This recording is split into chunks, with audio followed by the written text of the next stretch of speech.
Primitive Jill. There she is. There she is.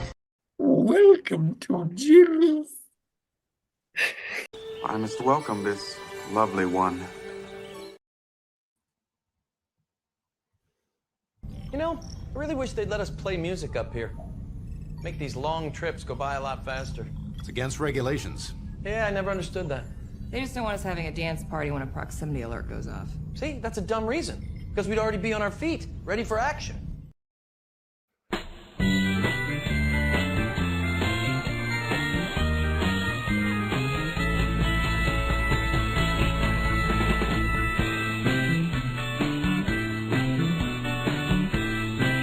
Greetings and felicitations. Saddle up. Lock and load. Hello and welcome to Shore Leave number 72. And we're here tonight, on this Saturday night, maybe Sunday morning for you, to talk about whatever it is we want to talk about. There's lots of things going on. We have the and we're gonna microphone, find so out. you will listen to every damn word we have to say.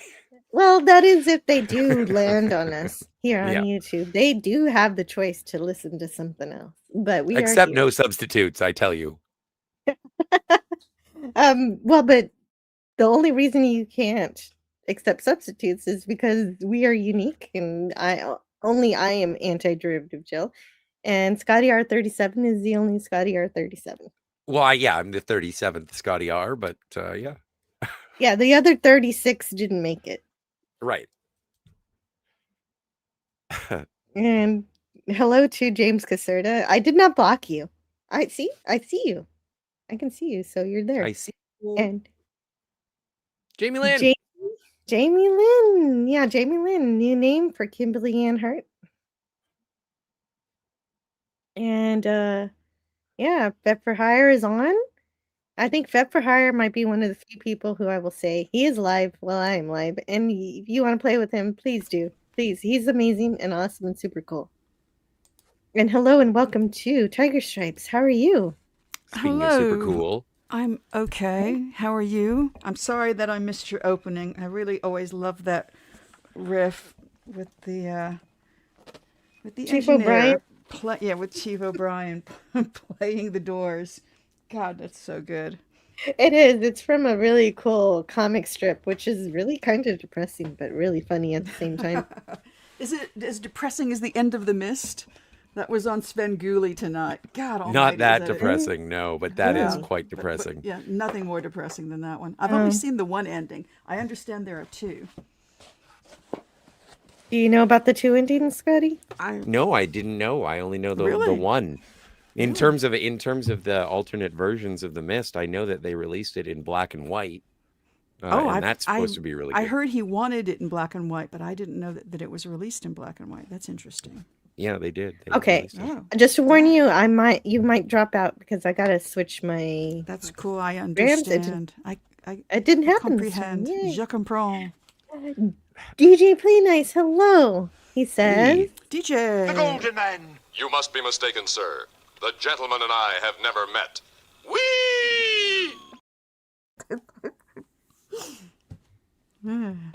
Yes, and you're welcome for hosting. So glad you're here, DJ Play Nice. He says, make sure that your subscription is active and that your alert bell is set to all. Yes, that's true. Like, I could be subscribed to someone and completely forget about them forever because I didn't click the bell. Outlaw Bill? Hello, Outlaw Bill. Young William.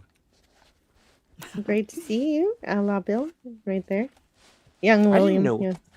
I didn't know that March has a Friday the 13th as well. Dang. Oh, it does. Wow. Yeah, 2 months in a row. That is odd. Interesting. Maybe we need to do something important for that. We should see Kevin Bacon stabbed through the neck with an arrow. I thought you wanted to review, what's that kids movie that you say is better than Goonies? Oh, the Monster Squad. Yeah, we can do that for Friday the 13th for sure. There we are. There we go. We got it. Monster It's got a bunch of like it starts off with very 80s children's homophobic slurs, but aside from that, it's good. Ah, the 80s. Yeah. Donnie. Hello, Donnie. Donnie. He's here. That's good. But And, before we start into Donnie, anything, he loves that Power Rangers. He's also enjoying, I guess he's enjoying the Olympic Winter Games. I saw precisely 0.001 of it. I watched the opening ceremonies. Apparently, the Americans won the hockey game. I heard skater my won mom, gold.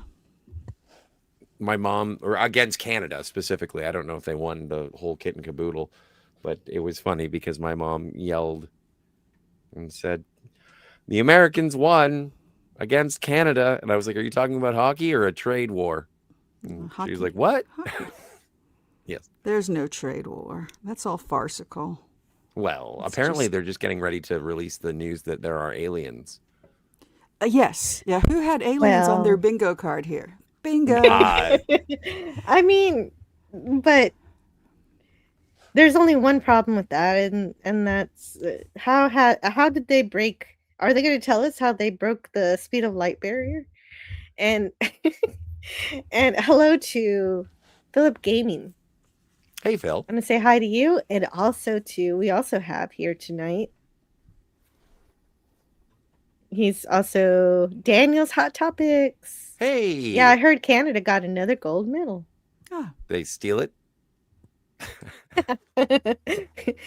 Outlaw Bill says, "I'm older than you, Scotty R37. We're not going to have that kind of contest. What's wrong with being called Young William? I think that's very charming. Yes, I think so too. I thought it was cute. But no, you are my here with 4 hearts. Oh, wow. Hearts. 4 of them. 2 pair. That's a poker hand. That's a winning Illegal hand. Canadian aliens. Yes. It's just hype for Steven Spielberg's movie. Oh, that's an interesting reverse what an Uno interesting card. concept. That's a great observation, Gene. You know, and I always thought that aliens were difficult to book, but if you're Steven Spielberg and you're opening a new movie, heck, he can bring celestial beings. But before we get into anything, wait a minute, Shore leave. Okay, but Donnie, did RMB really say hi to me? I'll send him a link if he wants to drop his show and come join the fun. I bet we're a lot more fun than whatever he's doing right now. Yeah, exactly. He'd like to go and ditch his thousands of viewers for our 12. I value all of you people. We will triumph someday. Jill will triumph. She's going to be so viral, you won't. I don't know. I'm not sure where I'm going with this sentence. It's something to do with pants. I think it's coattails that we're riding. I don't know. In the meantime, I like talking to you. Ditto. And I like talking to Rob too. He came to my channel to talk about For All Mankind, and that'll be happening next month also. Oh yeah. I don't know how long the season goes, but I'll have him. I'll try to get him back for the end of season 5. Well, and Jill, it's currently 11:12 in the PM on SATURDAY night, right? Right. It is for you, not for me, because it is the 12th. Sunday Sunday. Yeah, it's Sunday for me. But on February 21st, 40 years ago, The Legend of Zelda was released for the Nintendo Entertainment System. Today? Yeah. Wow. You know, I did play it. Obviously not when it was released because I was just born. I was a newborn. Your hands were too little for the controller. Yeah, wait. How old was I? So I was born in December. I was 2 months old when The Legend of Zelda came out. That's amazing. And you weren't playing? You're not a real gamer. Anyway. No. Eventually, when I started playing around with my computer when I was in high school, I did download The Legend of Zelda because I loved Ocarina of Time. So I decided to play the first game. and I made it all the way through. I got the Triforce, and I was like, "Yay, I beat the game." And then it said, "Now for the second half of the game." And start over. I was like, "No, I'm not doing that. Get out of here." And I quit. So gaming was, the games were a little more intense back then. Well, and not as many save points. True. It still worked out though. You still could save in a way with Zelda, because actually Zelda, I think, was the first time you could have a save file. So that was the first save file game. Link's Adventure. No, the very first Zelda game you could save file. Okay, there's a. Oh no, that's Wednesday. Sorry, I got excited because I was like, "Oh, there's a Friday the 13th in May." No, it's Wednesday, May 13th. I'm just going through and looking at all the 13th. No, but you got me excited with talking about Zelda. It's its 40th birthday. Happy 40th birthday, Link. 40 But your years of princess saving is the in a different princess. castle. That's Mario. Yeah, wrong game. It's a wrong game. But it's not too different. I mean, no, for Zelda, it would be your princess is in another dungeon. Yes.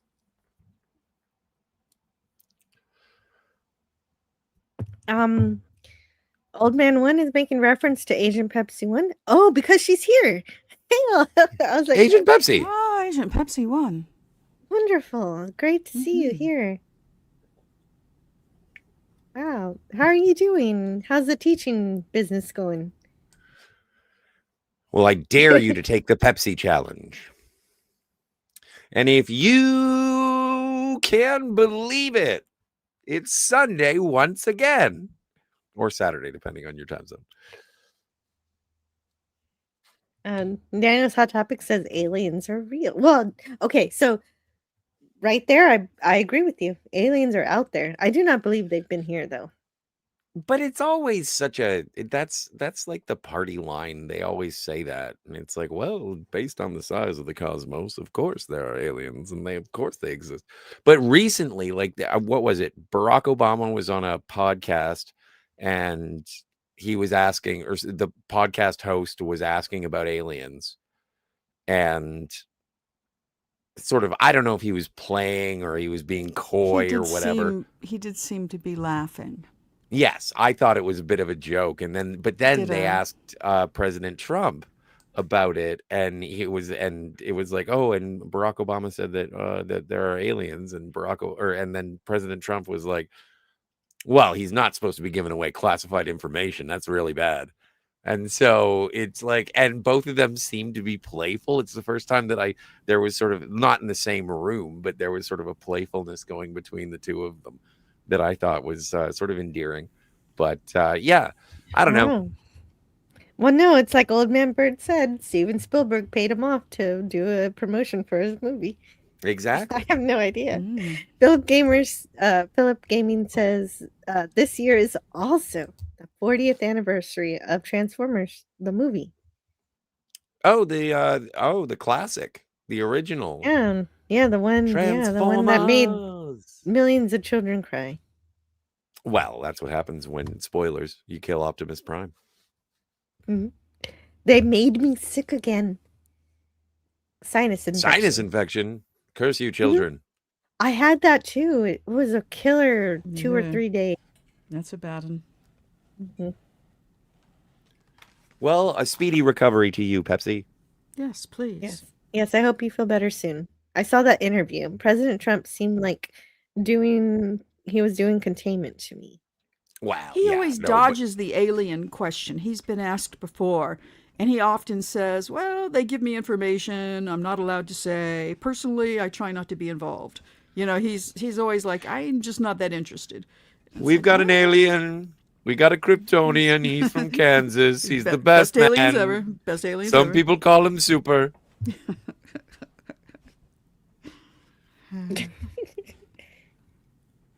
Robots. Oh, you know what? I didn't think of getting that's going harsh. to get. I'm sorry. Continue. Amoxicillin. Oh, I hope it works. Tough. I hope it works. But we do have things to talk about today. Yes. Oh, Well, I and think I something wanted. that is burning a hole in your pocket that you wanted to get into right away. Yes, I did. Hail Mary. What's that name? What's the name of the movie? Project Hail Mary. Project Hail Mary. That's with it. that cute Like boy, that. with that Gosling, the Gosling. You know what? I I've guess him watched being two cute. That's Gosling true. He movies is in the cute. last 2 days. I watched Blade Runner 2049 yesterday, and I watched The Nice Guys today. But you'd Actually, probably sorry, seen. it was Thursday. It was Thursday. I watched I 2049. haven't seen Nice Guys, but you've probably seen Blade Runner before, right? Yes. 2049. Yeah. It's been a while though. It had I been a saw it while. in the theater. I do not want Me to see too. it again. Oh, I love that movie, and it's I a don't want to lot. ever see it again. A lot of the done. heavy lifting Hated it. is really you hated it. Oh yeah, deeply. With I wanted it to be so much more, so much better, and it was Yeah. just nothing but a pile of nihilistic. The movie's not. Oh, what? Wait. Oh, okay. We're talking about a different movie now. What are you Yeah. talking about now? Blade Runner, Blade Runner 2049. Which, Oh, 2049. yeah, I which felt has, like has the Gosling in it. Yes? by the time I was interested in the movie, it was over. Because they were like, because they set up, like you said, all this nihilism, all this terribleness, and then at the end they were like, well, but we're together now, and we're gonna do something about it. Roll credits. Yeah. Well, no, but he dies at the end. Mm-hmm. Doesn't Ryan everybody Gosling does. die in the end? I mean, isn't that the point of No. these films? The boy dies, Deckard. the girl dies, everybody dies. Deckard finally gets reunited with his daughter. It was So- rubbish. I thought it was a happy ending. Horrible. Well, POS. but he's a I liked it. replicant. How do replicants can have babies? Interesting. That's kind of the crux of the movie. Yeah. So, Project Hail Mary isn't even out, and Lego's already releasing a set. So that's the first thing that's in the news about this thing. What's Really? going on? Yeah. Oh, they've got Yeah. all the toys planned out for this thing, I Oh my think. god. Yeah. Yeah. Now, where would Okay. I I have guess seen I'll it? show I it. feel like I saw a range of them, like in boxes and everything, ready to go. I'm excited Now for this it's- movie. It's from the same screenwriter as The Martian. I'm curious if there was a The Martian Lego set. I'm even more excited now hearing just that. I didn't realize that. Yeah. The Martian No, was I'm excited good. for it. Yeah. I'm just disappointed because I guess it's the 21st. We only have a This week is left so in cute. February. Yeah. I do. This isn't a bad, like, it's a mini set. It's not something crazy. It's something like it looks affordable. So Does it that's say? cute. What? $100? It looks like a $30 set. I'm sorry. Yeah. No, it's Okay. actual solar panels. It's Um, cute, but it's for yeah. But I saw the trailer for that. I think it was in front of Good Luck, Have Fun, Don't Die. And yeah, I am looking forward to it just based on the charisma of Ryan Gosling. It looks like an interesting story, but also when I saw the trailer for it, I was like, oh, so that little rock alien that shows up, because I'm assuming he's made of rock because Ryan Gosling calls him Rocky. Yeah, his name is and- Rocky. Yeah, he's made of rock. Yeah, I think Yeah. that's awesome. And I was like, okay, so that thing's gonna die. Yeah, that part I'm not sure if I think that's obvious. I don't know. You could Oh. read the synopsis of the Oh, book. Cat. I wonder if Cat's gonna get this. I know she's not here talking The about it, popcorn but I bucket's wonder a if she's gonna helmet. get That's this- pretty cool. Yeah. I can't see the whole picture here though, so let me fix that.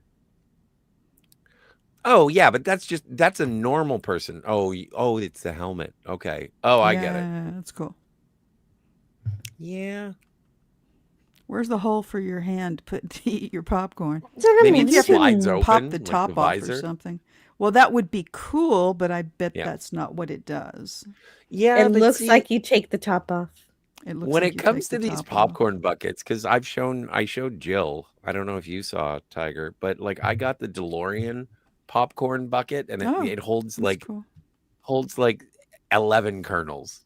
Yeah, I bet. That's the nothing. problem with most of them. Where's my popcorn? But it's what, and I've never wanted a popcorn bucket before, but I think I want this one. I went to see Coraline in 3D. I guess it was one of the big anniversaries, not last year, maybe year before, and they were all out of popcorn buckets, so I settled for a lenticular drink cup. But I would have bought one of those popcorn buckets. I would have. They were shaped like the mouse drum, the Mouse Circus's drum. And so that's very esoteric. It's just a drum, but I think I would have gotten one if they'd had them.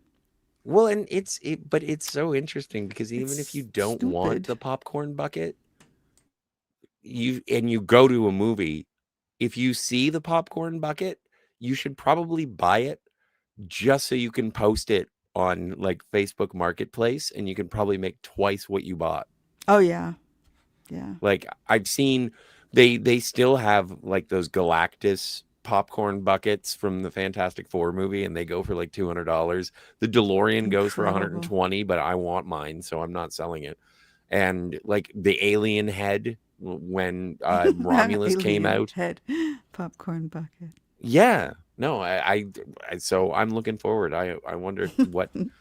But also, it's more available at like AMC's, and it seems to be more of an American thing. It's C-3PO's birthday. Anthony Daniels, 80 years old. R2-D2. I love when I'm walking my sister's dog during the wintertime, because Sammy has a mind of her own. And so she starts going off in one direction, and I do start to quote Star Wars. I'm like, what makes you think there are settlements over there? It's much too rocky. That's really cute. That's super cute. And C-3PO is my favorite Star Wars character. So that's really, good. Yeah, that's interesting. Yeah. I like how he communicates with R2-D2. He's the only one who understands him. Oh, they're definitely the comic relief. Yes, they help break it up. It's still a light movie, but I still kind of, and that I wish that were the thing that that Lucas had stuck to his guns with. In that, I like the idea that Star Wars was from the perspective of the droids, like they were the sort of the through line between Star Wars, Empire, and Jedi, and I wish he had kept that up with the prequels, and it would have been through the eyes of, and like the first people that we were introduced to were in Episode 1. Were 3PO and R2-D2, as if they were sort of timeless and they'd been around forever. But no. And it could have been really more dramatic, the fact that C-3PO is essentially Luke's brother. Yeah. Well, yeah. Daniel's Hot Topics. Well, we're gonna shift away from Star Wars with this. I don't normally talk about Obama and Trump, but it's about aliens. Rock'em sock'em presidents. Yeah. Obama said that extraterrestrials exist. Yeah, of course they exist. And when Trump was asked about this, Trump said Obama shouldn't have said that. He gave away classified information. He shouldn't have done that. Trump let it slip. But they exist, but I don't think they've been here. That's the difference that I think. But it's possible. Like, if they have been here, then, let's get some coffee. I'm here right now. I'm broadcasting on the internet. If you're an alien and you want to hang out, they appear to be buzzing jets. Yeah. It's a lot like something out of Douglas Adams' Hitchhiker's Guide to the Galaxy. But I mean, I would only hope that that's the least they want. I don't think we need their attention or want their attention. Yeah, exactly. It's true. Yeah, right. And that's what that perspective is, the same perspective as Stephen Hawking. Yeah. He's like, hey, SETI, we shouldn't be doing SETI. We shouldn't be broadcasting ourselves out there saying, hey, come get us. Yeah. If they exist, he didn't say do that not want them to know about. He did. We don't want them to know about us. Yeah. RJ Godzilla. We don't want their attention. RJ Godzilla, that's a cool name. Is that? Because now I have to know everybody by their @ and so I want to see who that is. I feel like I know who you are. It is RJ Godzilla. No, you're brand new. That's great. I'm so glad to meet you. Welcome. Yeah, welcome, RJ Godzilla. Monster Squad is awesome. And Wolfman has nards. Yes. Containment. Oh yeah, I read that one. Hmm. But I missed him the first time. And hello to Jet Sparks. I'm not saying aliens, but aliens. Yeah, that's that guy from the I'm not History saying Channel. aliens, but aliens. Yeah. Yeah, that's that Hey, guy Jet from the Sparks. History Channel. I got really annoyed when the History Channel just became an ancient astronaut theorists believe. It's like, come on, leave me alone with the ancient astronaut theorists. I think Cardinal Sin did a way better job of all that kind of stuff. Oh God, yeah, He did was it brilliant. he did it more from a scientific perspective, which was way more fun. Yeah. Well, Yeah, you he know, really you knew can't his have stuff. what is it? It's like That's great news. CTV Sci-Fi in Canada for the longest time, and I was very upset when they changed this. But it was like from 3 o'clock till 4 o'clock, it was the original series. From 4 o'clock to 5 o'clock, it was Next Generation. From 5 to 6, it was Voyager, or no, it was Deep Space Nine. From 6 to 7, it was Oh my god. Voyager. No, Like we it was still Star get that Trek here in the all day. States. Yeah, It was heroes and icons. We got but 24/7 Well, no, it was basically every day. It was every like, evening. you know, When did every you do your homework, Scott? No. This was like 5 years ago, 6 years ago. I was Oh, working in a okay. It was bar. recent. I got in trouble. I got in trouble for it because there were sports on all the TVs and everything like that. And I was like, can I just have one TV for myself? And they were like, okay. So I had Star Trek playing when it was on. And I That's was cool. working during the day, or even when I was working in the Nice. evening. And then the regional manager came in and said, why are we watching Star Trek The Next Generation? And I was like, because I don't give a fuck about sports, sir. And so I didn't work there for very much longer. Ooh.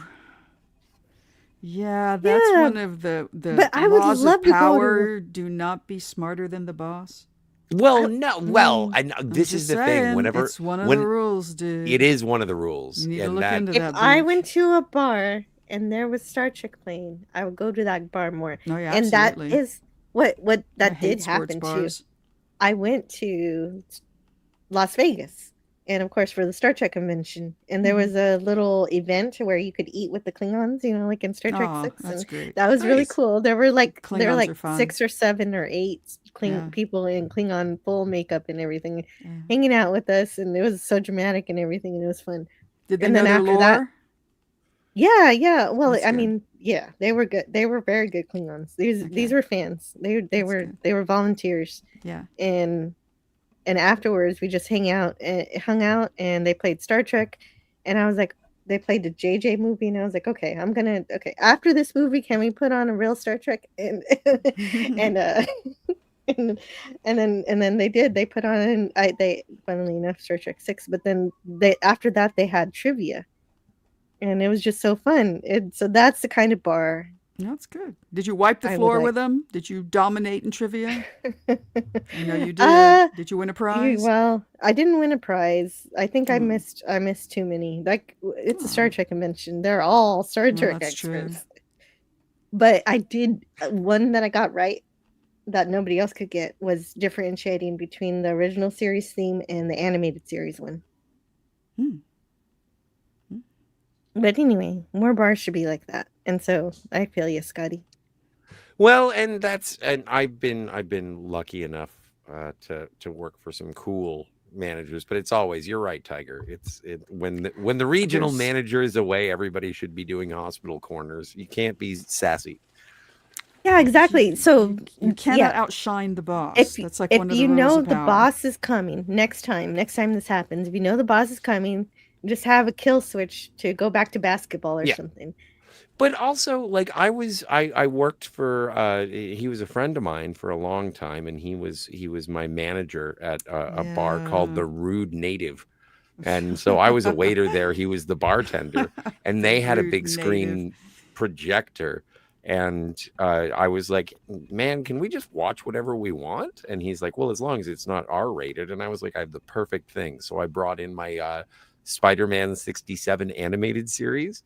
And so he was like, this is perfect. And so we watched that all afternoon. And then the owner came in and said, why are we watching Spider-Man? And that guy went to bat for me. He was just like, okay, you walk in anywhere, and what are we going to do in the afternoon? Are we going to watch poker? Are we going to watch bowling? Are we going to watch darts? Fuck no. We're watching Spider-Man. And the owner was like, you know what? You got a good point there. And so ever since then, He was a much better salesman. He didn't say fuck no. And so he really made me feel passionate about it and say, you know what? Doing something that's not what everyone else is doing is kind of appealing. But when I was confronted with that situation with the regional manager, I was just like, fuck you, it's mine. Yeah, so but I think I didn't these sell it. days I didn't sell it. you'd be able to have the tact to be able Yeah. to. There's Yes. also Get there's away also with a chain of command going on. You are not directly underneath the regional manager. You are you are at least a step below that, right? Oh yeah, he didn't even know my name. So that's part of it too. All of the political bullshit. Yeah. But Yeah, I think you're politics. losing Anyway. a job for just being a smart ass. Yeah, but you get used to it, it's all Tiger. it's all learning But experiences. it shouldn't be I happening. have. I hear And you. it's also a case of getting to know the regional manager, saying hello and seeing what he's interested in and being friends with him and everything. But I wanna did say, watch an episode of The I Orville on one of the big screens there too. That was really fun. at Oh, a yeah. bar Yeah. that you were bartending at, Yes. put on the Orville. Yeah. I didn't know that. Like in all first these run when it years. was on Fox. I'm Yeah. impressed. So Agent Pepsi won. I'm really Yes, happy. Agent Pepsi won. You've had great medical news. That's Yes, I've had this up for like 10 minutes. The good that's news kind is, of why I thought we might bump it, since if it was my hernia, I wouldn't want it up for 10 minutes. But maybe Agent Pepsi wins. I don't need cool surgery with it. for the hernia. That is a very good Yay. thing. My mom, every time I would pick up something up, and she thought I was picking it up incorrectly, she'd say, "Don't pick it up like that. You'll get a hernia." And I still don't know what it is. Oh, you don't know what it is? It's not good. No, It's really no. I not guess it's a good. problem with your back, right? No. What is it? No. I don't know what a hernia is. All Well, this time, I just thought do it was we a really threat want to to my talk mother. about it? No, mean, I don't know what no, it I guess is, it's so quite I'm kind of grim. curious. It's quite grim. Well, God, how to put it?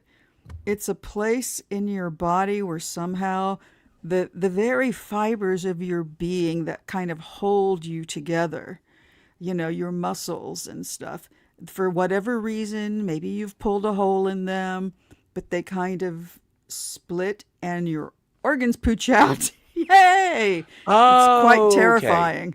Yeah. So It's not a good basically, thing. it's muscular Believe me, structural I integrity. could really be full of shit Wow. about that.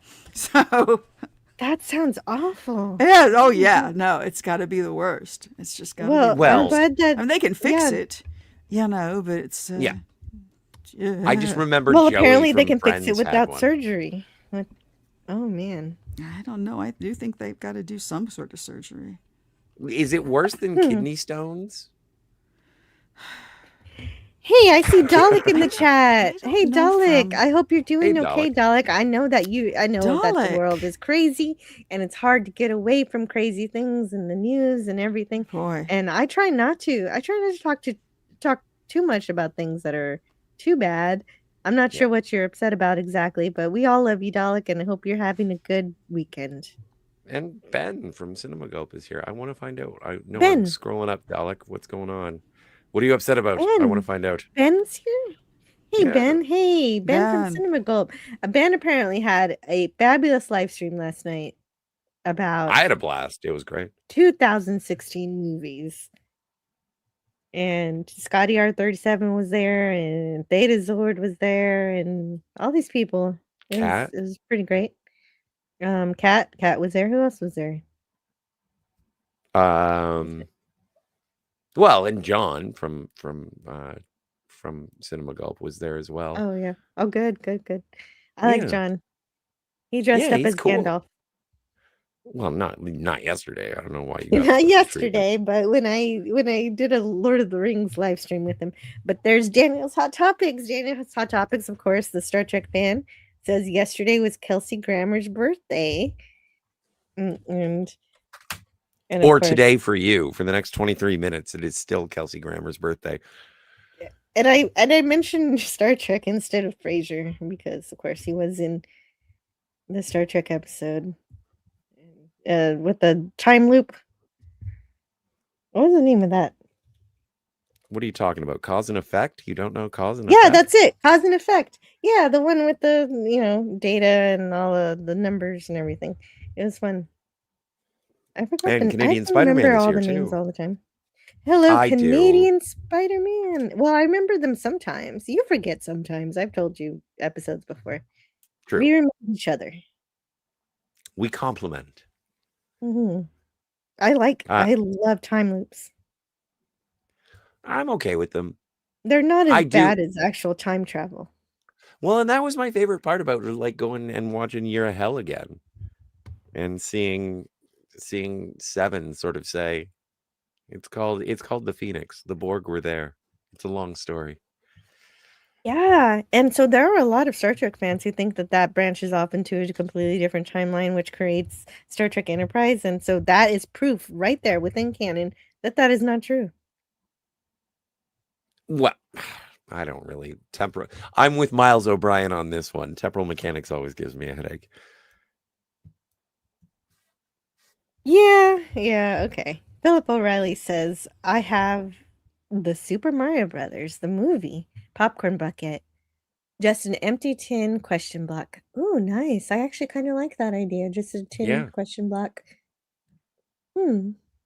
Also, the Karate Kid Legends popcorn bucket is a board above two sets of bricks. That's pretty cool. I let I'm Dipsy trying to. run, So is like but the stacks oh, of wood? Is that where you put the popcorn or the I'm not bricks? sure. I'm not sure. I mean, are we gonna find out the logic of this? Okay, karate. Karate Kid thing bucket. Hey, Kevin. What kind of cabin is that? Adventures theme park Yeah, adventures. Kevin theme park adventure. Okay, And apparently we have a so FET raid. There's a FET raid. uh, Vet for Hire raid. Hey, thank you to Vet for Hire. He is a gentleman and an awesome, super cool person, and I'm so glad that you guys had fun at his stream. He is so knowledgeable about so many cool things, and I'm glad that you're rating my channel today. That is good to know. It looks like the popcorn bucket. So Scott is actually really cute. So the bricks are like the bucket itself, and Okay. the board is the it opens up. It opens up like it closes and then it splits. You know how you slice the boards in half? Well, chop It, them, karate chop them. I'm assuming if it's a Karate mm, Kid thing. right. Chop. Chop is the proper verb, correct? Oh, see, Dalek in the chat says, I don't know, Jill. Everywhere I go online, everybody is just so negative and cynical. Well, hopefully we can sort of be a I don't balm. know. I thought that we were being fairly chipper, but I have Except no idea. Maybe I'm wrong. I thought we were in a good mood, except for this stupid fucking bucket. No, I'm kidding. Okay, that looks yeah, no, I like that. I like that idea a lot. It with That's the great. clear, Mhm. yeah. That holds a Yeah, way more popcorn than the DeLorean does. right? Although, And it's you know only what? I'm gonna go. $13. That's a really. I don't want one. I don't want one. I would if I saw it in the theater while I was going to the movie, I would probably pick one up. But Mhm. yeah, no, it was $70 to get the DeLorean popcorn bucket, Yeah, but and I that's had to. beautiful. It lights up. It It does light lights up. up. It does.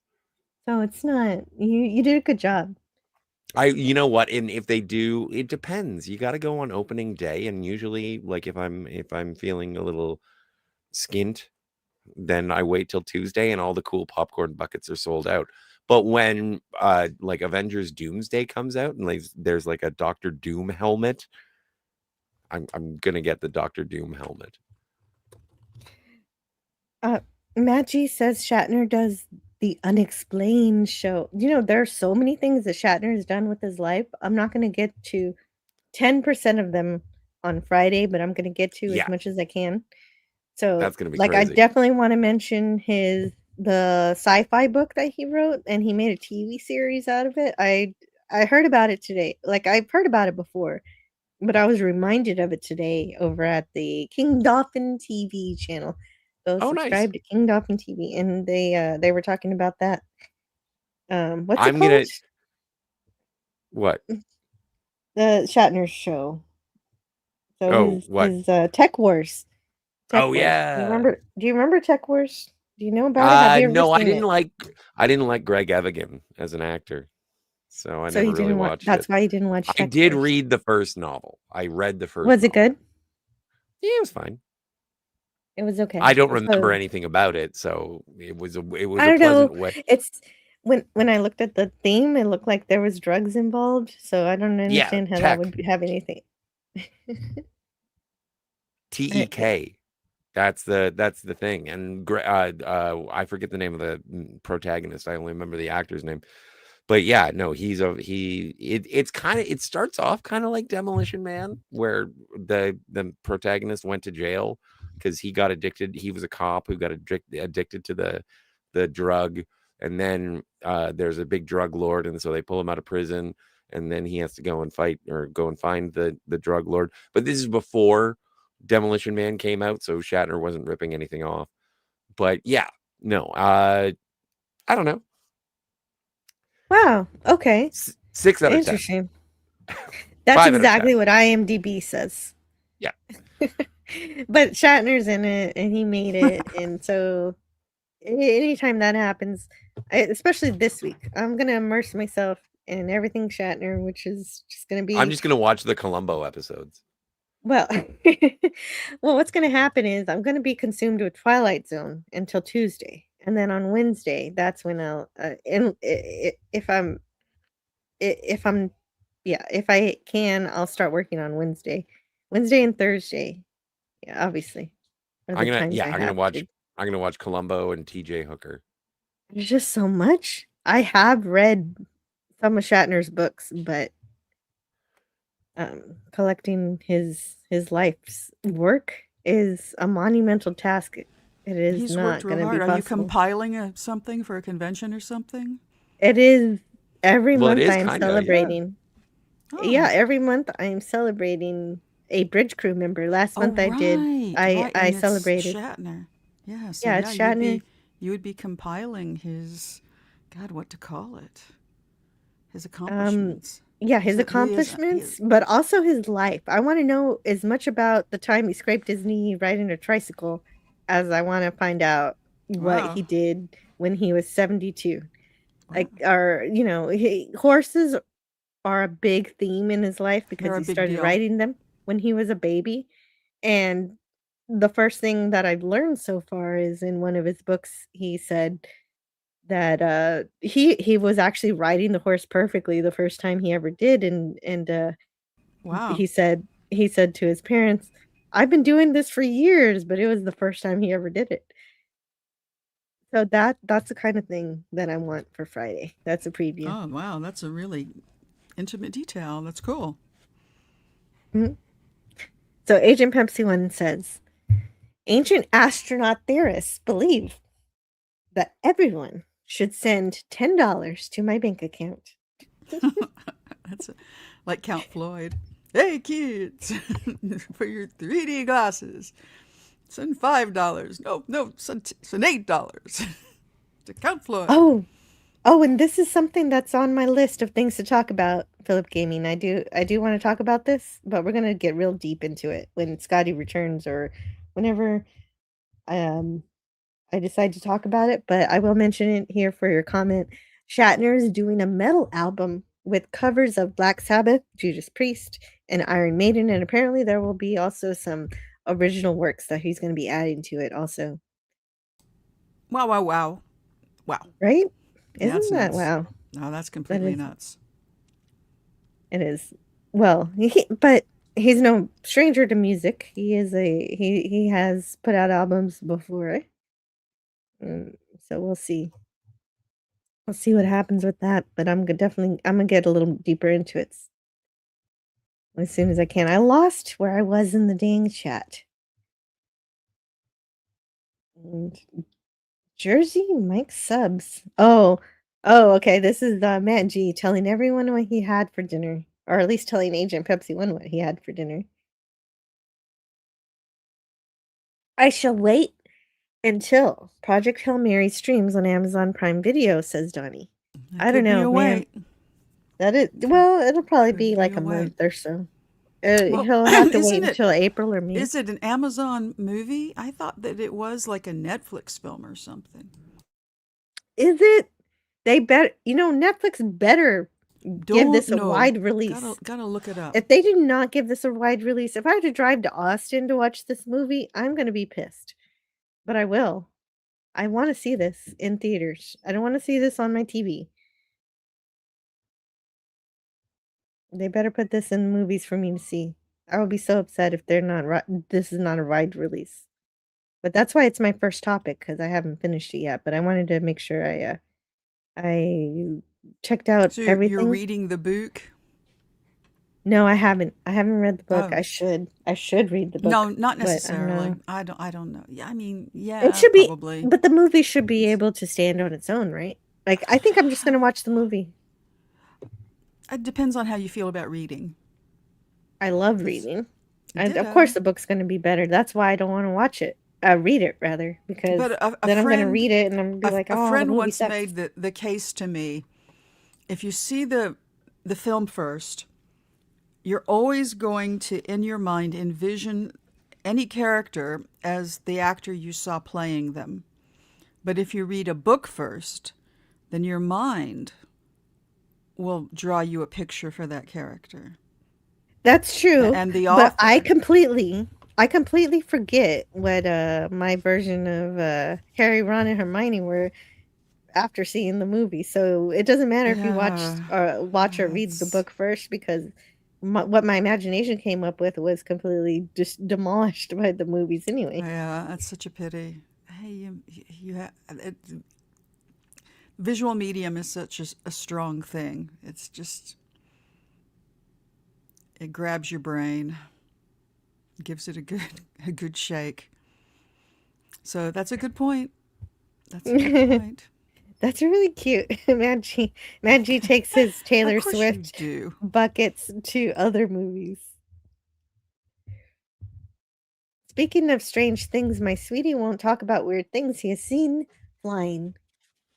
Won't talk unless he has drunk a little. Then he's a little more talkative. Oh, okay. And what so does you he know have when to say? Yeah. Do What does he see tell. when he's flying? He's a pilot. Wow. So pop culture curator said that humanity and the aliens have been trading technology, and the aliens get people. What? Wow. Pop culture curator said that? I mean, maybe I wasn't It listening. sounds like him.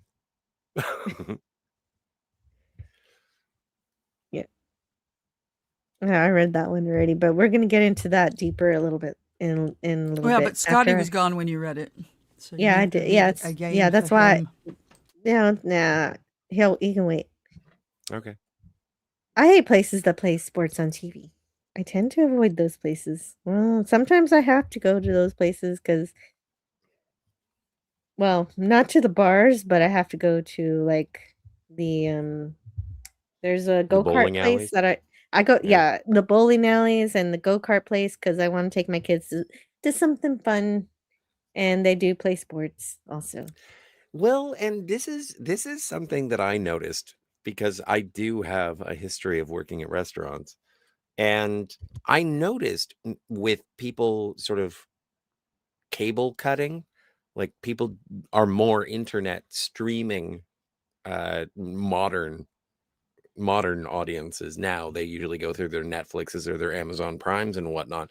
And it's only recently that they've sort of adopted doing live sports. But in the early days of that cable cutting, the only place, like, and it was booming for business for a while, is if you wanted to watch sports, you basically had to go to the bar. Like if there was a big game, whatever sport, choose your sport. And if you couldn't see it live because you didn't have cable television, then you would go to the bar. And for some reason, well, not for some reason, for that reason, sports bars took over all the bars. And so that's if you wanted to. And it's like the only reason that people would go to the bars is because they didn't have cable and they wanted to watch the latest baseball, football, hockey, basketball, cricket, bowling, darts, whatever.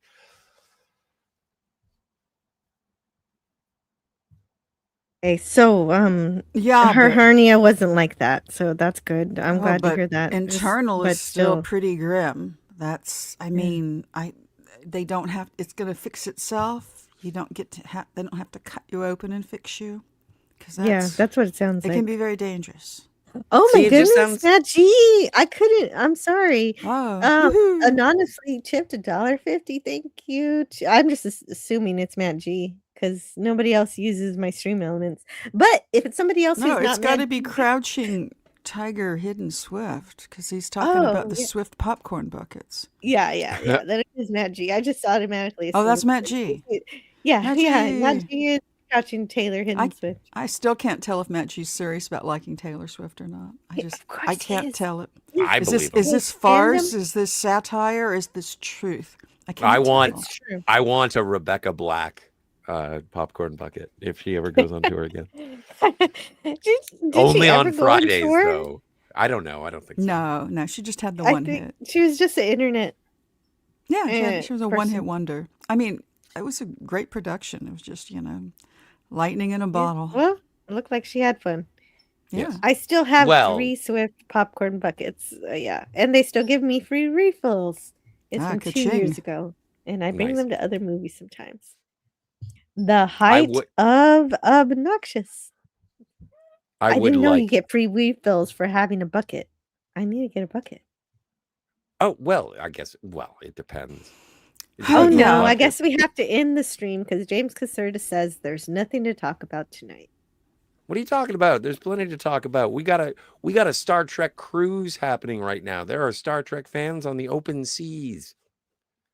Oh yeah, and Shatner's there, and Walter He Koenig. is. And Armin Shimmerman is apparently tending bar. Oops! I missed this 15 feel minutes better, ago. Agent Pepsi One. Oh, well, we missed Oh, it. Oh dear. you Well, did. we love Woo too. Yes, we love you, Agent Pepsi One. If you're still listening as you're going to bed, 11:40 p.m. here. I'm going to lay down again. Well, we're in the same time zone. Mm, Of course, we're in yeah. Texas. You all Good have a night, great evening. sweetheart. Love you all. Well, it's time to go. Bo. Best wishes and Mhm. feel better, lady. Yes, Yes, please. feel better soon. And also high five your dude, as long as he's not in the cockpit. And hello again to Cabin Theme Park Adventures, as well as Jason Love, who's continuing the Fett Raid, along with Canadian Spider-Man. And oh gosh, it means a lot to me that you guys are coming over from over there. And yeah, no, okay. Everything's good. I'm worried. I hear Star Trek could go back to hibernation for another 10 years. Well, don't worry too much because I don't think that Paramount wants to let a franchise that gets everyone so riled up sit in a box. So I think something's going to happen. Well, from what I understand, Paramount is prioritizing Star Trek movies over Star Trek television shows. And But so Star Trek once, succeeds better on TV than movies. well, recent history would like to have a conversation. Yeah, with you. okay, but somebody who actually likes Star Trek, making Star Trek, has a better chance of making a success with TV over movies. Kurtzman hates Star Trek, and he's finally going to see the door, I hope. Well, yes. But it's also like absence makes the heart grow fonder. True. And so I liken it to sort of the wilderness years of Doctor Who, in between the end of Sylvester McCoy and then to Christopher Eccleston. I'm not counting the Fox American TV movie, because it has grown, affection has grown for it over the years. But at the time, people were like, "What is this?" And so I do think I that a little bit of disagree hugely because you're talking about the Tom Baker era. no. I'm saying, okay, so after Sylvester I'm McCoy, not and I think it was following. 1989, You can 1987. continue this McCoy. conversation, I'm but I just thinking want of to say, somebody else. I just want to say hello to Anna Nielsen from Hey, Maximum Anna. Popcorn Spillage. Anna, she's our anytime she's here, Lord of the Rings expert and horse expert also. Boy, does she So know her talking about stuff. Shatner. It's amazing. Yeah. Bombadillo. You may continue your analogy about And Doctor Who. No, I get what you're being saying now, the, Sagati. My mistake. the time in which we didn't have Doctor Who for a while, and then between that time and then when we did get it. well, and unfortunately, when it came to Discovery, like and I was on board, and I agree with you, Star Trek is a television property, and I like it being on television. And then Discovery came out, and I was like, I wish they'd make another movie.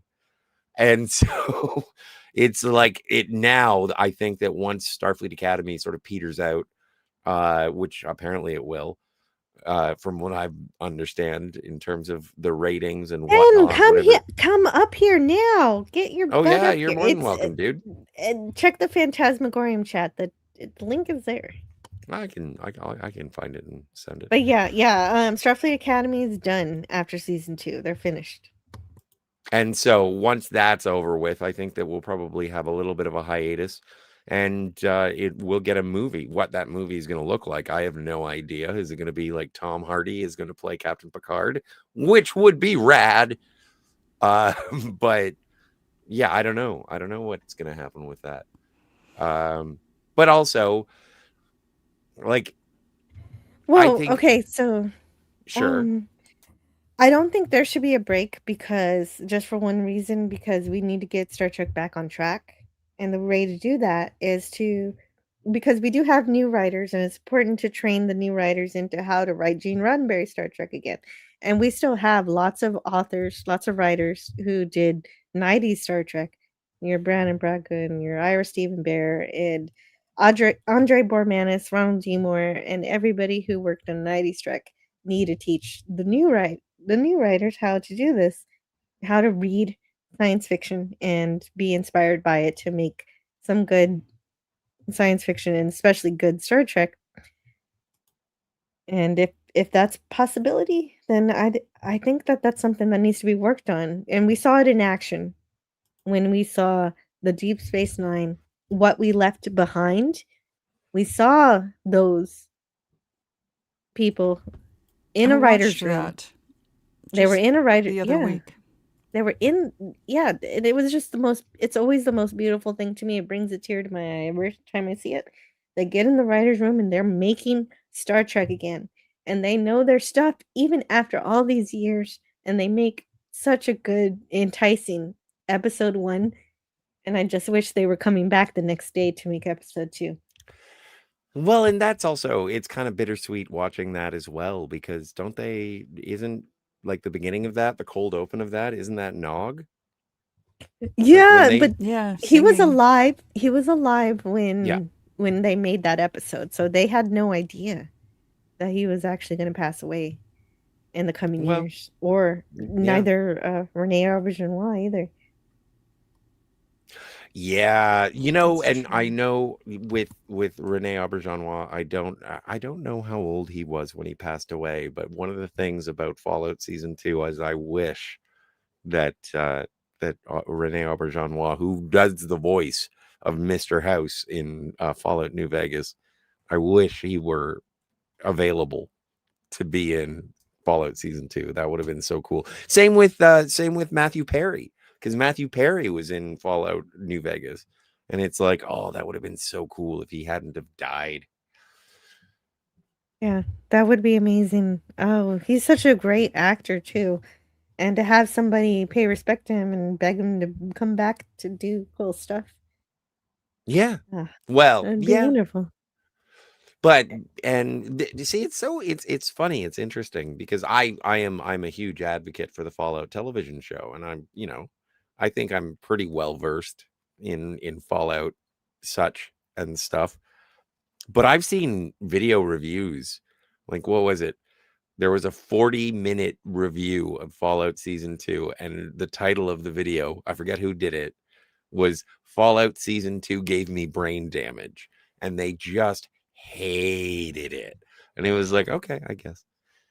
So when Dalek says stuff, and it's like everywhere I go on the internet, it's so mean and it's so dark and so sarcastic and dour. And it's like, yeah, it is. And it does get disheartening, but that's why I really appreciate places like here. Thanks, Jill, for not being, you're a silver lining. You're not a dark cloud. Aw, thank you. Yeah, no, I will acknowledge things that aren't so great, but we can always find the good. Yes, And we'll always have Cybok. Cybok.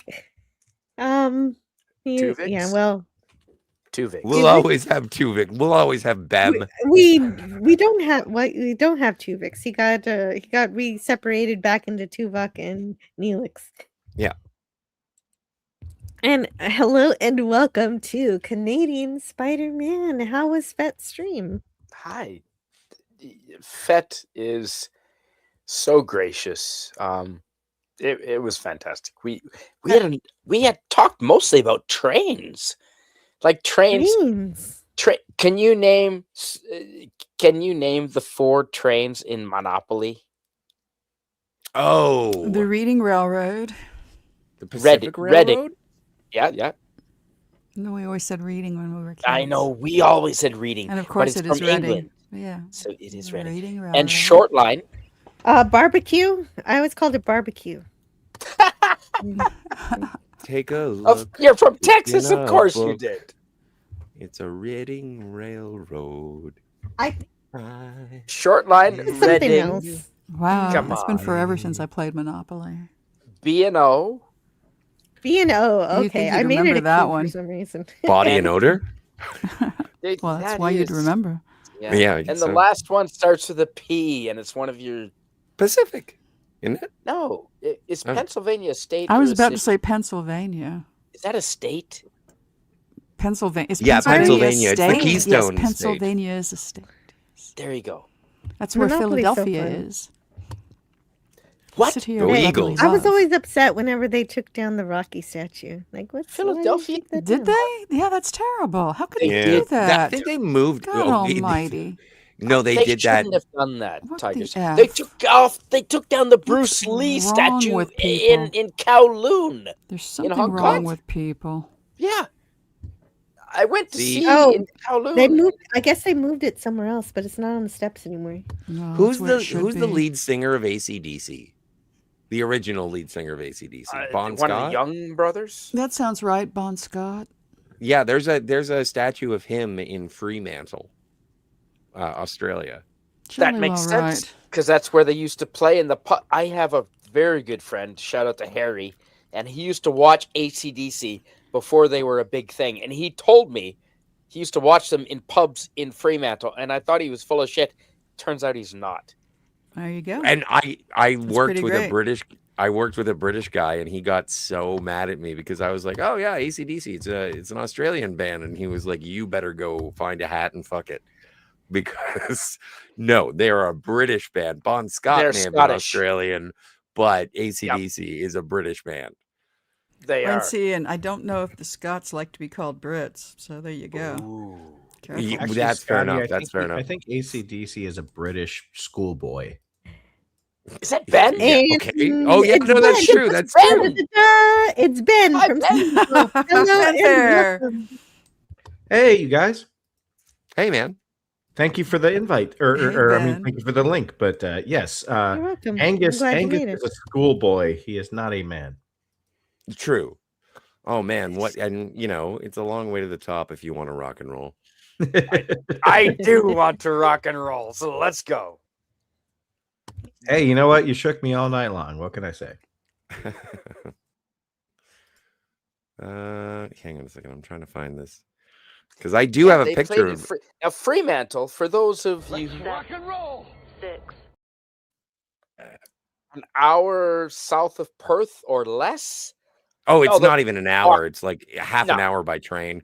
you can walk along the beach and get there. And they have a hostel, one of the best hostels in the world that I've ever stayed at. It's called the Fire Station What's Hostel. the difference between a hostel and a hotel? A lot one of them cheaper. they torture you. Cooties. They torture Yeah. you. One's No. directed by Eli Roth. No, I've stayed at hundreds. A hostel is like you'll get like maybe a bed or a bunk or Or a nice little piece of floor. yeah. In a dorm room, but you meet fellow travelers and you can ask them because they've just come from the sites that you're going to go see, and you can ask it's fellow travelers, and Yeah. it's old and young. I will never stay in a hotel again. I will always stay in hostels. I stayed at a hostel in Barcelona and it was so much fun. I met everybody that I was going to party with for the next 9 days in the hostel. Yes. Barcelona with the Rambla, the pedestrian walkway. La Rambla. You can drink and take pictures and have food and up into the wee hours. They don't even come out of their houses until 9 o'clock at night. That's true. I want to make sure to say hello to Ervik Sander. I'm glad to meet. I'm glad I got to meet Shatner at a convention earlier this year. I wish, it was so good to be able to talk to him for a couple of minutes and take a picture with him. But I wish I could actually eat with him, have a lunch and everything with my family. With Shatner? William Shatner. Yeah. He sounds like he'd be a hoot to hang out with. Have to feed him his tapioca pudding or hang on. Sure, I'll do that. He is sharp. Looks like he's still feeding himself to me. I know, right? He was feeding himself. He's driving and he's eating his cereal at the same time. You met yes. the William Shatner. Yes, and he laughed at my son for dancing on the table when we were about to take a picture with him. And I'll show the picture this Friday. And You have I'll a picture with William Shatner? Yes, but my son looked away, and so my son's looking some other direction. But it's a good picture. Yeah. My son, he's such an energetic spirit, and still to this day. William Shatner is. Well, we can fix that in post. Yes. Jill, I did send you a picture of me with the Bon Scott statue in Fremantle. It's in your Facebook chat. Wait, there was a Bon Scott. No, we got to see that. Fremantle, I didn't see that. I'm carrying. Are you 12 years old? Oh. Yes. Yes, I'm 12 years old.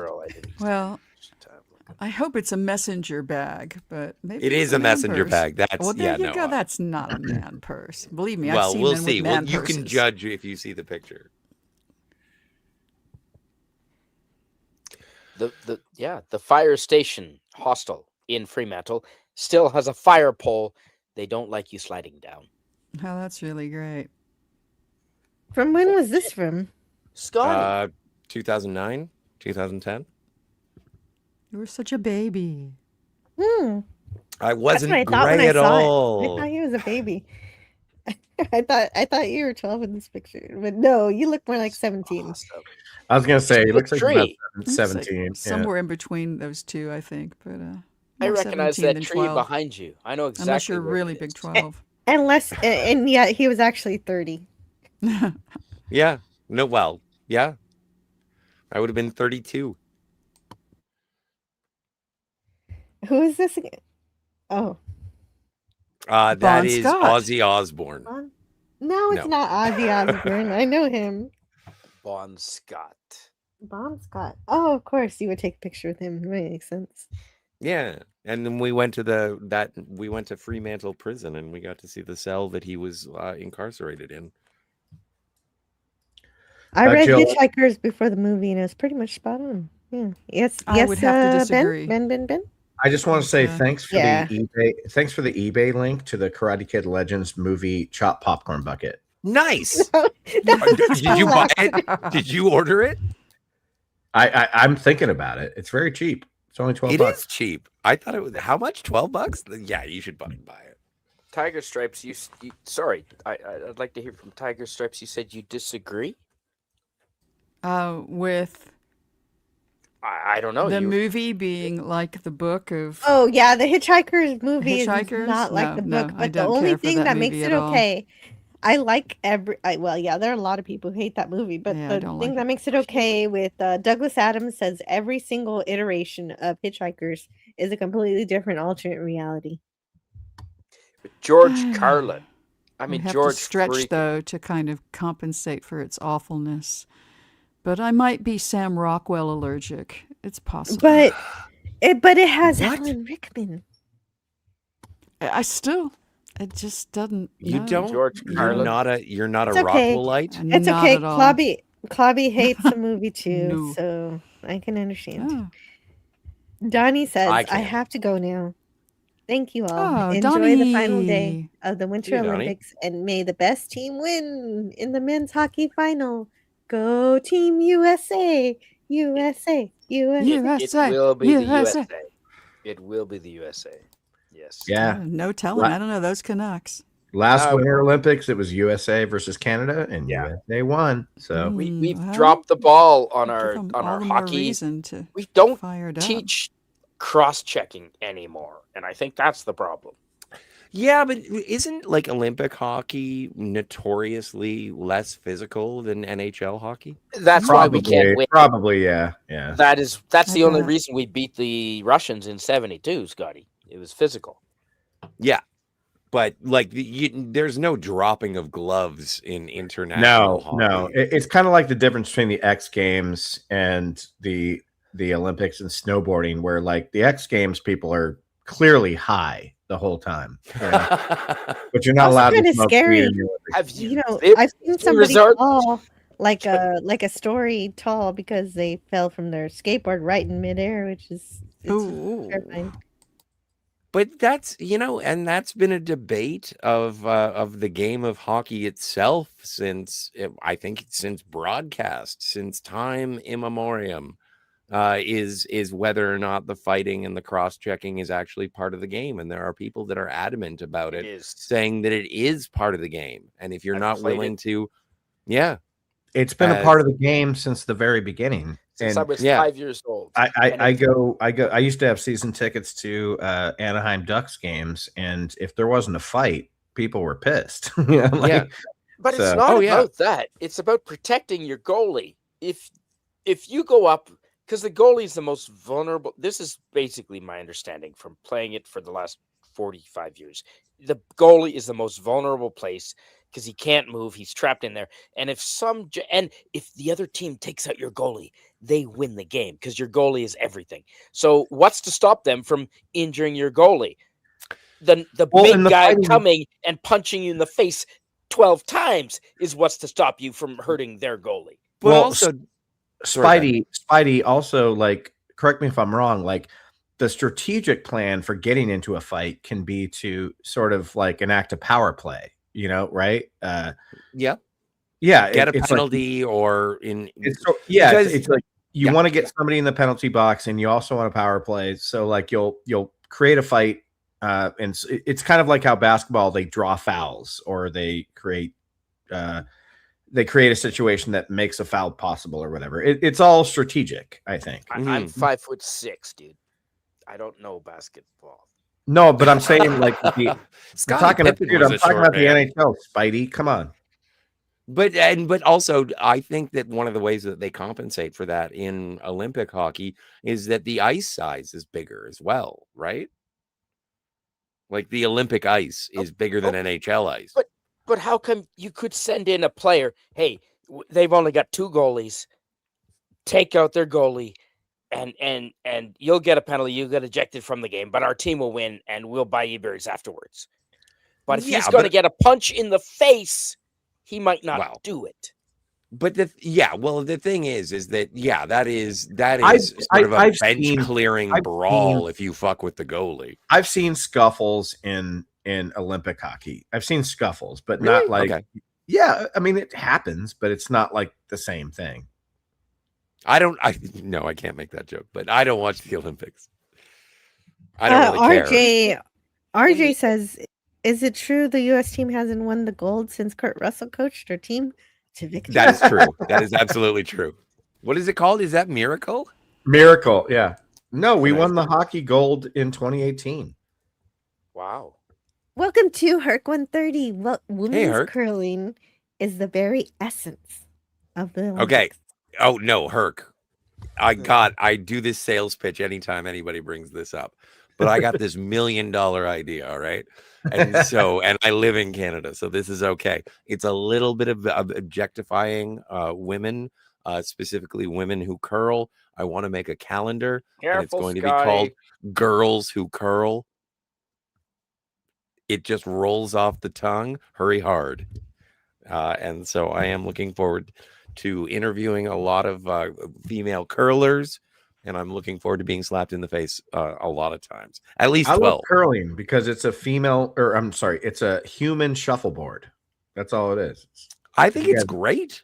No, I love it. It's one of my favorite sports. But yeah, I think when it comes to lady sports, I like watching tennis, and I like watching curling, and I'm okay with ladies golf.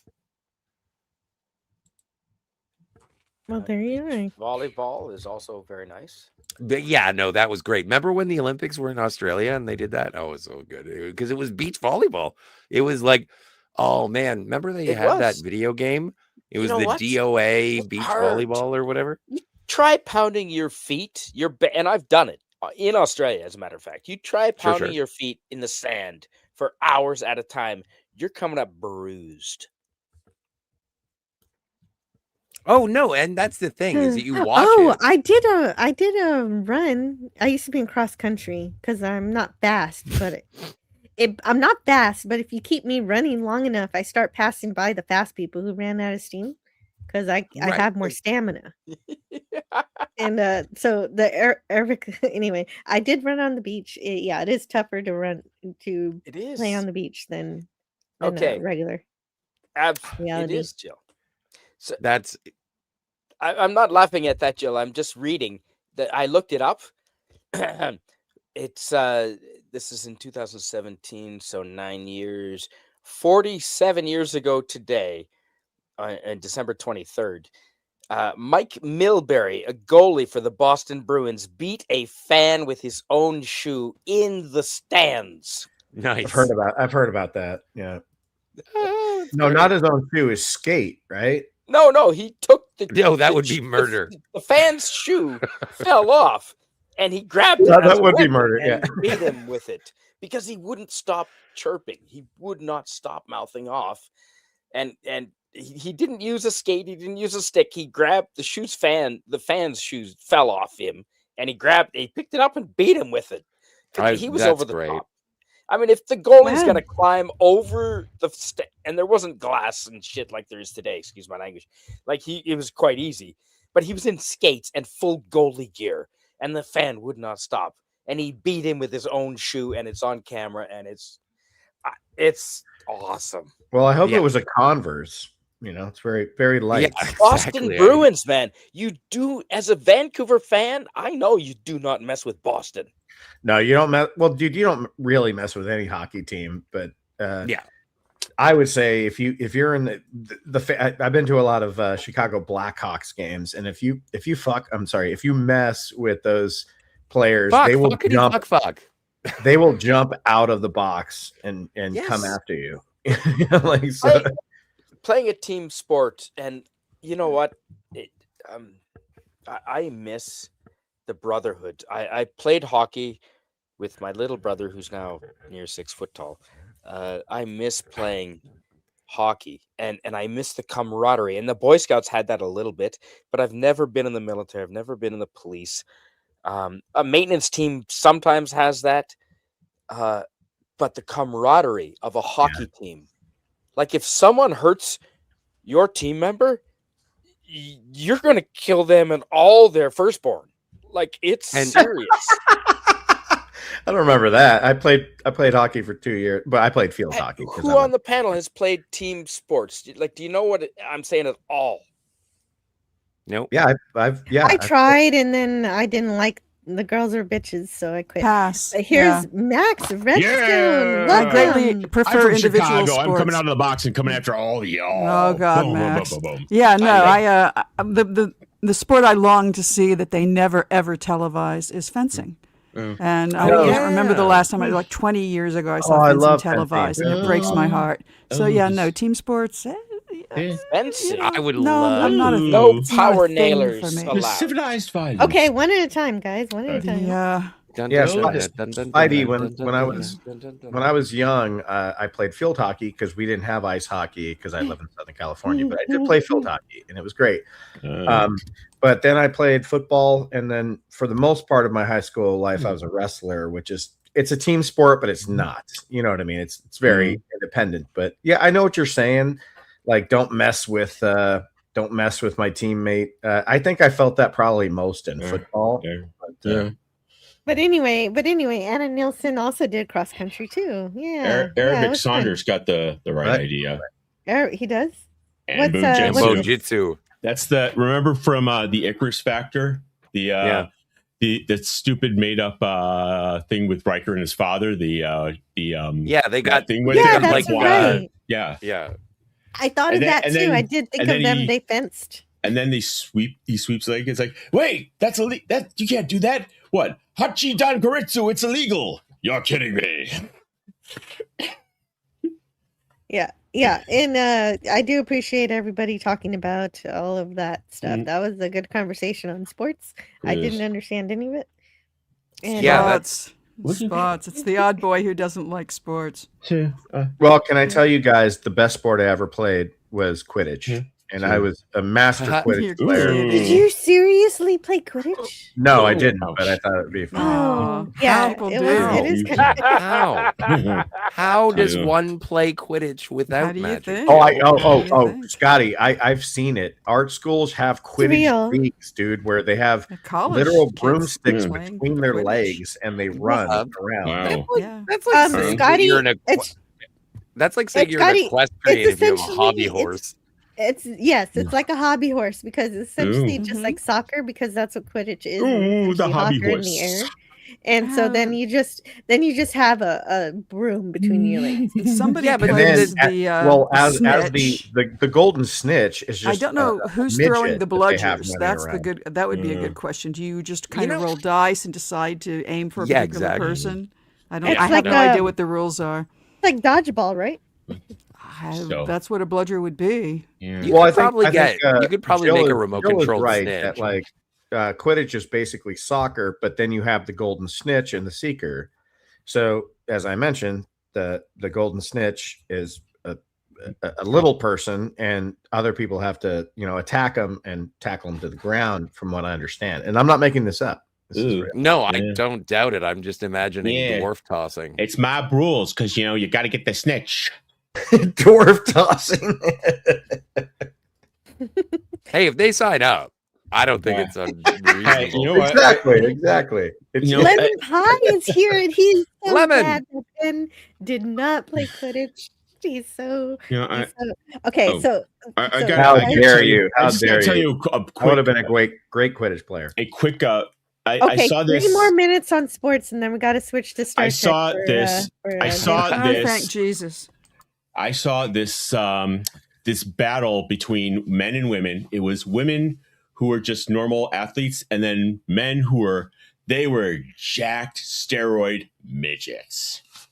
And like the women were like, "Oh, we're bigger than we're gonna kick their ass." Like, no, oh, absolutely not.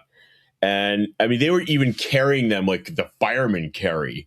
And I'm like watching this. I'm like, so which one of these groups is representing the Lollipop Guild now? What sport? They were just doing they were doing some weightlifting, they were doing some running, some carrying. It was just a competition of the battle of the sexes. Dude, I can't believe it. Like if you're a little person and you do steroids, that's like giving a squirrel cocaine. Yeah. It's like no. Now I'm not saying they were. I'm just trying to give a quick visual. Oh, okay. Have you given a squirrel cocaine? Yes, I have. I don't recommend it. But as a stash, not to give. But they use it. It's kind of like Yeah, when you give breadcrumbs to ducks and they keep coming back, and it's like, oh no, and then so when you give squirrels the cocaine, they're just like, can you hit me up again, or I'll cut you, bitch. And I felt foolish because I am a child who experienced 1980s PSAs against drugs. So, Speaking I just of PSAs, like I everything. just learned this week that you shouldn't give breadcrumbs to ducks. It's very bad for them. It is very bad for them, but I really like anything that I like anything that Rachel Lee Cook has been in. So I just have This Is Your Brain on Drugs on a loop. I heard that too, Tiger, and I bought. Thinking of her. And I bought birdseed because I like to feed the ducks. That's nice. Tuppence a bag. Or the geese. Don't feed the geese bread either. It gives them you can't give a malformation. You can't it's give not geese good, really bad for them. They'll shit like an old goat. Malformation? No, I think they do that anyway. I'm going to share. Lemon Pie says there's baseball in Deep Space Nine. Did you watch our? We had a live stream talking about that episode. Oh, that's something. That's something. Me out to the Hall of you that. It was fun. Don't they talk about baseball in Next Gen? I'm pretty sure. Yeah, there's the first episode of third season. Right. Beverly Crusher Oh comes yeah, back Dr. and Paul it's like- Stubbs. I was like, do you go to the house? Like, no, it's all in my mind. Box scores, RBIs. I've played entire seasons in my mind. What a great actor he is Oh, too. I love that episode. And that's a good Evolution. Wesley episode too. Yeah. It's called It Evolution, is. yeah. And those are rare. Wesley Ira and episodes. Will. Good Wesley episodes are rare. You know what? It actually isn't. It actually isn't that rare. The bad Wesley episodes are so bad that they stick out in your mind so much, and he's not always totally annoying. That's true. That's true. That's true. Really? Jill, Yeah. high five. Yeah. I can't believe as you long as admitted he's that not- in public. I did admit it in public. As long as he's not showing up the actual Starfleet officers and he's not the one saving the ship above the actual flagship engineers who went to Starfleet Academy where he's just like a kid. And as long as it's not one of those episodes. Can I ask Wesley isn't you? that bad. I know you guys. I'm a huge TNG fan, huge Enterprise fan. But I don't know what you guys know, and you guys have probably talked about this a million times. But when it comes to Wesley, the way he's introduced on the show for the first couple of seasons as sort of like this chosen kid that's going to be something amazing, and then all of a sudden they dropped him. What was the behind the scenes issue? Because it was clearly They behind called the it. Well, he was the teen idol. Ben, they called it the Wesley problem, and that Yeah, problem yeah, that I yeah, just yeah. mentioned when he is above all of the engineers who are supposed to be the best of the fleet, and suddenly this kid is the one who's solving all the problems, and that's the Wesley problem. But I've got to.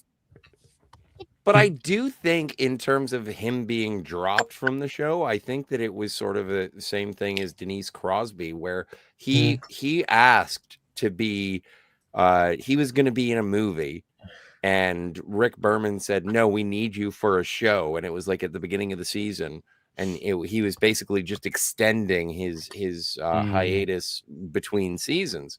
And so he said, okay, well, I just need like another 2 weeks to go and do this movie.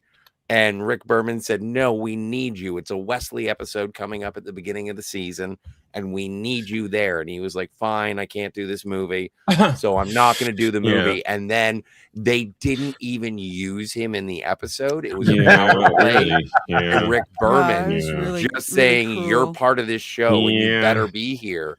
And so after that, basically negotiations broke down, and he was like, I want out, so I can do whatever I want. It was a hard to dick blame move. him. It was a dick move No, by it's Rick. not. That wasn't cool. That wasn't cool. I don't. No, it was yeah, no, particularly Rick not Berman cool did. because the Will role was the role that Keanu Reeves was given in Amadeus, which really established his credentials as some sort of serious actor. Yeah. And so Amadeus? it could have really, Yeah. I believe so. And You know, so it he- really Amadeus could have was like changed. 84. Yeah, that doesn't add up. Yeah, I believe that Will Wheaton was brought in because the producers and showrunners thought that they would. I think she was talking about build on his Dracula. mo- Scotty. Oh, right, Dracula. I thought they were going to build. It wasn't Amadeus. his momentum from Stand By Me, and he was a bit of a teen idol at the time. Yeah. So Stand By Me was a great movie. And the guy had Riz at the moment. Oh my God. He was Will Wheaton was on Riz. Tiger Beat, was on the cover of Tiger Beat Tiger magazine. Beat, yeah.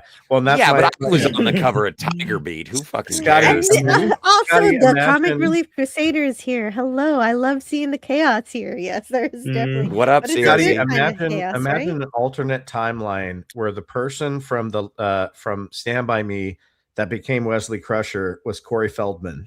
Good Lord. Good Oh Lord. yeah, wow, Corey Feldman. Good Lord, oh, man. My. He could.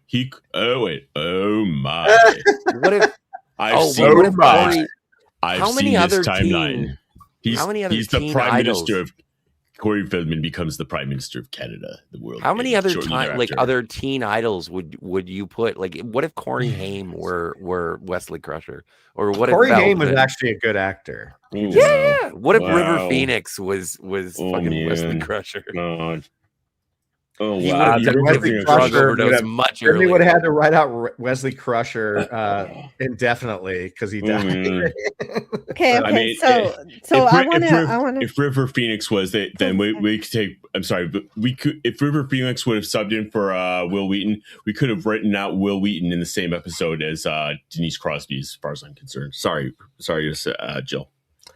That's okay. That's okay. Well, Denise Crosby was another story. But Yeah. before we get into that one, I want to say hello to DJ Play Nice. Welcome. And how is your night going? It's going well. Thanks for hosting, Jill. Oh, great. You all, got a great. all geese are jerks. All geese are jerks. Yeah. Anna Nelson says Canadian geese are jerks, but that's exactly what I was going to say, Ben. All geese are jerks. You know, What up, Canadian geese require a poop Zamboni. Any animal that requires its own Zamboni to effectuate its care, jerks. You think I'm kidding? There are. I mean, you think that this is something that Raquel Briggs joked about. I have seen poop Zambonis that they need to use to clean up the leavings of the geese. Oh, I didn't know about that. Yeah, it's a real thing. That reminds me of like running a thick comb through like a paintbrush, you know, letting it fly. Yeah. So I want to say hello to Alexandria, who says hello to me, and it's great to meet you, Alexandria. Hello. Yeah, it's so good. Yeah, Wesley was good as the traveler in Prodigy, says Alexandra, who is a Star Trek Prodigy fan. You know what? I don't like Kurtzman Trek, but out of all of them, Prodigy is the only one that I can't say was cruel to original Star Trek. There was never any line that said the Federation are evil bastards and we don't like them and they're terrible. And so Prodigy is good for that. I just didn't get into it, but thank you so much for that. Jill, so Jill, Wesley shows up in one of the TNG films, right? And I want to say it's the last Nemesis. Yes, he's kind of in the background from the movie. You see him as an officer, and he's sitting at the head table. So you see him. You know, Wesley's been kind of a dilettante on the planes of existence, and the traveler said, "Wesley, I think maybe it's time you go back." But why? We're having fun. It's like that's all we're doing, Wesley. So, but they didn't even put that in the theatrical release. Yeah. I think I caught my error. Dangerous Liaisons.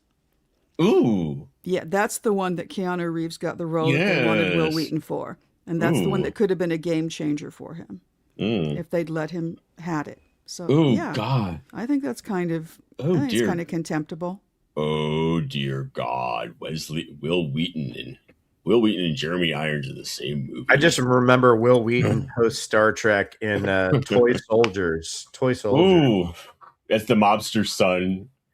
Yeah, as the mobster. He was Jerry Orbach's kid.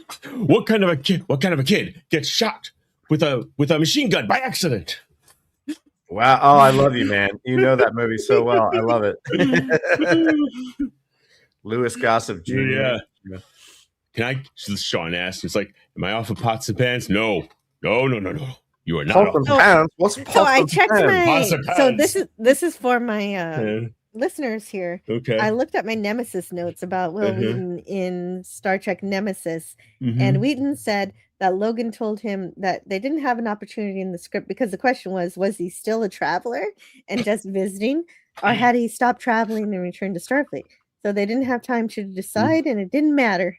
I don't know what Prodigy is. Or What was is he doing? Was he doing the whole Worf thing where he just happens to return when something important happens to the old Enterprise D crew?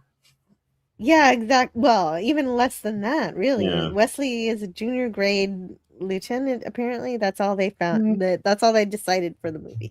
As far as I know, I've never heard of Star Trek Prodigy, so I don't know. So Star Trek Prodigy is like an animated series, with a hologram Captain Janeway, but it isn't really Captain Janeway. It's just a hologram version of her. Or something. It's Kurtzman Drek. It's Kurtzman Drek. Yeah, it's all Kurtzman Drek. It's all the worst. But the only nice thing I say about it is that it is the only one that is not actively trying to disparage the past. Yeah. Well. But it still gets everything wrong because it's Kurtzman Drek. Well. And that's that's unfortunate. But it was a Nickelodeon series. And I think they had good heart. They had they actually had I think the spirit was there. It's just that they didn't know what the hell they were doing. They had good intentions, Jill. So they had good intentions. So wait, there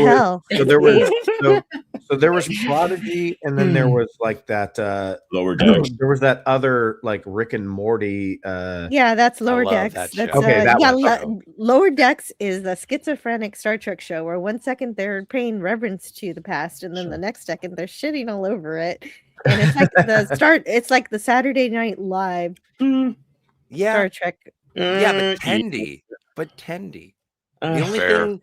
The only thing I really like Lower Decks. I think it's great. But you don't care. Like as long as there's a green girl, you're happy. No. This is true. Scotty, that is your I saw a green girl opinion. the other day and thought of you. That's your opinion, and you are entitled to it. I appreciate your that's forgiveness. one of the first things you asked me. Like you said, when I first met you, Scotty, we talked about what's your favorite movie and who is your favorite green person. Like this is well before all this other any of this.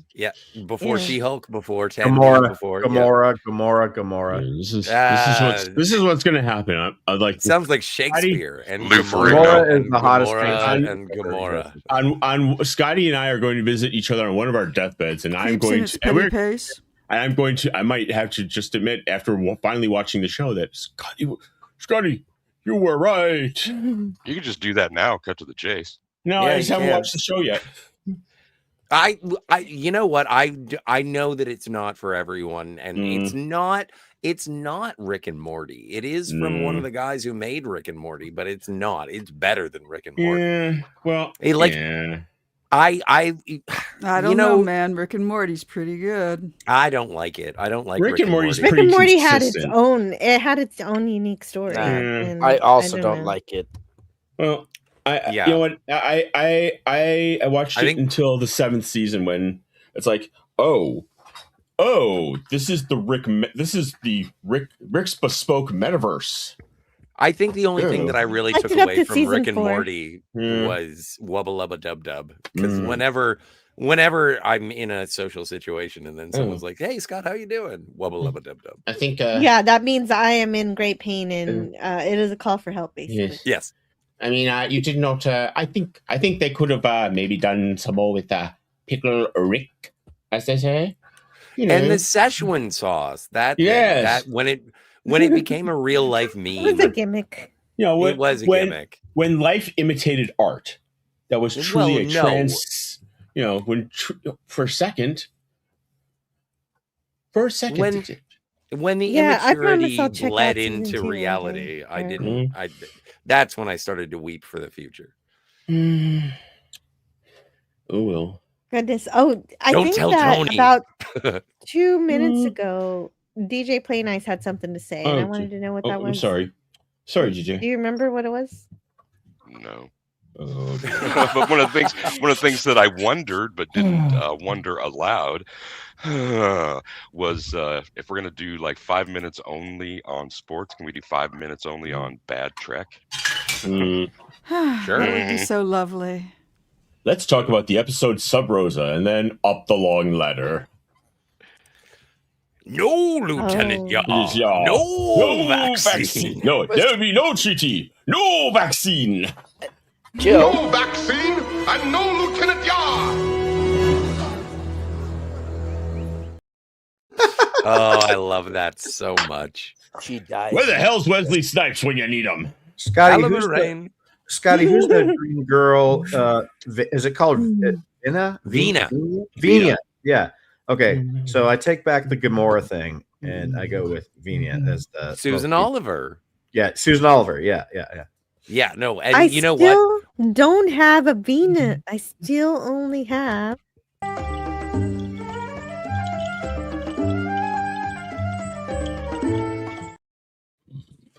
You have Batgirl.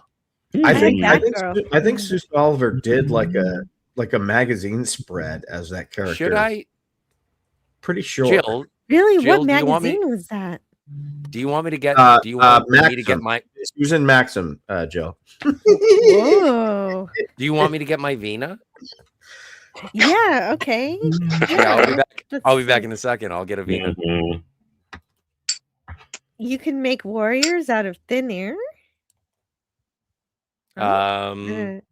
Well, if I'm not sure. yeah, they're called the 3D Jem'Hadar printing? without souls. Yeah, they're called the Jem'Hadar. 3D printing. Right, because they're cloned. They're grown. Oh yeah, they're they're created. Their DNA structure is created by the founders.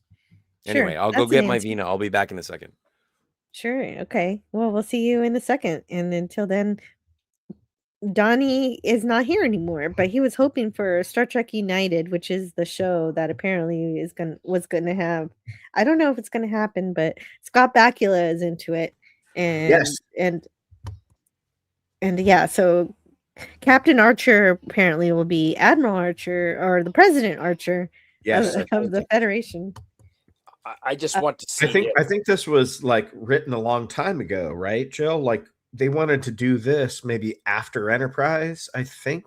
That's like it's actually created by actual Star Trek writers. Yeah, and it was people who created Star Trek. and then they brought it up not too long ago, and I was like, oh my god, bring it on, because Scott Bakula still looks pretty damn good. You know, I could see that happening, but I don't know. That's the thing about it, is that it would be something. I don't necessarily always like prequels, but it would be something that would hand off the baton in a certain way in terms of how he's going to have a whole family, and the family are going to be the ones who are on the starships that are going to have the adventures, and so there'll be Captain Archer's children who will bring the canon forward, and I think that could be interesting. I don't know, to see how the Federation all started.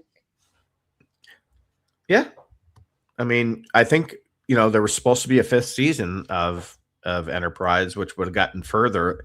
I hate the way they rushed everything that happened in that 4th season, but maybe it could be As far sort as of. I'm concerned, yeah, it did. None of that actually happened. Some of that was just Riker's holodeck program.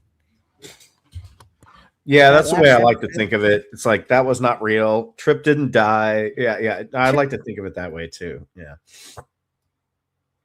And it was a heroic way to die, kind of, but it was not. I didn't want him. No, we didn't I need agree. that. 100%. I'm with you, Jill. Anna said about an hour ago, I've been told we archaeologists are initiated into the government ancient aliens cover-up scheme upon earning our degrees, if only. And that was an hour ago, and we were actually talking about the possibility of having alien life here, and all the drama that's happening with that and everything. I don't know. I don't think they're here. This goes without saying, but are you an archaeologist, Anna? She is. She's a real archaeologist. Clearly. That was my degree, anthropology, and I could have chosen archaeology. I went cultural anthropology instead, but that is the same degree that I took, and it is fascinating. Humans are the most interesting thing to study on the whole planet because we're not. That's what you got your degree in? Cultural anthropology. Dude. But could have gone. I did take a semester of archaeology as well as linguistics. Both of those were interesting. But you know what? You learn something new every day. I always thought Spider-Man was just a photographer who was also good at science. You never know. No, humans. Anthropology is literally the study of humans in past and present. We are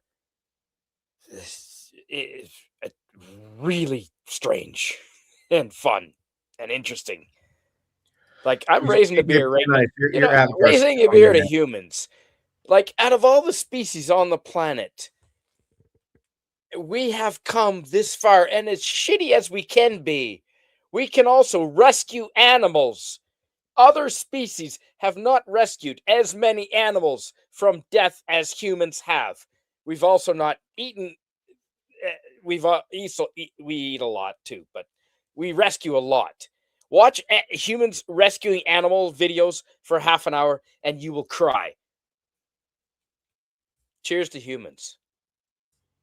Cheers to humans, Spider-Man. Linguistics is one of the most challenging college courses that I took. Like it was a linguistics 1 and 2 as part. Yeah. I mean, it wasn't, I mean, the material was incredibly interesting, but it's like learning all the phonemes and not just the names of them. But like, I remember the final, and it was the first class, not the second. They were only a semester each. Part of the final, like half of the final, was translating the phonemes of like 4 long paragraphs. It's its own alphabet, isn't it? I mean, it's like the phonetics. It's like Elvish. I mean, it's an entirely different symbol that represents something. It's like, oh, holy jeez. Are you sure you didn't major into how to successfully record a voiceover for a countdown clock? I see. Answer coming in 3, 2, 1. Nope. I see you know your diphthongs well. It's a phonetics joke. People, come on. So did anybody read this book, Project Hail Mary? That was my question. Yeah. Well, you can answer. You can ask it again. Sorry. Well, no. I mean, you can ask it now too, as well. I have not. I have not. Didn't even know it was a book until we kind of started looking into it. I've heard it's fantastic, and it's from the guy that did The Martian and a couple of other books. But I'm really excited about this movie, but I got to step away for a little bit, and I'll be right back. So, Cinema Gulp, how are you feeling about Spaceballs, the sequel? Oh, what a question, man! Hell yeah! Well, let me ask you first. Are you a fan of the original movie? Because absolutely, man. Me and my friends, we know like every word to that movie. Yeah. Okay. Which one? So, Spaceballs. 87. Oh, yeah. So I don't know, assholes. Max, I'm excited, but I worry about Mel Brooks because of his age. But I think he's gonna pull this off, and if he does, I think it's gonna be funny because he doesn't give a shit about like modern day anything. So I am cautiously optimistic about it because Mel Brooks is attached. I'm pretty much certain that it's going to be trash. Like I said, Scotty, that's what they said about the first one, and it was trash. But then people loved it. But also, but the swap out of Josh Gad instead of John Candy, is Josh Gad the guy to step into the shoes? He's not the guy for anything, dude. He's not that bad. But you he makes a nice snowman. I understand he was very good in that Mormon play. John Candy is irreplaceable. So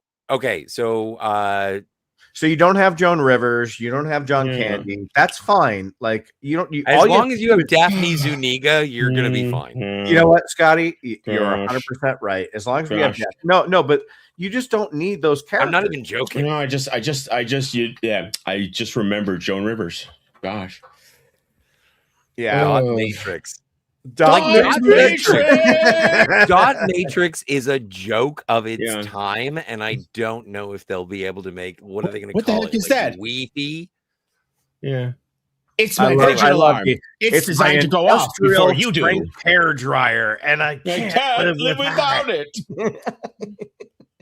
And then they drop it, and it's like, see, this is much better. And it's like, oh, you know what? You know what, Max? If it sucks, it sucks. But I'm there day one. Yeah, I'm still. Yeah, you gotta.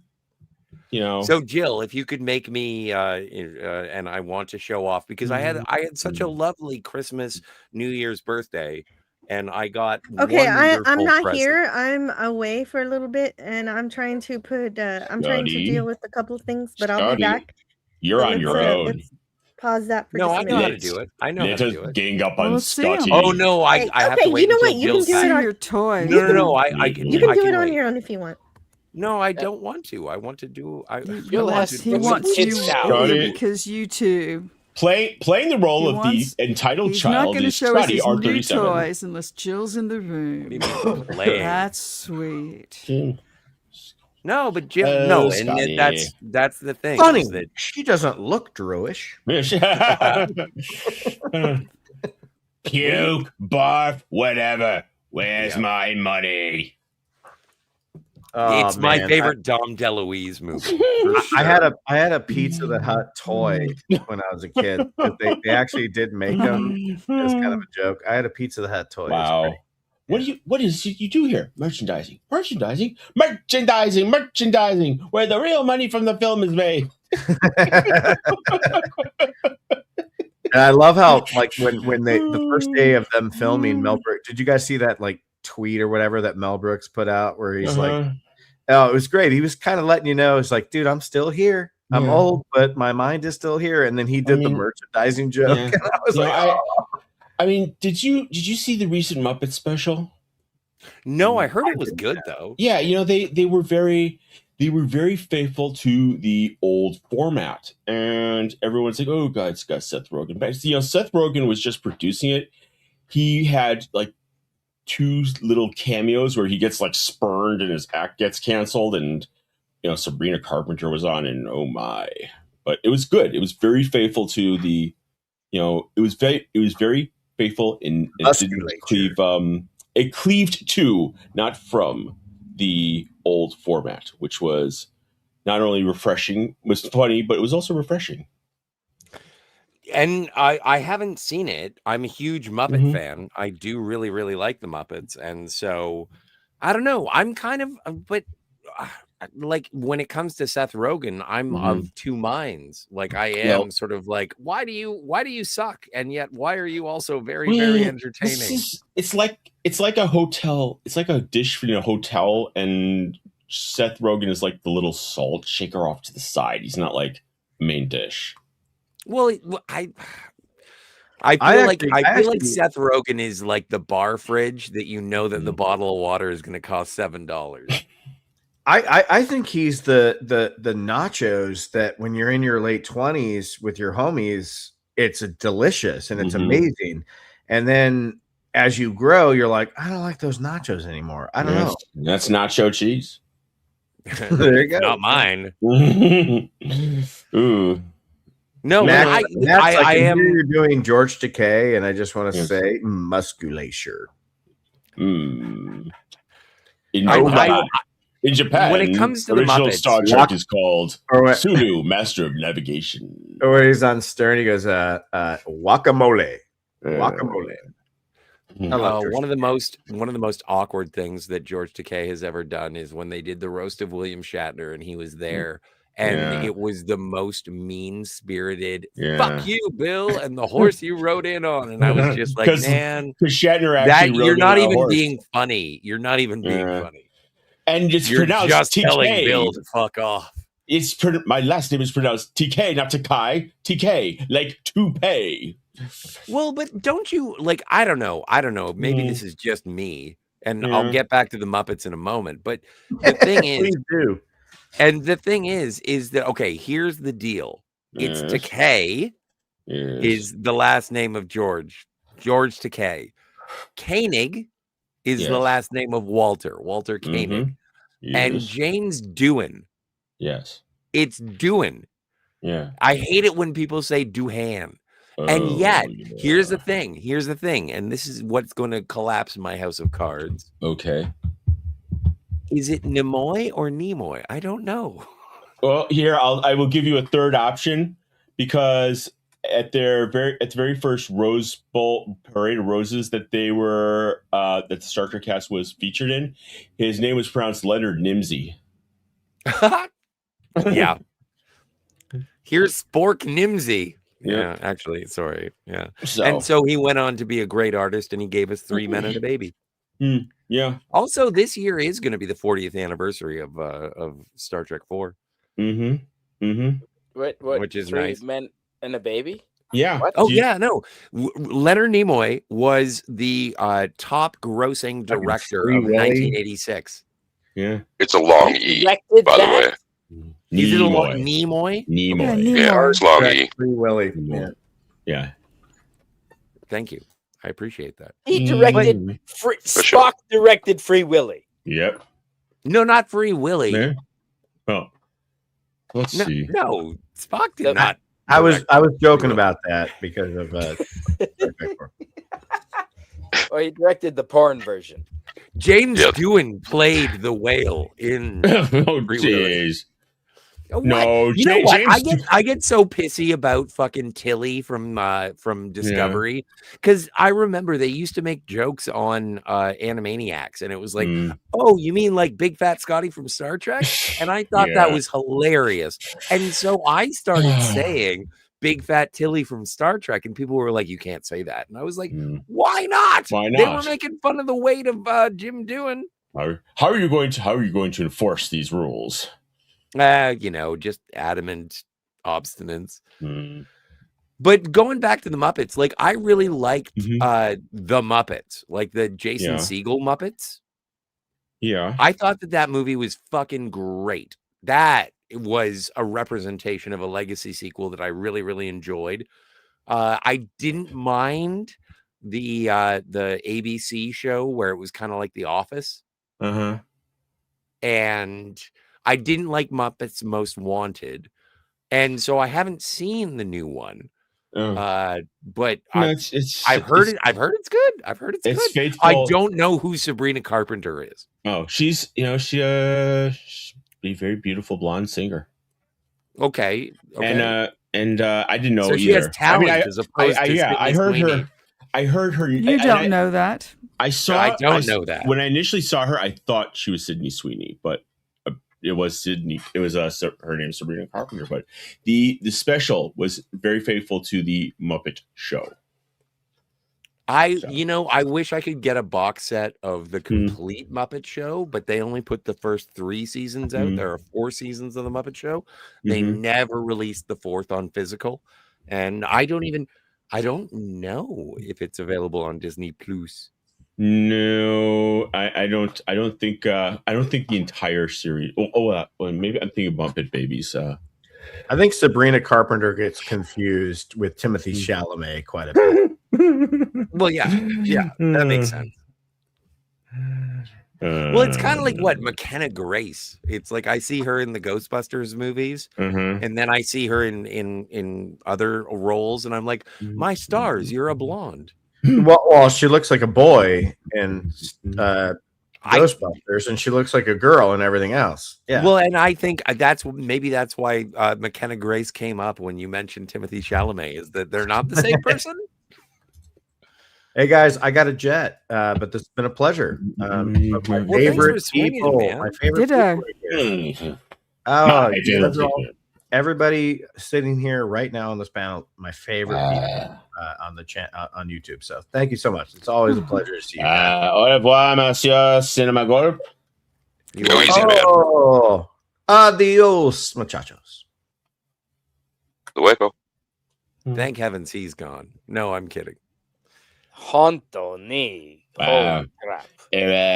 Yeah, Scotty is one of those toxic people who likes to drink poison in the hopes that he's going to do away with one of his enemies. Princess Bride. Inconceivable. Oh gosh, if that movie ever gets remade, No, that's I think that, and I'm not that affectionate towards the Princess Bride. I do have a copy of it. No matter how many times I try and get rid of my copy of the Princess Bride, it's like a boomerang. It always shows back up at my door. Do you ever watch movies in school? Like just for like, that was a movie I watched in school. And Fred, what's his name? What's his Fred name? Savage.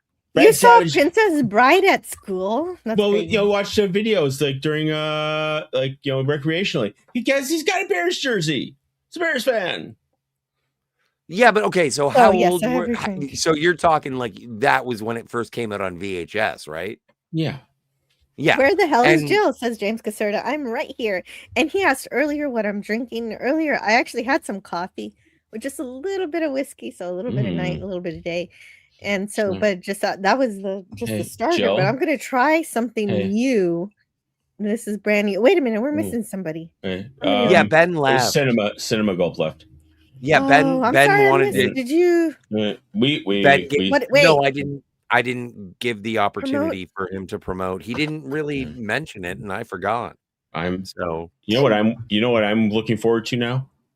When Jill's like, I will take you home again, Kathleen. and 2 servings of ice cream for everybody after dinner. Ooh. Thanks, Captain Wesley. So no, but that was from him first. Yeah. He did it first. He did the ice cream first. You know, I always meant to sit down and just chart out, Wesley's shenanigans going awry versus the time that Wesley actually saved the ship. Never finished it though. Yeah, that's a good idea because there was that time where he almost destroyed his mother. Mm-hmm. Put her in the bubble, brought her back. But there it is. Oh, this is actually Scotty's promotion, but it has Cinema Gulp in it. Subscribe to Cinema Gulp. And then there was the time where he saved Riker and Troy and Loxana. The menage. The menage a tribe when he found the Argolian ceremonial chime pattern in the warp exhaust of the Ferengi ship, which is like, they have AI now and there's data. Lieutenant Data is there. He can recognize patterns too. That's Lieutenant Commander to you. Lieutenant Commander Data. Ooh, okay. Yeah, that's right, Commander. Jeez, it's not like I'm not treating him like Commander Hobson. Okay, jeez, take a chill pill. I'm just correcting you. Thank you. Deal. Okay. Thank you for your accuracy. Anyway, now I'm drinking and so forth. a hard seltzer. I usually hate these, so I'm probably gonna hate it. It's a tropical twist. We'll see what it's like. There was some brand, Mike's. I don't know. Somebody was Mike's making a hard cola. Ooh. I don't know, maybe 20 years ago, and they I loved it, and they stopped. It broke my heart. It smells good. This actually smells good. So this should make something. Actually, I was hoping Ben was here because I've got a drink. They should make something with Khan as the mask. It's like, first when you drink to feel good. Then when you drink to numb. Then you drink obsessively. That is when we get you. See, you sound like Pepe the prawn. Your Pepe your Khan sounds Pepe like the frog. The prawn. No, the prawn. Prawn. It's a shrimp. It's a shrimp guy. It's a little Muppet. That's not fair, okay?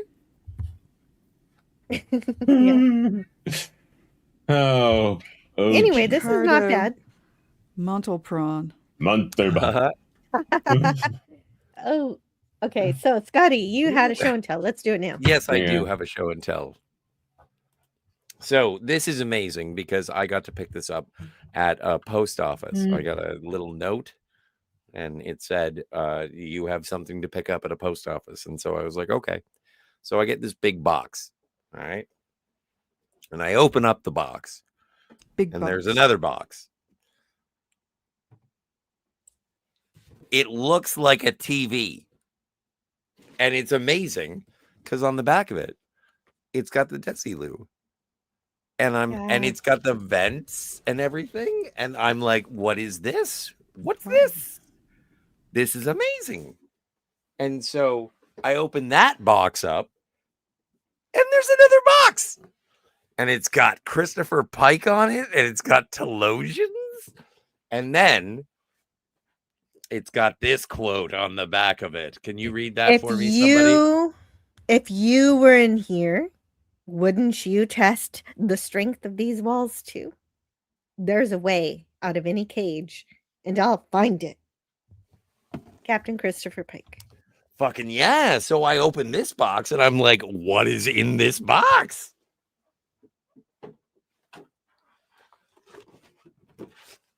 And I get a green girl.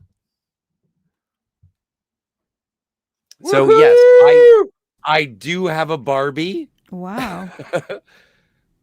And that's it. As Star Trek turns 50, this is the 50th anniversary Barbie, we look back and celebrate one of the most influential television series of all time. Set in the 23rd century, the show follows the brave crew of the USS Enterprise, NCC 1701, as it explores strange new worlds and seeks out new life and civilizations.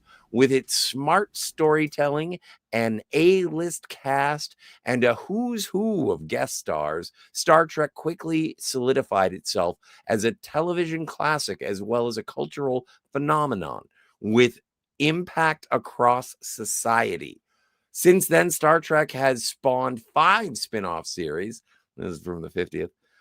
Since then, Star Trek has spawned 5 spin-off series and over a dozen feature films. Star Trek has and will continue to boldly go where no man has gone before. In the pilot episode, The Cage, the Telosians use their power of illusion to interest Captain Pike in a young woman named Vina.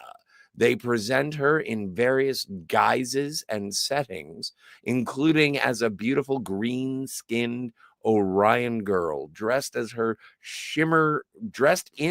her shimmering metallic gold dancer's dress.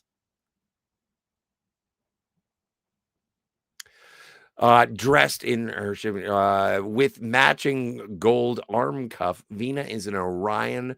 Remains one of the most enduring images from Star Trek.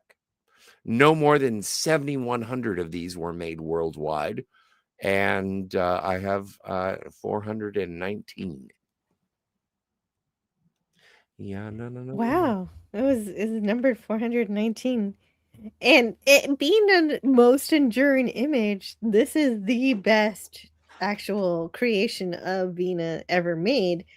And so they don't really make Vina very much often. It just doesn't happen. I mean, there's a Hallmark ornament, but hold her up to the camera and hold her still. You're dancing her around like a 6-year-old. Yeah, come on, I want to take a good look at her. What about the toys, bitch? Sorry, I said I wanted to see your toys. Quit bogarting the Vina, man. Every day is like Christmas. And so your computer kind of reflects onto her too. Big hair. Hold her sideways. Caress you want to see how busty she is? Caress her like you love her, Scotty. But it's really interesting to me that the best Vina is a Barbie. I meant horizontal. They kind of got her eyes right, and that's saying something for a Barbie because they don't really bother to do a sculpt. It's just Barbie. It's Barbie is Dorothy. It's Barbie is Joan of Arc. It's Barbie is. And they kind of got her eyes look good. They got her eyes right.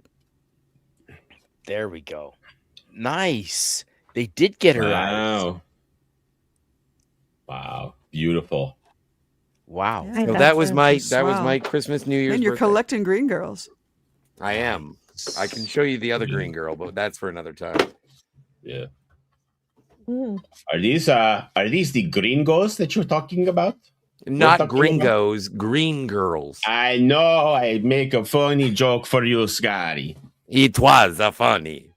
Aravic Sander says, Hey, how Aravic. closely are the menagerie and the cage related? Did they keep the same story and script and just replace Spike with Kirk? Well, what happened was it's kind of like the menagerie is more like a container for the cage, where it wraps around the story of the cage. Yeah. And The original story was the original pilot. It was rejected initially. It was rejected as the pilot by NBC, so they reshot. What was it?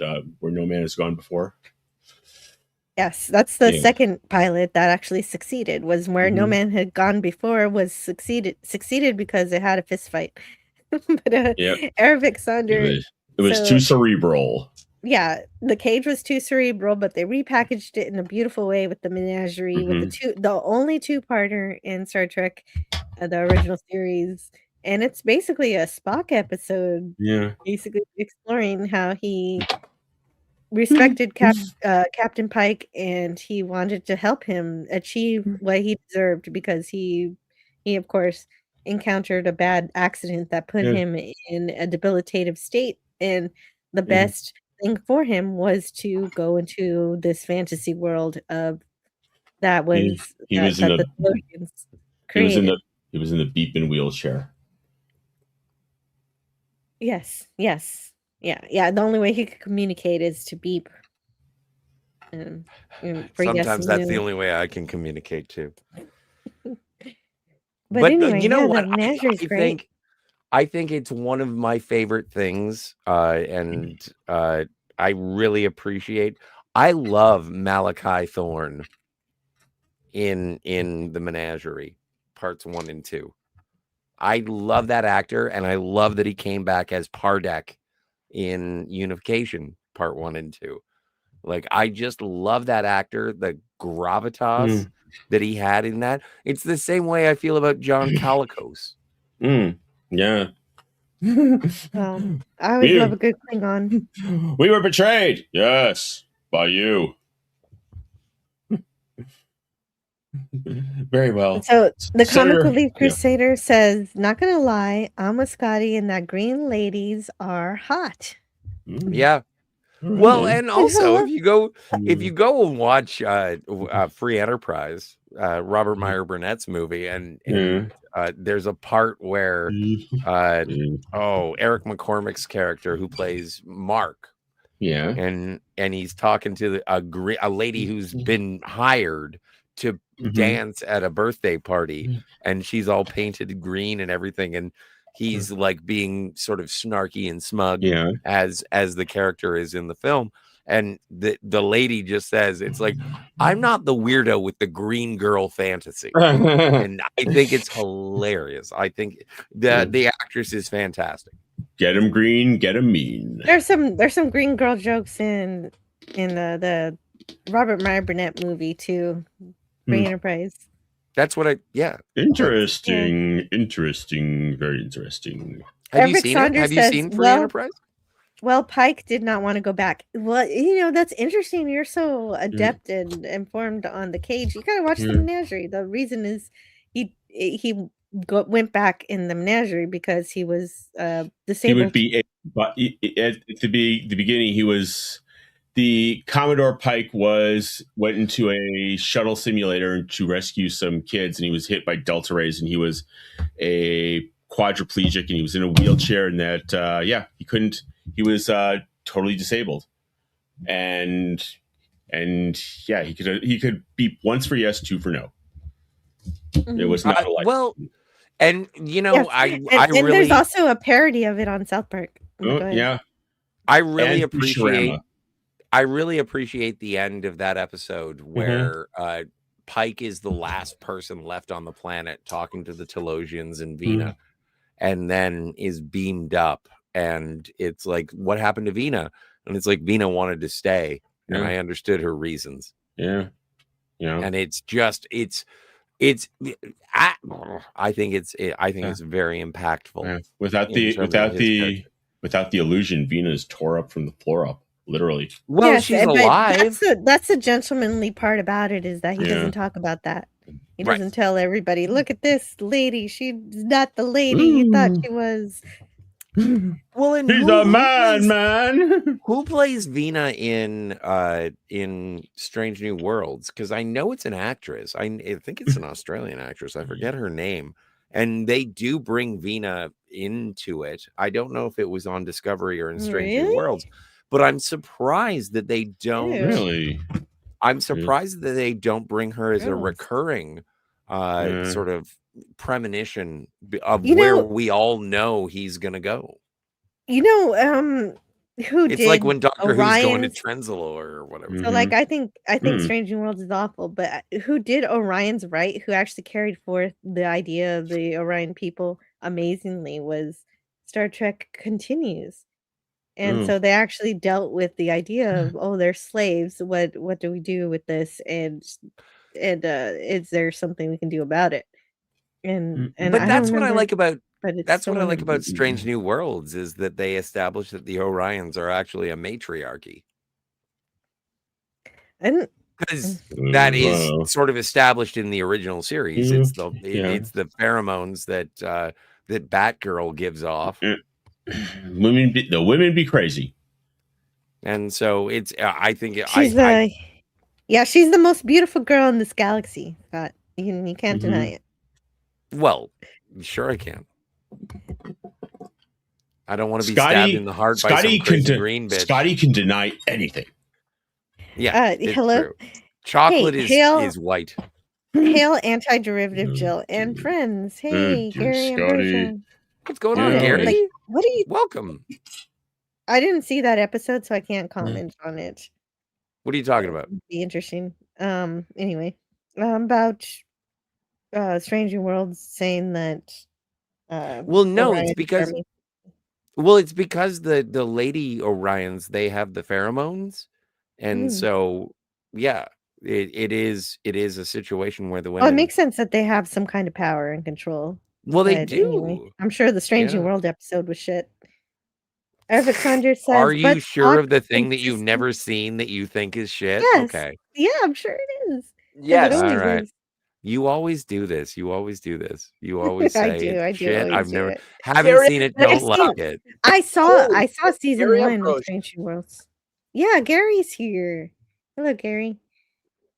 Well, he's been watching some of Starfleet Academy, so he knows what's wrong with Kurtzman Trek.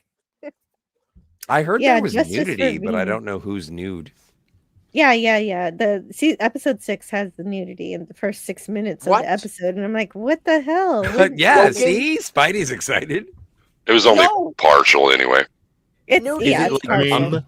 Not in Star Trek.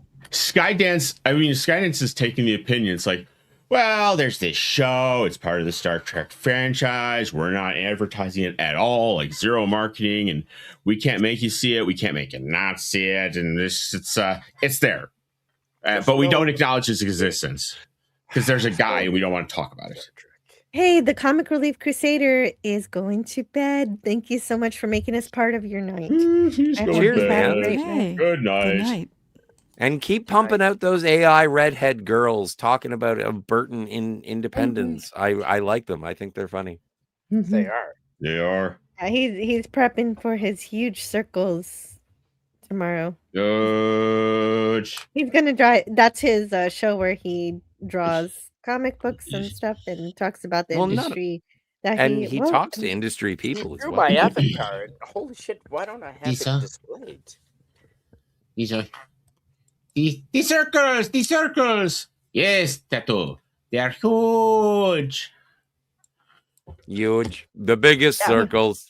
This is Mike's work right here. Canadian Spider. Circles like, very, very good.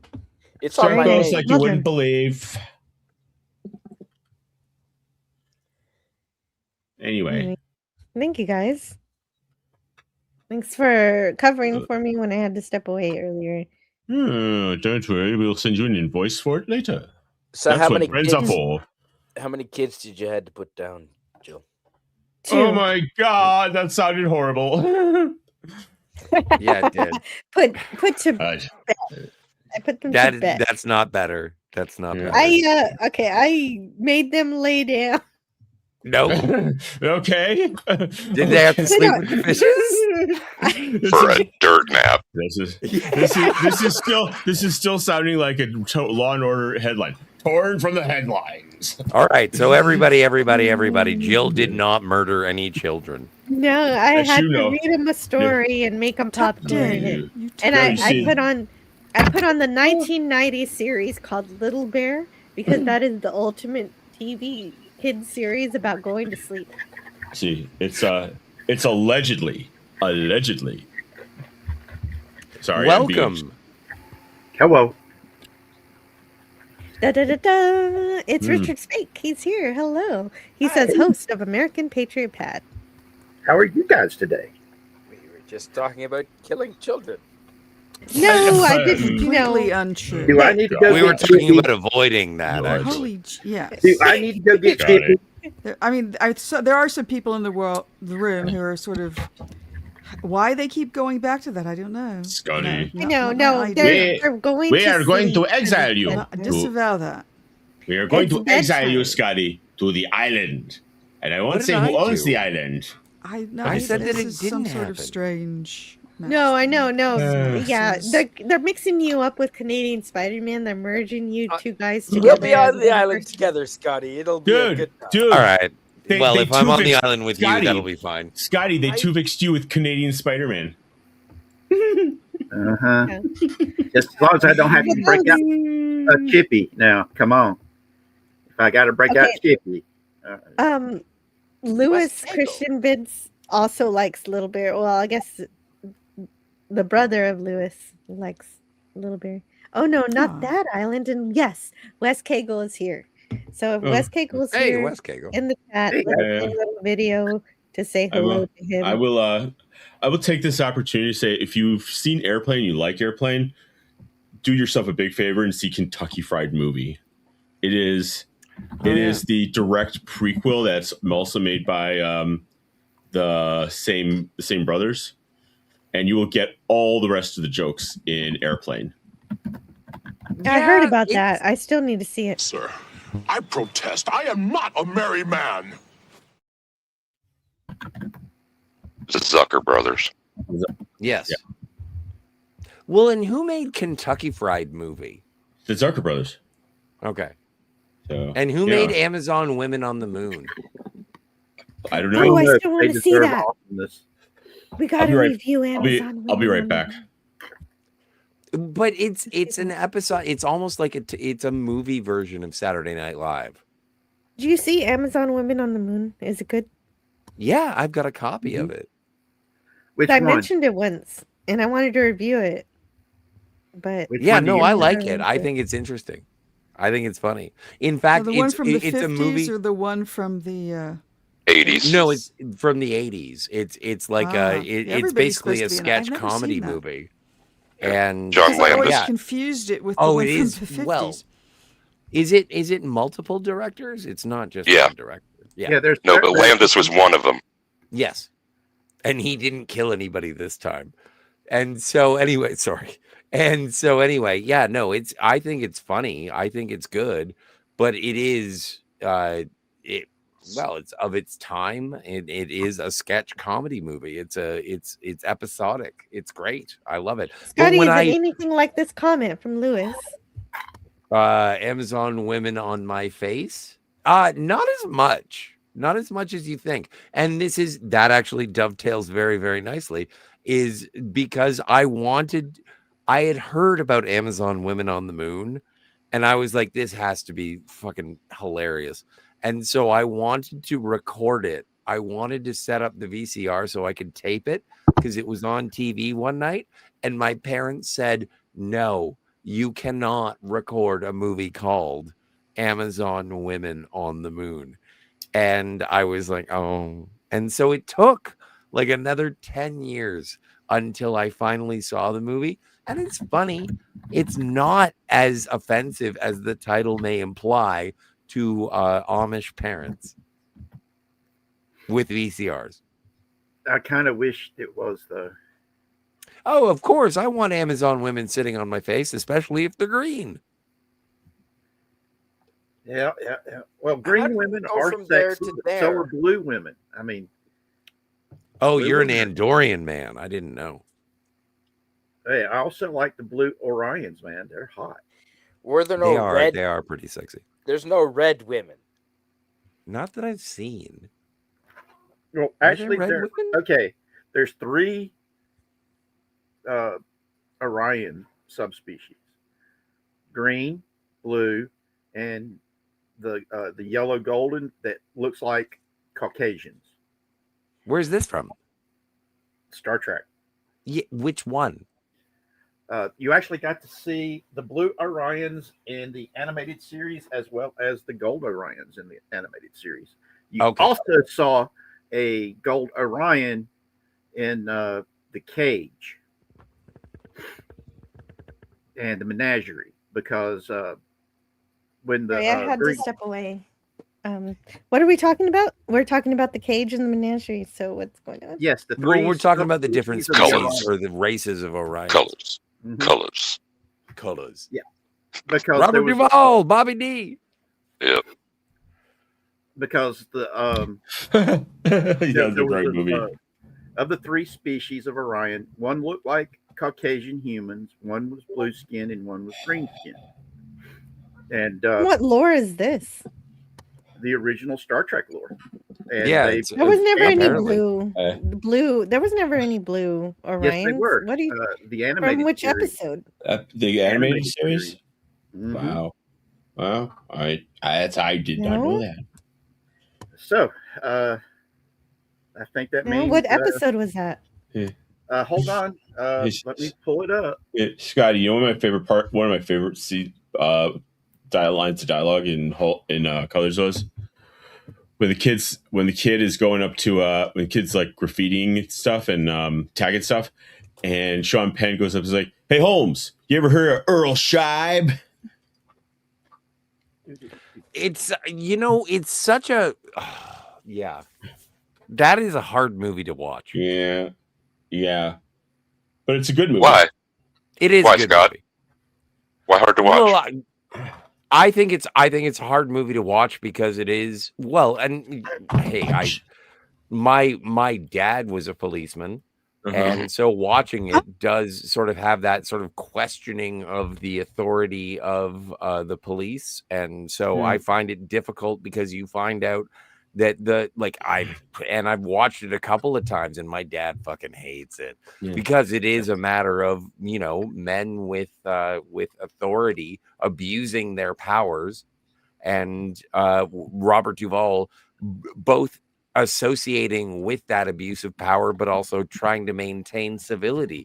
And so it is a moral question. That entire movie is what is the responsibility of the police? And is it just assholes abusing power? And the question is, There's a lot of the characters. It's difficult for me. A lot of the characters in the ensemble Thanks, are man. bad guys, both either cops or gangsters. So. Well, and that's the beautiful scene where Robert Duvall does confront Sean Penn and says, "You're no better than them. You are just a gangster, and if you want to fight me, you know where I live." Yeah, and so apparently Richard Spake found it. Show me the blue Orion. All right. And I'm wondering if it's the episode I think it is, because I remember an episode that I might think it is from, but show it to me. If you have a picture, you can share it. And by the way, everyone knows Jill's favorite episode of Star Trek: The Animated Series is Bem. All right, it's yesteryear. It's not Bem, but I do love Bem. And if you're gonna buy me a Bem, just buy me a Bem and get it over with. I will. Right, I'll rip it off like a Band-Aid. I just sent it to you. The link on Jill crushes on Charlie Reynolds hard because I can't. Unfortunately, I'm not able, since my laptop won't let me use Google Chrome. I can't share my screen with you. Well, let me see if I can find it. It's on Memory Alpha, The Pirates of Orion. Oh, it's Pirates of Orion. Okay, sweet. Yes, it was the animated series written by Howard Weinstein, directed by Bill Reed. Season 2. Okay, let's bring up the tapes. Okay, let's go to the tape. Oh yeah, no, I see them. There's the blue Orions. There are blue Orions. Mm-hmm. Captain Kirk is fighting with one, and let's see blue Orions. But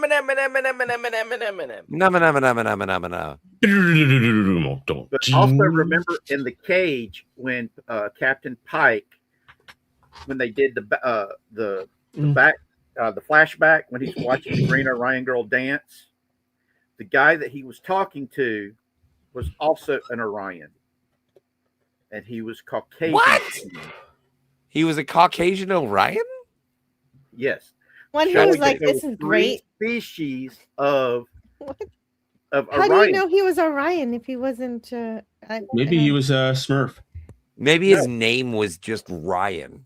No, basically they used. Sorry, I'm kidding. And it could have been a painter. People, when they wrote the Star Trek role-playing game, took these notes and they expanded on it.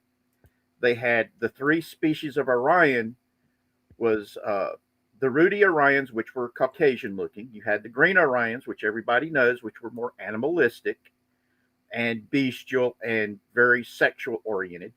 And instead of blue Orions, the FOSSA Trek had gray Orions who were hidden from people because, well, they were originally the tech guys of the Orions, and they were very uppity because they thought we're the smartest, so we should rule, and they got screwed over really bad in a civil war, and thus they were hidden from everybody else.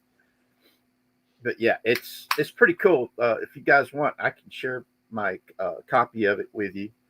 Well, it makes sense. Yep, and like I said, but the 3 from the TV show and the animated series was the blue Orions, as you see before you, the green, of course, the sexy. Yeah, only their uniforms are green, so that is kind of weird. Mm-hmm. They're blue, abba-doo, abba-die. Oh, my Orions are blue, abba-die. And the lower decks changed a little bit of the lore, where the Green Orions are very matriarchal, the blue Orions were patriarchal. And then they would bang Zeus and Alice into the moon or whatever. So I'm wondering if that means that the gold Orions, as they referred to the Caucasian Orions, as being more balanced between the two. And you can only marry a Green Orion in West Virginia. It's only legal to marry a Green Orion in 32 states. But I mean, the show was, like I said, God bless America. If you ever do another God bless animated series America special, let me know, because I love this. I love the animated series. Oh yeah, man.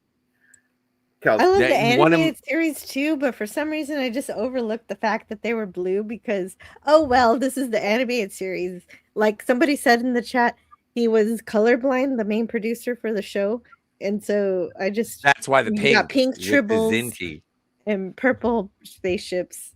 Yeah, but it's really great. No, that they you actually there from was that. a reason for a lot of those bright colors. Remember, the show, even though it was adults watched it because it was Star Trek, it was they aimed it at children. They didn't. They did not aim it toward children. It was on the Saturday morning block, so children saw it, but they never. But DC Fontana specifically wrote a memo saying, "Do not write this for children. Write it as if it were a real Star Trek episode, because children love Star Trek anyway." Yes, yeah, and you don't have to pander to children, especially intelligent.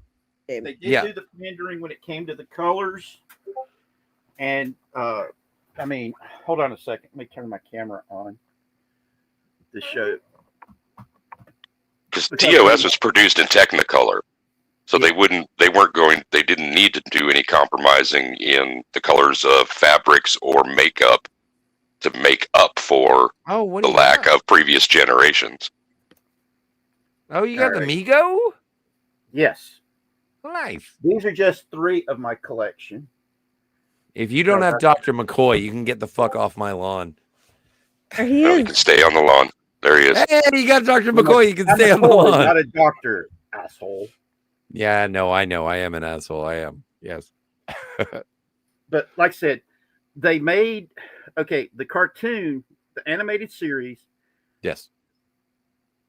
was put on. Children loved it, but they did remember it was made by cartoonists who were used to making stuff for kids. Thus, they went with the bright colors and things of this nature, like little kids wanted, and plus, like in the like if you'll notice, remember in the uniforms, they simplified them. So, like and they made the deltas of the ship's insignia bigger, to make it easier for the kids to see it and to be on the toys. One of these guys, I love that show so much, I carried one of these little dudes with me up to 3rd grade. Almost everywhere I went. Oh, he was like your Linus blanket. Ooh. He was my. Was when you were a kid, was Star Trek the animated series? It was just called Star Trek. Was that your first Star Trek series? No. My first Star Trek was the original series. My mom and dad were Trekkies. Ooh, nice. So I got to watch Lucky. Trek, and I got to watch the animated series. I have freaked out people by the fact that, like Nadine, is a big Trek fan. She's like, no, the toys weren't made for that. And I'm like, yeah, they were made for the cartoon show, the animated series. She didn't believe that until I pulled out the information and proved it to her. Yeah. Which is hilarious. I keep getting proven right, and I keep getting treated like I don't know shit. And later, oh, what? Shut up. And then You're fine. By who? Who did that to you? What kind of happened? monkey nuts did that? What's going on? What proven right about what? Lots of stuff. I keep getting Well, proven and right. you know what? And I'm not so steeped in the animated series. I had the pleasure to review the entire animated series with Jill and Pop Culture Curator. And so that was my first. I'm sorry? What was your who was your favorite animated series character that they introduced on the bridge? You know what? Maress. Because I'm a furry. I do like Eric's though. My I word, do like Scotty, Eric's. my word. No, I like you know what? My favorite thing about the animated series is that Chief Kyle has a mustache. Yeah. Yeah, but sometimes when Scotty's using the bridge, it suddenly becomes Kyle when they pull Is down it? the controls. Is it an agonizing mustache? And as much as I hate Bem, I love Bem. Like there are so many episodes of that, and I hadn't seen any of them. I'd seen Yesteryear, and I think I saw Far Beyond the Farthest Star, or whatever that one is, with the giant ship that dies unto itself and says, "Please don't go." Yeah, And yeah. it's It kind of "Fuck reminds you of pal, Charlie. You're a dick. It kind of reminds you of Charlie X, that episode. Little bit, yeah, no, totally. And so, but like, I really throw it in. Like I throw a disc of the animated series while I'm, doing laundry and vacuuming and stuff. And I'm just like, this is great. And then I get distracted and I'm just like, oh no, I love the animated series. Now, if well, thanks to Pop, yeah, you do. Thanks to Pop Culture Curator, I'm glad he invited me. I just wish that more people knew about it, because I remember when they released Lower Decks, there were people bitching about it being an animated series. I'm like, it's not the first one, it's not the second one. I think it was like the third or fourth. Well, I say this about the interplay video games in terms of I wish they would take the audio that was recorded from the original cast and I wish they would make it into an animated movie. Yeah. If they And would take if they took the animated series, hold on a second. and update animation. Yes, update, just animate, just like I wish they would do the same thing with special effects.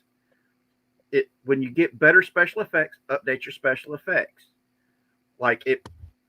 In all honesty, if they would go in and do that to like Babylon 5, it feel like gangbusters. But there's an issue right now with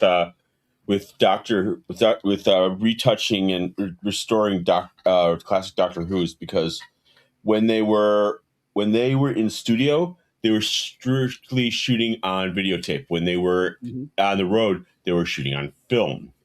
And I think the final resolution was somewhere around 370 or 480. But some of the restoration work has like brought the film up to like 1080, which is not what it was originally intended for. Yeah. If they, I can't remember what the program is that somebody was talking about where they can use the artificial intelligence enhancement. Fuck that noise, Silent Bob. And it brings it up. But that's also one of the detriments of when they re-released, I think it was Aliens and True Lies, like the 4K re-releases of those movies. They were upscaled with AI. And some of the time it looks like a melting ice cream cone. And it's like, don't. Please don't use AI to upscale anything. Do it. And also, we're coming up on the 60th anniversary of Star Trek, and they did do The Next Generation, but that was the benefit of it being shot on film. And people are saying, we should do we should do a remaster of Deep Space Nine and Voyager for the 60th anniversary. And while I wholeheartedly agree, the sad part is that if they do that, they're going to do it with AI and it's going to look sus. Yeah. It's going to happen, and they're going to follow the core competency of do more with less. Yeah. Hey, Sashi's here. Hello, Sashi. Ask a question. Hello, Sashi. Hello. The retcon and Enterprise of the Orion being women being the ones really in charge. What is your opinion of that? Is it incompatible with in Enterprise? Star Trek Enterprise? Yeah. It's the ones really in charge. What is your opinion of that? Is it incompatible with what is in the original series? Actually, No, not really. It makes sense to me. It does. It makes a hell of a lot of sense. Because I like to be dominated by green women, so I'm good. Well, yeah, obviously their sexuality has a power. That's that's not even the first chapter of your book, Scotty. That's like the preface. No, that's the dedication. That's on the cover. Scotty, the cover of Scotty's autobiography is going to be a picture of him getting spanked by a green woman. No, that won't sell. That won't sell. That's not going to be the cover. Yeah. If Spinal Tap couldn't do it. Yeah. Oh, they'll just be really close to each other. You know what? I'll give you. It's gonna be a green hand holding a ping pong paddle. How about that? Interesting. They're more cerulean teal than true blue. Could be mistaken for green, Susanna Nielsen. Yeah. Nice. But I in my review for that episode, I did say they're blue instead of green, and then I went on and I didn't think 2 seconds beyond that, because then I just got into the story, and so I completely forgot that there were blue Orions. But that's the interesting thing about it. And when it comes to Star Trek conversations, there are people who think that the animated series is not canon. And it's like, Again, Yeah, it's they like fuck can- all they that can go noise, away. Silent Bob.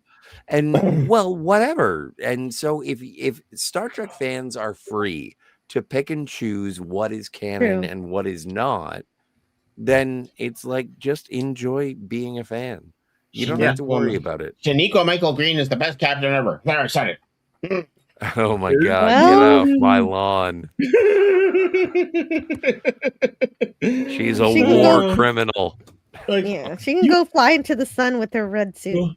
Hopefully sooner than later. I just say I'm so confused. She left The Walking Dead for these?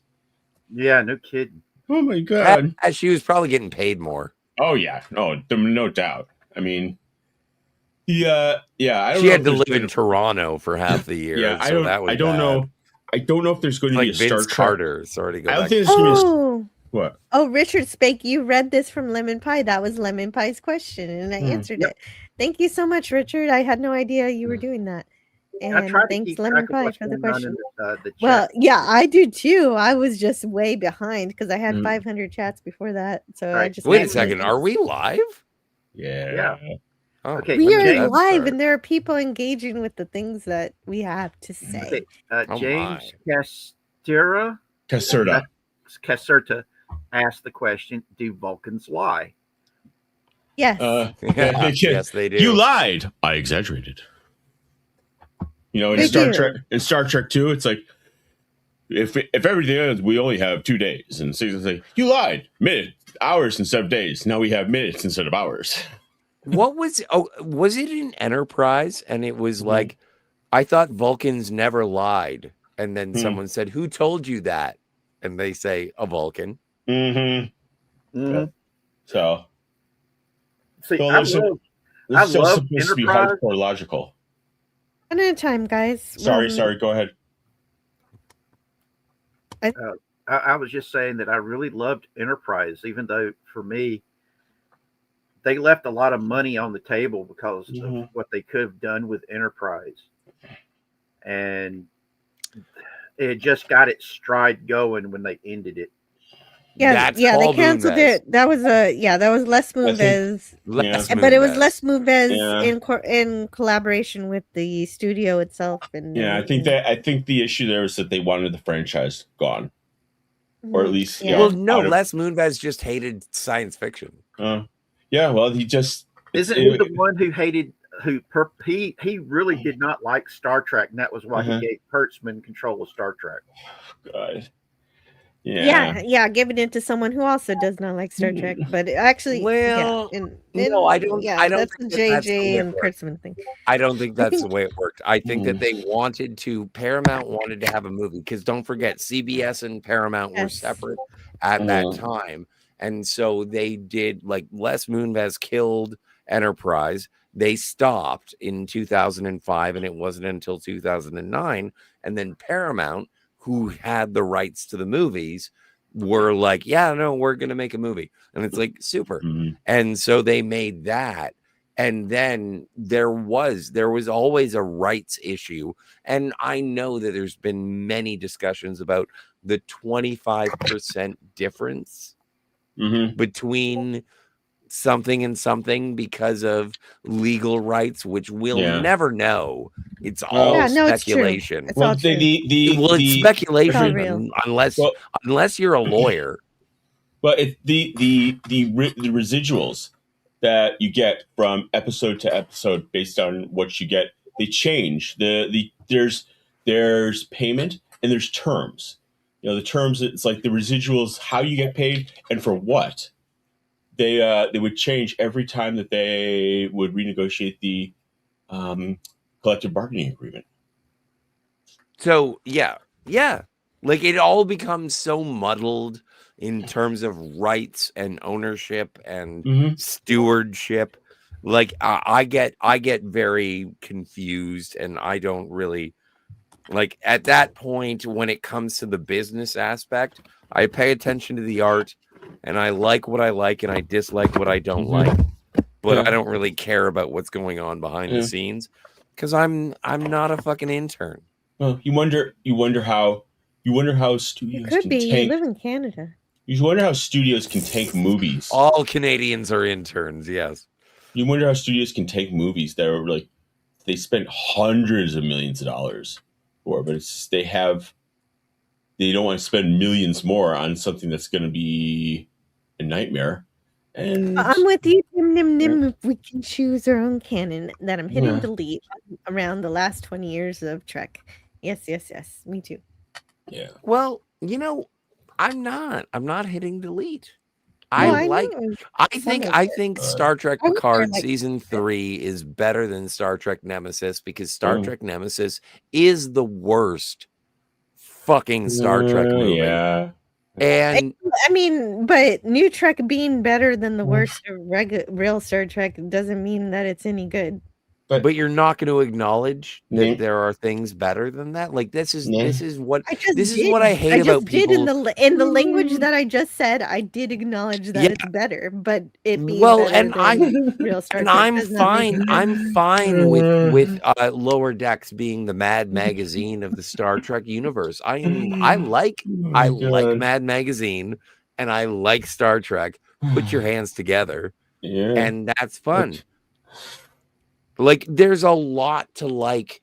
Well, okay, there is some to like about New Trek. I'm not going to go hog. Is that your final answer, Scotty? Well, yeah. Like, and you know what? I'm glad you can enjoy more of it than I can, even though I've seen more of it than you. I'm not laughing at you. I'm laughing in your vicinity. Oh, I don't feel picked on. And I'm standing right next to you, Scott. So push him back. Yeah. Well, no, I don't have to. Saunders because if you are a fan of something that opens up to peace, love, and understanding, which is what Star Trek does. Yes. If you are going to open your intellect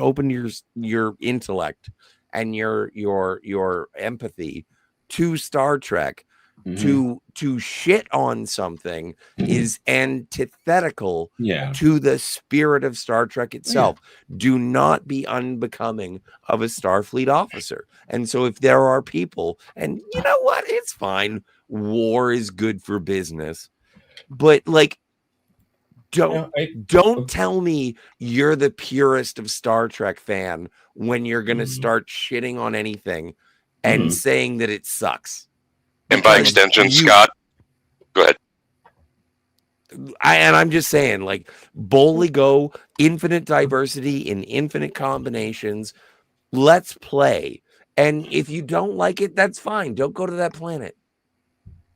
And by extension, the more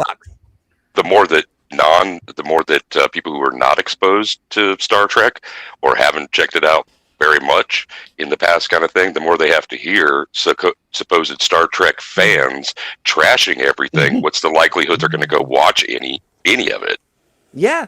There's no reason to be so precious about shit, in my estimation. I say, hey, I agree with you out. Because one of the things that I love about the new Star Trek is that if you do not like it as a new fan, if you're going into it and you watch, Discovery or you watch Strange New Worlds or whatever, and you're like, well, I kind of like it, but it's kind of stupid. It's like, here, I'm a Star Trek fan. Here, you should watch this. Yeah. It's not. Yeah. And if you don't like it, show you good Star Trek. If you're just going to sit there and fucking poop the pot and say, no, this sucks, and you are basically making ripples in a lake saying Star Trek sucks. Well, you're pissing in the gene pool. Yeah. I'm not trying. Well, when I say that New Trek is not Star Trek, when I say it's corporate sludge, that is what it essentially is to me as a Star Trek fan who has. Do not Yeah. I'm not saying. I gave Star Trek Discovery. Go ahead. I want to hear what DJ Plain has to say for a minute. No, I was agreeing, and like I understand the context of those complaints, and corporate slop is corporate slop. But it was a show recently, and I swore it was one of yours, Jill, where I was trying to make the point that I'm not a 13-year-old. I'm not a 13-year-old anymore, so I don't feel like Academy is for me. But that doesn't mean that I can't enjoy it. And I would hate to tag back to Scott's the the point that he was making and then pass the mic to you. I would rather have some 13-year-old girl fall absolutely in love with Academy and work backwards from there than have them, have to do that teenage, fist raised towards the authority, telling them that TOS is the thing, saying, no, it's Academy. It's like, that's a discussion after they've been able to absorb more of it. But back to you, Jill. If they only watch episode 6, like Starfleet Academy is not good, but episode 6 kind of sort of tries to be Star Trek. I don't know. You call it, see, we've had conversations about this and you call it Twilight, but I think it's like it's Dawson's Academy. I didn't see Dawson, so that's probably accurate. You didn't know that Dawson? I'm tired. But do you understand why I'm just frustrated with Kurtzman Trek? Because it's always trying to be something other than Star Trek. It's always telling you why it's important and why if you don't get it or you don't like it, there's something wrong with it. Insists that there's something wrong with you. Has anybody watched the Baby Trek when it's Muppet Baby Star Trek? Scouts. That's it. I've not seen Scouts. I've never seen an episode of it. And you know what? Good. RJ Godzilla 81 says, sorry, everyone, but it's getting a bit too late here in New York. So have a good night. New York City. Antiderivative Jill, I'll see you tomorrow on Mark D with a C's. Sunday. You probably will. You know what, RJ Godzilla, because you said that, I'm going to try to give Mark some of my time and show up on the panel there. Just Yay! For you. Oh, thanks, I think man. I think it's time for me to go to bed. I didn't get any sleep last night. So. Okay. So then let's say good night to you properly. Let's. Is there any topic you wanted to talk about briefly before you leave? Well, okay. Let us talk about the War of 1812 and how it was actually a victory for the. I love the Lone Ranger. Yeah, I'm not gonna. I don't have anything to spark up right now. Just working on adulting. I do. I'm waiting for you to leave so I can go spark up. Okay. Wait, Scotty, say goodnight, Gracie. Oh, baby. Good night, Gracie. Okay. Remember, Max, you're going to be back on this channel next Friday. You can be on this Friday if you want to talk about Captain Kirk. You're fucking drafted, yo. I know. You are specifically drafted for March 6th to talk about the Year of Hell Part 2. Part 2. You got to be there to say dumbass a lot. Yeah. I can't wait. You are this. I'll have to practice my Red Foreman. So I still think he's one of the best villains that they had on Voyager because he really wasn't a villain. He was just trying to fix what he fucked up. He was a dumbass villain. Yes. He was the best president of the Federation ever. All right. Yeah. I'll see y'all later. Have a good night. I'll see you in the future, sir. In the future. Welcome to the world of tomorrow. In the future. Yes. All right. No, I'm serious. I'm going to go spark up. Go spark up, yeah. And we'll be here. I might actually make a sandwich. So the War of 1812. No. Okay. Thanks, Max, for making me think of you. Who's your favorite Tonto is what I'm asking. I don't know. What? Anyhow. Gosh, what are we even talking about? I prefer a regular universe Hoshi Sato that doesn't delete her captain. Well, we were talking. Oh, okay. That's very esoteric. Hoshi Sato's TV series, and I said, can it be the Mirror Universe one because she's so hot in that? Well, who doesn't respect Emperor Sato? You've got to, or you will be eliminated. Yeah, she's hot in that outfit. She is. She's great. She's wonderful. And because the original series had Lieutenant Uhura and Enterprise had Soshi. Mm-hmm. They're hot. And I reviewed both episodes on my channel. They're both really great. Oh, I actually got some good news today. What's the good news? I broke 100 subs finally. Wow, that's great. Finally. Well, you know what? I think it must have been your last show because I saw your last show as a real party, and that was really cool. And I enjoyed listening to that.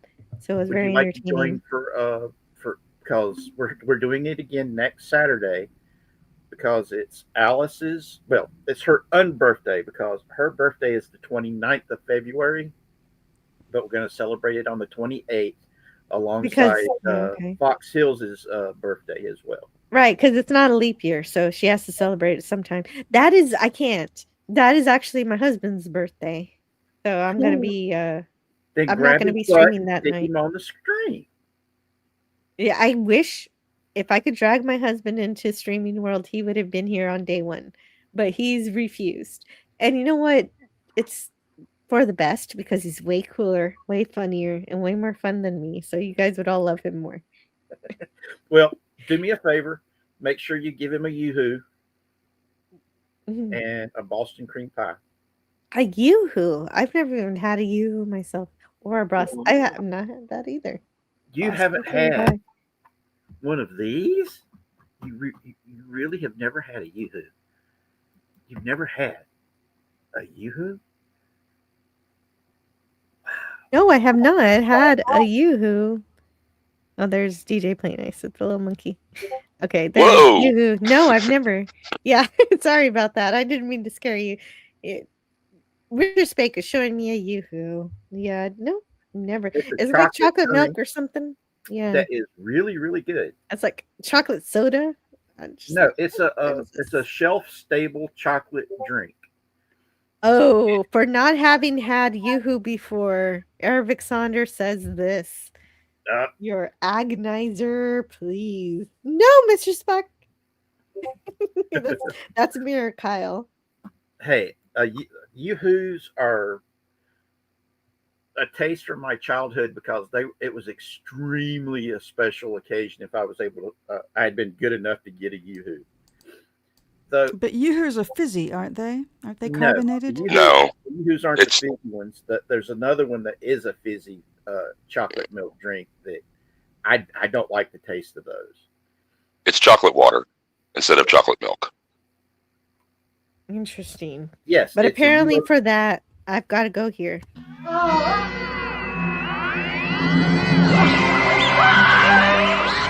agony booth is a most effective means of discipline. That is so cool. It is. And that, of course, features Chekhov's best line in all of the Star Trek original series and movies. Him screaming is his catchphrase. Yep. Have you guys seen see, what was the name of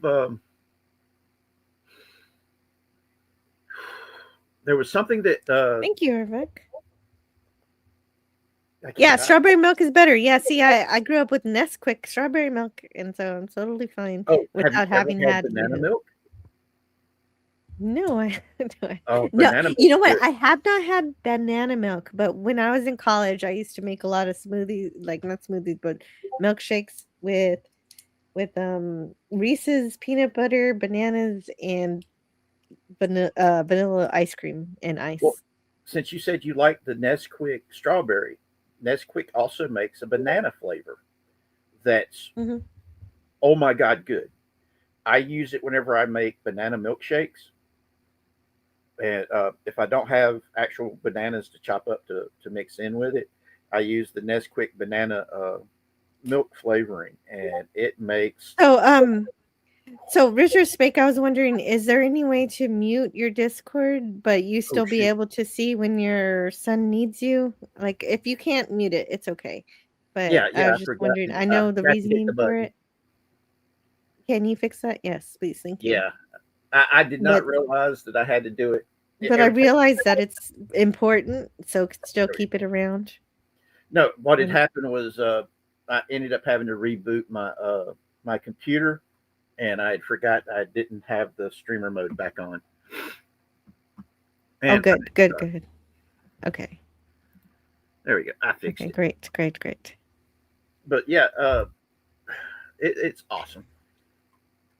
So Anna Nielsen, so this is something from 2 hours ago, but I keep some starred comments for when I need interesting things to talk about, because I had mentioned earlier that Star Trek needs to hire back the 90s Star Trek writers to teach the new writers how to make Star Trek, because Star Trek is good not just because it's good because it has the DNA of what Gene Roddenberry wanted in Star Trek in terms of expressing the morality of the world through showing how we are currently today through the aliens, and through the humans showing what we could become if we evolved from what we are today. And so I posited that the 90s Star Trek writers could teach new writers how to make good Star Trek. But Anna Yeah. Nielsen says young writers don't want to be mentored by experienced writers anymore. They've been told their ideas are perfect and inherently golden, so they vehemently resist advice, editing, and revision. I have And that made sounds this sad. argument several times, and I'm sure that you've heard it because it's not my argument. I've just reiterated it.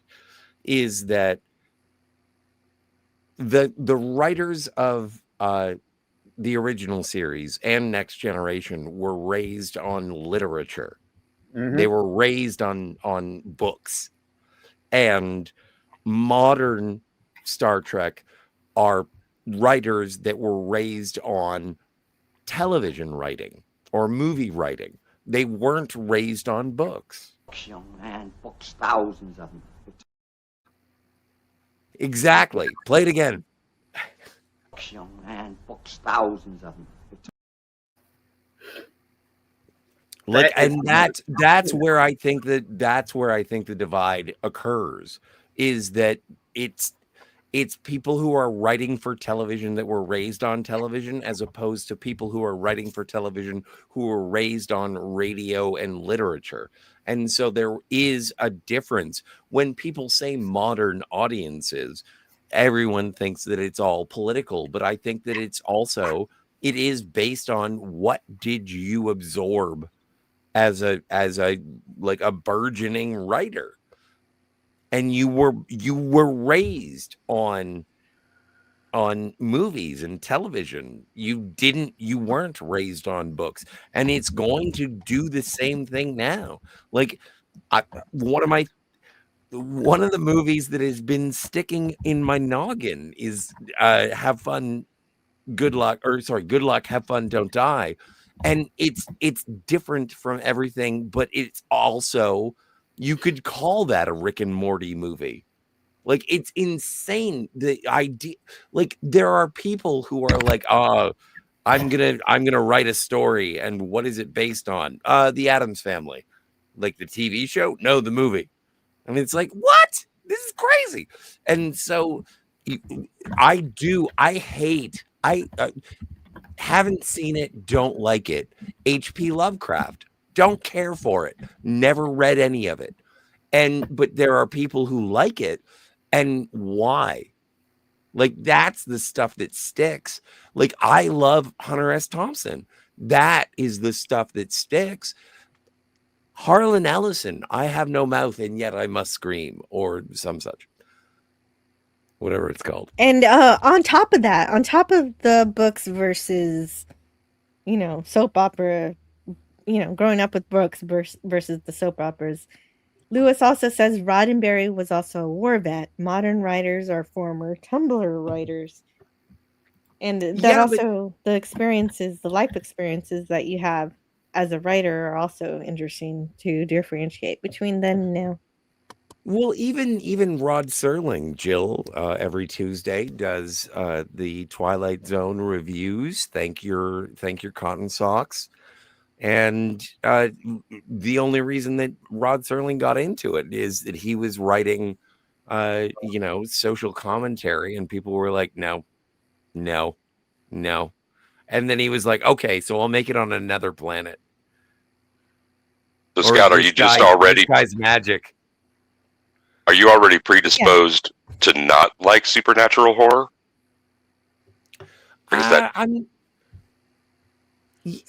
Yes. Okay. Yes, that's accurate. Yes. That helps me to contextualize your comment about Lovecraft, because out of all the supernatural horror writers, like, he is easily, at least to me, and a bunch of others.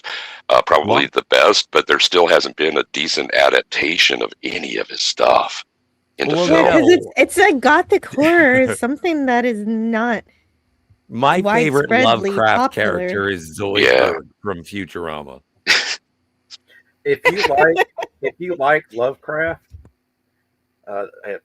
there's a role playing game called Torg that you ought to take a look at. The World of Orish, which is gothic horror, and reading the Torg is one game system with a bunch of different games all tied into it that was invading Earth, and their gothic horror was the Orish realm, which was set during the Victorian times, and it's the lore. Reading of those lore books, if you really like horror, you'd love the heck out of it. I don't. And if you like, well, you know what? horror, That's not fair. That's not fair. But Scott, there'll be 100 people who watch the stream, and one of them might appreciate Richard Spake's suggestion here. Yeah, and one of them might enjoy Lower Decks too. Yeah, that's true. Also, but the thing is, and Jill, you and I went through this argument, or we went through this journey. Is that I said for the longest time, I don't like fantasy. I don't like fantasy. And it turned, and then I watched Lady Hawk and Legend and Excalibur. And like I watched so many fantasy movies, and we went through the Harry Potter movies, and I was like, this is pretty fucking damn good. And like it was a situation where it was like, do you not like fantasy? And the answer is no. I'm okay with fantasy. What do I dislike? And the answer is I don't like Lord of the Rings. That's it. I like all the other things.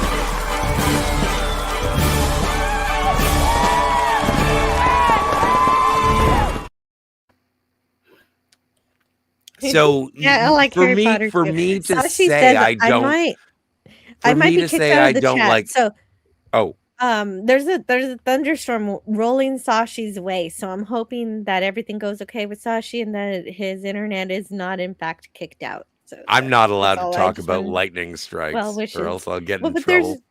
right, the thunderstorm hopefully does not knock things out for you. I hope you don't get struck by lightning. How's that? Yeah, see? I've not seen Mirror Mask. What's that one about?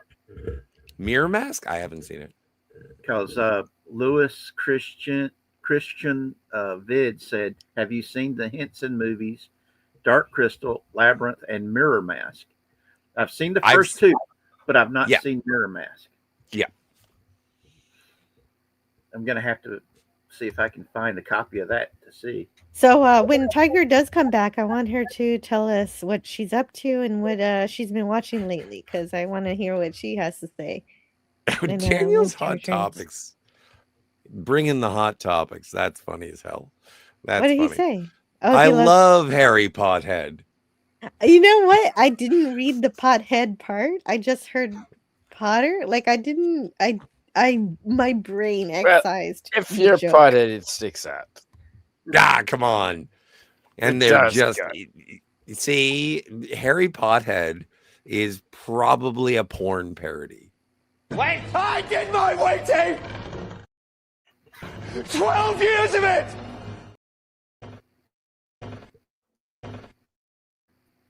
In Azkaban! Have you ever seen Tiptoes? No, I have not seen Tiptoes. Okay. I hear a bit of an echo here. Oh, but somebody fixed it.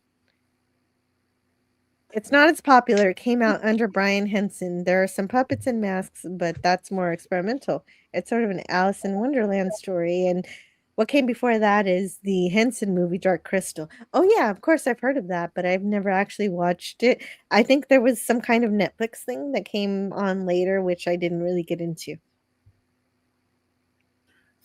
Eric says, did you watch the prequels from Harry Potter that takes place in America at Livermore? I did not know that they actually had one that took place at Livermore.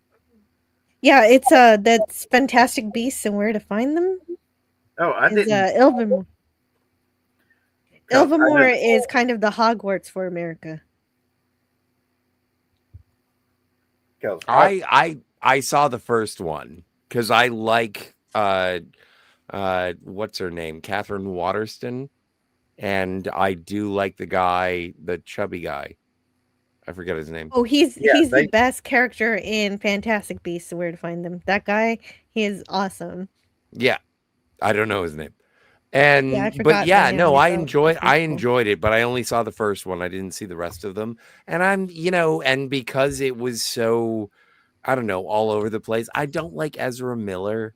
And then they replaced Johnny Depp because his wife pooped. Yeah, right. And that's where it got killed. Basically, I tried more. I tried to watch. I know she did. The I was Fantastic just trying to Beasts make a movie, punchline, dude. well, But I where do they appreciate where your head is at. where they replaced Grindelwald My ass. with somebody who was not Johnny not Depp, up your and it ass. was not good. It was not good. It was a completely different character. It didn't jive. It didn't feel like I was with the same megalomaniac, and so I fell off and I fell asleep and I did not. Are you come looking back. forward to the show? The TV show? I dread it, but I dedicated myself to reviewing 2 seasons of it. I'll be there for that. But I think we'll be done. Do with I have to Twilight read the Zone by books then. to get into it? Do I have to actually read the books? You don't have to, but I'd be really impressed. But it would if be you a did. good call. Yeah. Okay. Do you want to? Do you want to read it? No, I 'Cause we don't. can I do hate reading. Fuck, I can't read. audio book it. Okay. Yeah. that- Oh, Scott, you can. This is the best time to get into audiobooking Harry Potter because they did a brand new dramatic reading of it with actual voice actors. Now, instead of Stephen Fry is phenomenal, and the other guy who does does he it play? for America. But no, they just did the audiobooks with their own voice. Like it's just that one person doing the whole book. But in this case, they actually I thought it hire was- the new. I wanted the an new audio one. drama where different people play different roles. That is the new one, and it Okay, exists so who now. plays the Hogarth? What's his name? You're Hagrid? a wizard, Harry. Hagrid. Hagrid. But Who anyway, plays yeah. him? Did you hear about this, Tiger Stripes? That they did a dramatic reading No of one's gonna Harry answer. Potter Very with different recently? actors. Yeah, very recently. Fine, Like I I'll keep look it up. seeing it. Jesus. Sorry about I'm the trying to blasphemy. look it up myself. All right. Because he's Yeah, my That would be a favorite. marathon. But it exists. It exists now. Characters reading the series. I'm trying to find it. I don't remember, but I keep seeing it on Facebook. It keeps advertising it to me. The audio. So, audio reading, dramatic. No, but I'm in. I'm in for whatever. Full cast editions. Yeah, it's a full cast edition. Yeah. And So- I'm going to use all my crits to buy all of them. I got all my Audible You- credits, and I'm going to use them up. Wow. Can you? You know what? You should open a Patreon just for whenever you get these flights of fancy. Just be like, Jill wants a fucking all this. And it's like that's what we're doing. Well, I have 11 credits, and there's only 6 of them, so I can get them all right now. You got it. You 7 got of it. You them, don't have rather. to panhandle or anything. No, I don't have to panhandle. I've got extra credit on my And I don't mean to be rude. I don't mean to be mean.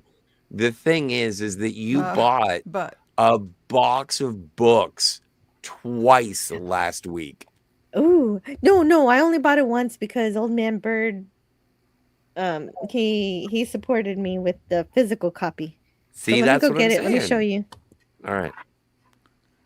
Yeah, I'd like to see. Speaking of show and tells, I thought you were going to show and tell. I just get Old Man Bird is one of the most supportive people in our community, and just shout out Totes. to Old Man Bird, Gene. Like I can't even say. I can. He's an absolute gentleman, and he has been supportive not only of this channel, but of me, of Jill. No, he's an amazing man to support. He's you know, when you watch PBS and it's like by viewers like you, and it's like, He's yeah, the no, dude. like viewers like Eugene Bird. But he's really musical and linguistic. Speaking of Hey, Eugene Bird, let's see this box. This is Scott Pilgrim, and this is these are the comic books. Why is everything backwards? That's cool. Let me fix I don't that. know. I don't care. Well, for you it looks backwards, but for us it looks normal. Yeah. Does it really? Okay. It's like a mirror. That's not. Why is it like a mirror? Okay, so if it looks okay for you, I won't worry about it. So these are the Scott Pilgrim comic books. And I did the review for Scott Pilgrim, and Old Man Bird sent me money to cover. Like, I bought it on eBay, and it's missing the poster, but these are beautiful books. These are great. Look at all of these. Oh my god, these are so great. And let's just look at one. Yeah, So thumbs this is up, the first yo. one. This is the first one that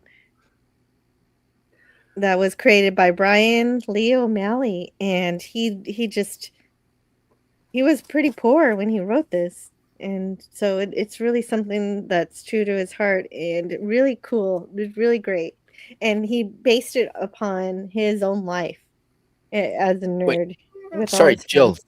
Were these books before the movie? Yes. Yeah. What? The books were made before the movie. True. This is the only one that was created before the movie. The rest of them were created. Two of them. The actual history is this book happened, and then somebody found it, and that's when the production of the movie sort of started in terms of it passing from hand to hand. And when the movie started, yeah, maybe book 3 was in production, like it being written. And so the comic book was written alongside the movie. And that is the wonder of Scott Pilgrim, is that you don't have the author. Yeah, okay, sure. You don't have an author who says, "Oh no, you messed up my adaptation. You're terrible," because that didn't happen here, because they worked together to make both of them, and so they complemented each other, even though they're different. And it's also it is sort of akin to Hitchhiker's Guide to the Galaxy, because Brian Lee O'Malley has said that every iteration of Scott Pilgrim is a different universe, different reality, different whatever. Same Just thing like that Douglas Adams said. Hitchhikers, yeah. And I that's such a beautiful way to look at it. It's very healthy from an author standpoint. If only Harlan Ellison thought that way too. But this is the one versus the world. Don't forget, Harlan Ellison was more interested in getting paid than he was about his art. Well, but he also took his art pretty seriously. But he seriously wanted to get paid. One of my favorite bits that Ellison ever wrote was how do I say that name again? Harrison Bergeron, I think is how you say the name. Oh, nice. I think these are pretty.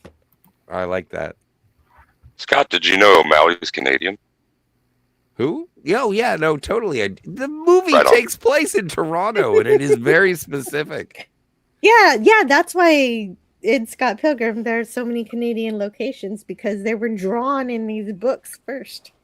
The only thing I regret on the day that we recorded, this is the best one. Scott gets it together. This doesn't happen in the movie. Scott gets his shit together. He gets a job. He figures out his shit with Ramona, and they actually have a healthy. They almost have a healthy relationship here. Their relationship is anything but healthy. But you're talking about the book. I thought you were talking about. Yeah. No. Scott gets his shit together. What?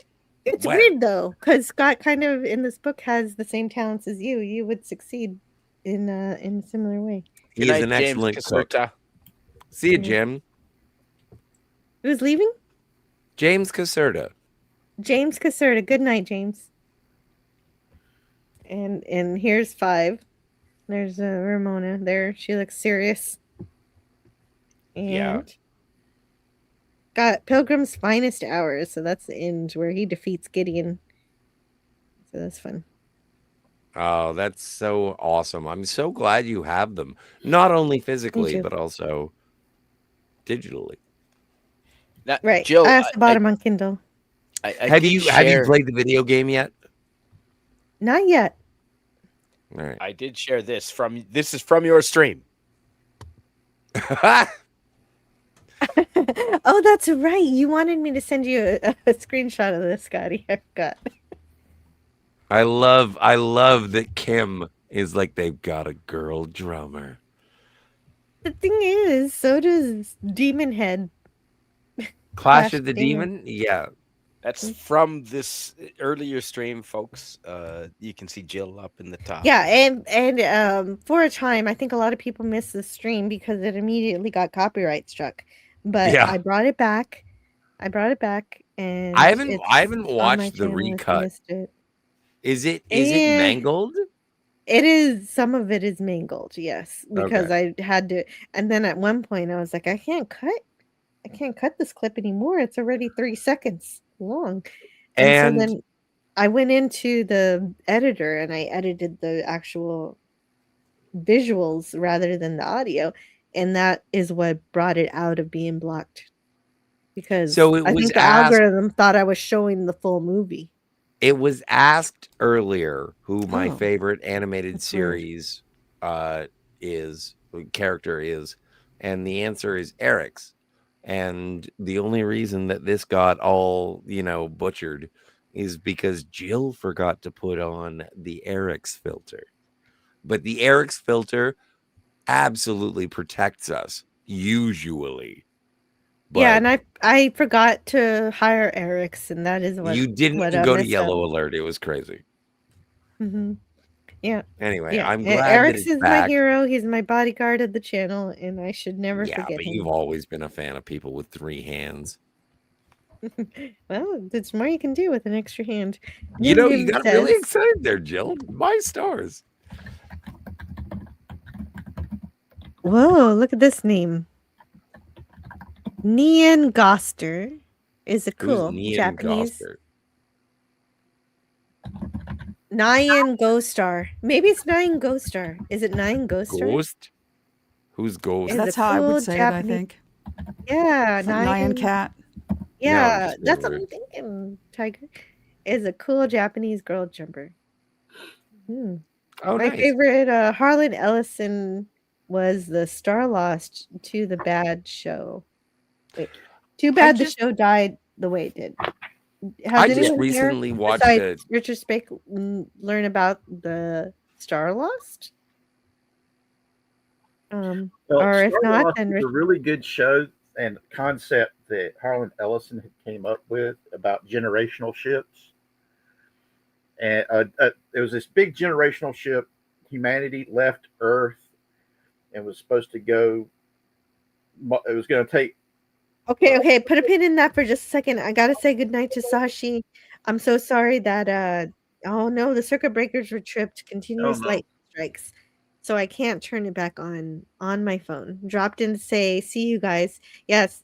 Conserve your phone energy. Make sure that you get your candles all together or anything that you need to deal with the electricity outage. I'm so sorry that happened.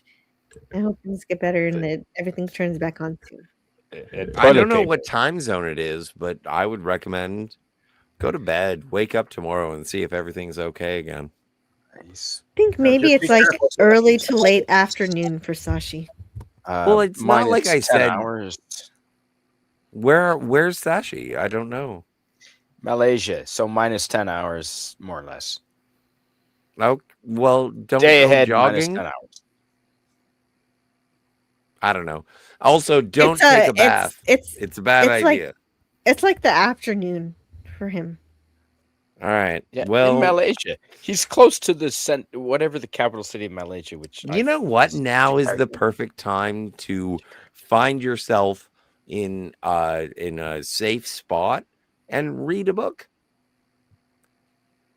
Take a good look. night, Tiger Stripes. It's Oh, in a Tiger book. Stripes. Yeah, I wanted to ask Tiger Stripes some stuff, but she has to Good leave. night to the Good chat, night, she Tiger. says. Thank you for leaving. Yeah, she says, thank you for the live stream. Gotta go. Good night, panel. Someone say good night to the chat for me. So good night to the chat from Tiger to you. See you, lady.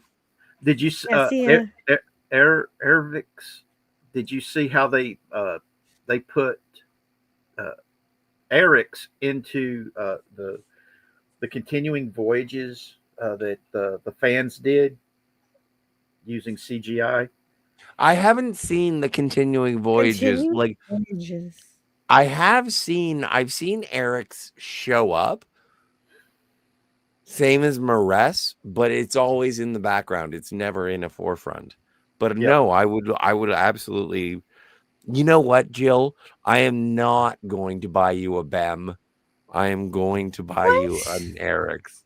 Oh, okay. I'll buy you a BEM. You sounded really disappointed there that I took that away. So as soon as the nacelle company starts fucking releasing them. Yeah. Well, they're bastards. They haven't released anything. They are bastards. They're just You're right. teasing us. They're teasing. How do I say that name? Arabic. Arabic Sonder. No, he's talking about the YouTuber, our friend here. Arabic I was talking about the three-handed. Well, and Arabic Sonder is a famous person for the fact that he was there with Canadian Spider-Man when he had his mishap in the snow, and Arabic Sonder was right there. So we'll always remember him for being there for Spidey that one night.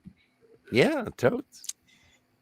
Well, if I remember right, you can watch the Star Trek continues on YouTube. Yes, it's a.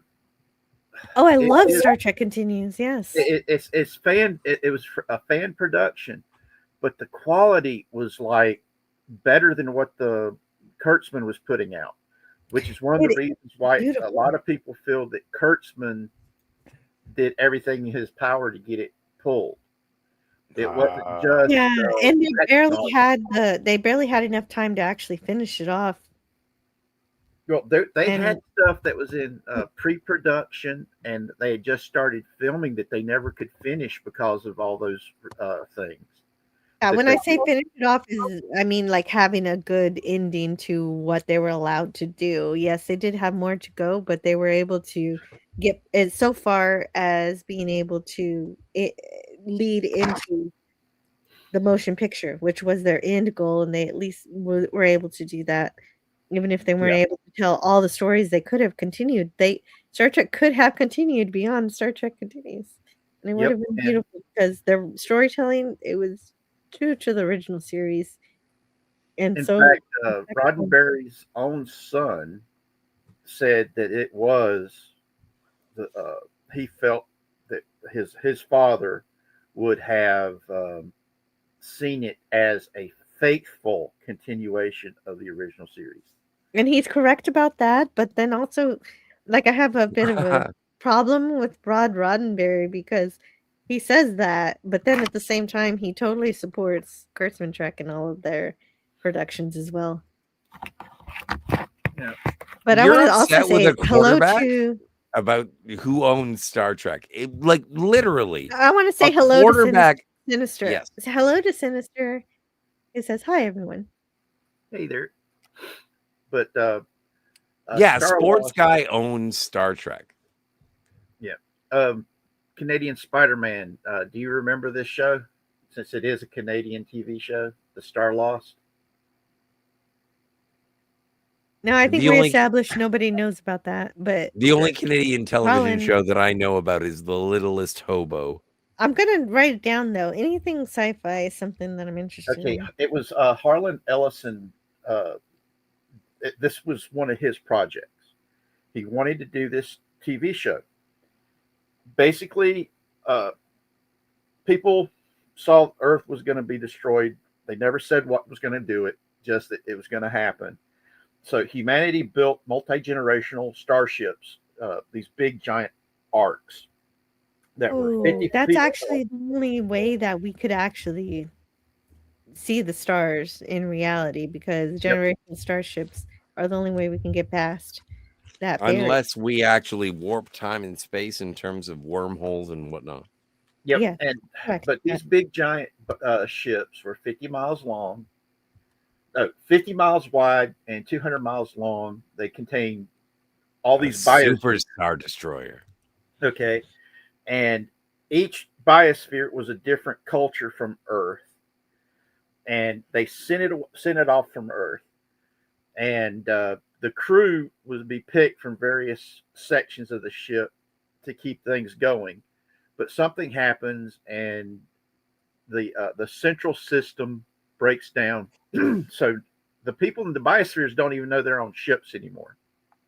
And it was a really awesome concept. The problem was, Ellison was supposed to be, when he negotiated it, he wanted full control over it because this was his hard sci-fi thing. And because it was being made for kids, the production companies that came in and all these executives, they really micromanaged it and made his life a living hell. It's an awesome concept. It is a painfully difficult watch. And that's even in the context of it being like some of the camp elements, because it is 70s and low budget kind of thing. I did it go past one season? Because I only remember completing one season of that. It only had one season of 16 episodes. And I don't even know if I made it through all 16, honestly, but yeah. The concept of it was really good. But like I said, instead of them doing what Ellison wanted to do, the production and executives came in and micromanaged the show and pretty much made it what it ended up becoming, and it really upset the heck out of Ellison. There's I can't remember who did the expose on it. I don't remember any production of an adaptation of Harlan Ellison where he wasn't upset.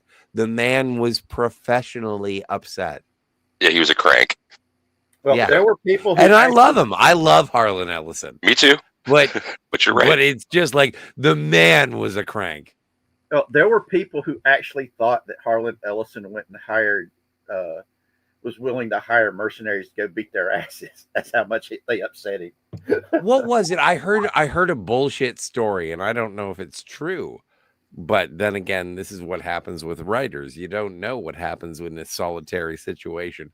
But when they were making a boy and his dog, it was like Harlan Ellison was going to adapt his book to the screenplay, and then he got writer's block. Now and that is the report. So everything that I'm going to say after this is speculative, is that Harlan Ellison himself was famous for saying, no, writing is a fucking job. You sit there and you do it. And he did present himself as a writer in like Macy's, in a glass box, being like, I'll write a story today. If you want, I have to.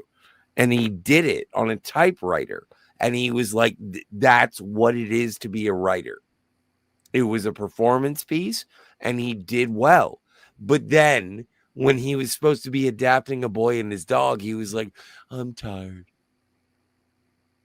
So Boy and His Dog is so good. I love it. It is so good. I just still haven't read it, but I love it. Yeah, no, don't worry about that. Don't worry about that. I forgot about that. But the thing is that it took him like 15 or 20 years to forgive the director for changing the last line of the movie.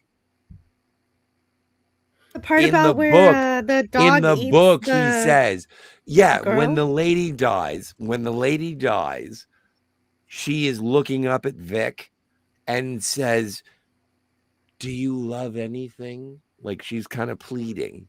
And then Vic says, yeah, a boy loves his dog. And then Vic and Blood walk off into the sunset. In the movie, obviously, she may not have had good judgment. She certainly didn't have very good taste. Because Blood ate the girl. And does he not do that in the book? Nope, that's not in the book. No, it's about Vic. A Boy and His Dog is about Vic. It's not about Blood. Oh, okay. So she just leaves, and No, she dies. She dies. Oh, she dies. Same as the movie. It's a very small difference. It's just a little more dramatic in the movie, and so the movies are more dramatic. No, so... it's more sarcastic and sardonic in the movie, but in the book, it's like that's more dramatic. That's Vic drama. disposes of the girl. He's like, "What? I have my dog. I don't need you." In the movie, she is used. Yes. For the dog as dog food, because in the movie he's about to die. That's the drama. That's what I mean by drama. We were all very upset because Blood was about to die, and the girl provided him sustenance. And like that is disturbing. That is scary, but it is. But that's also it's the ridiculousness of sort of Harlan Ellison's feud. At the end of the movie, Vic does choose his dog no matter what. And so it's just a matter of it's the last line that he disagreed with. But let's not forget that Harlan Ellison thinks that every word he has ever typed was given to him by the creative gods. And if you are to change it, give him money. Which is hilarious since the fact he described himself as a Jewish atheist. That's a weird contradiction, but I love Jewish atheists. They're the hottest. Well, you don't like Jewish atheists? I love Jewish atheists. I like humanity. I love people. And so I respect everybody's religion and choice of way to live as long as it is peaceful towards one another. Tony. Yeah, no, I'm a follower of Cybox, so.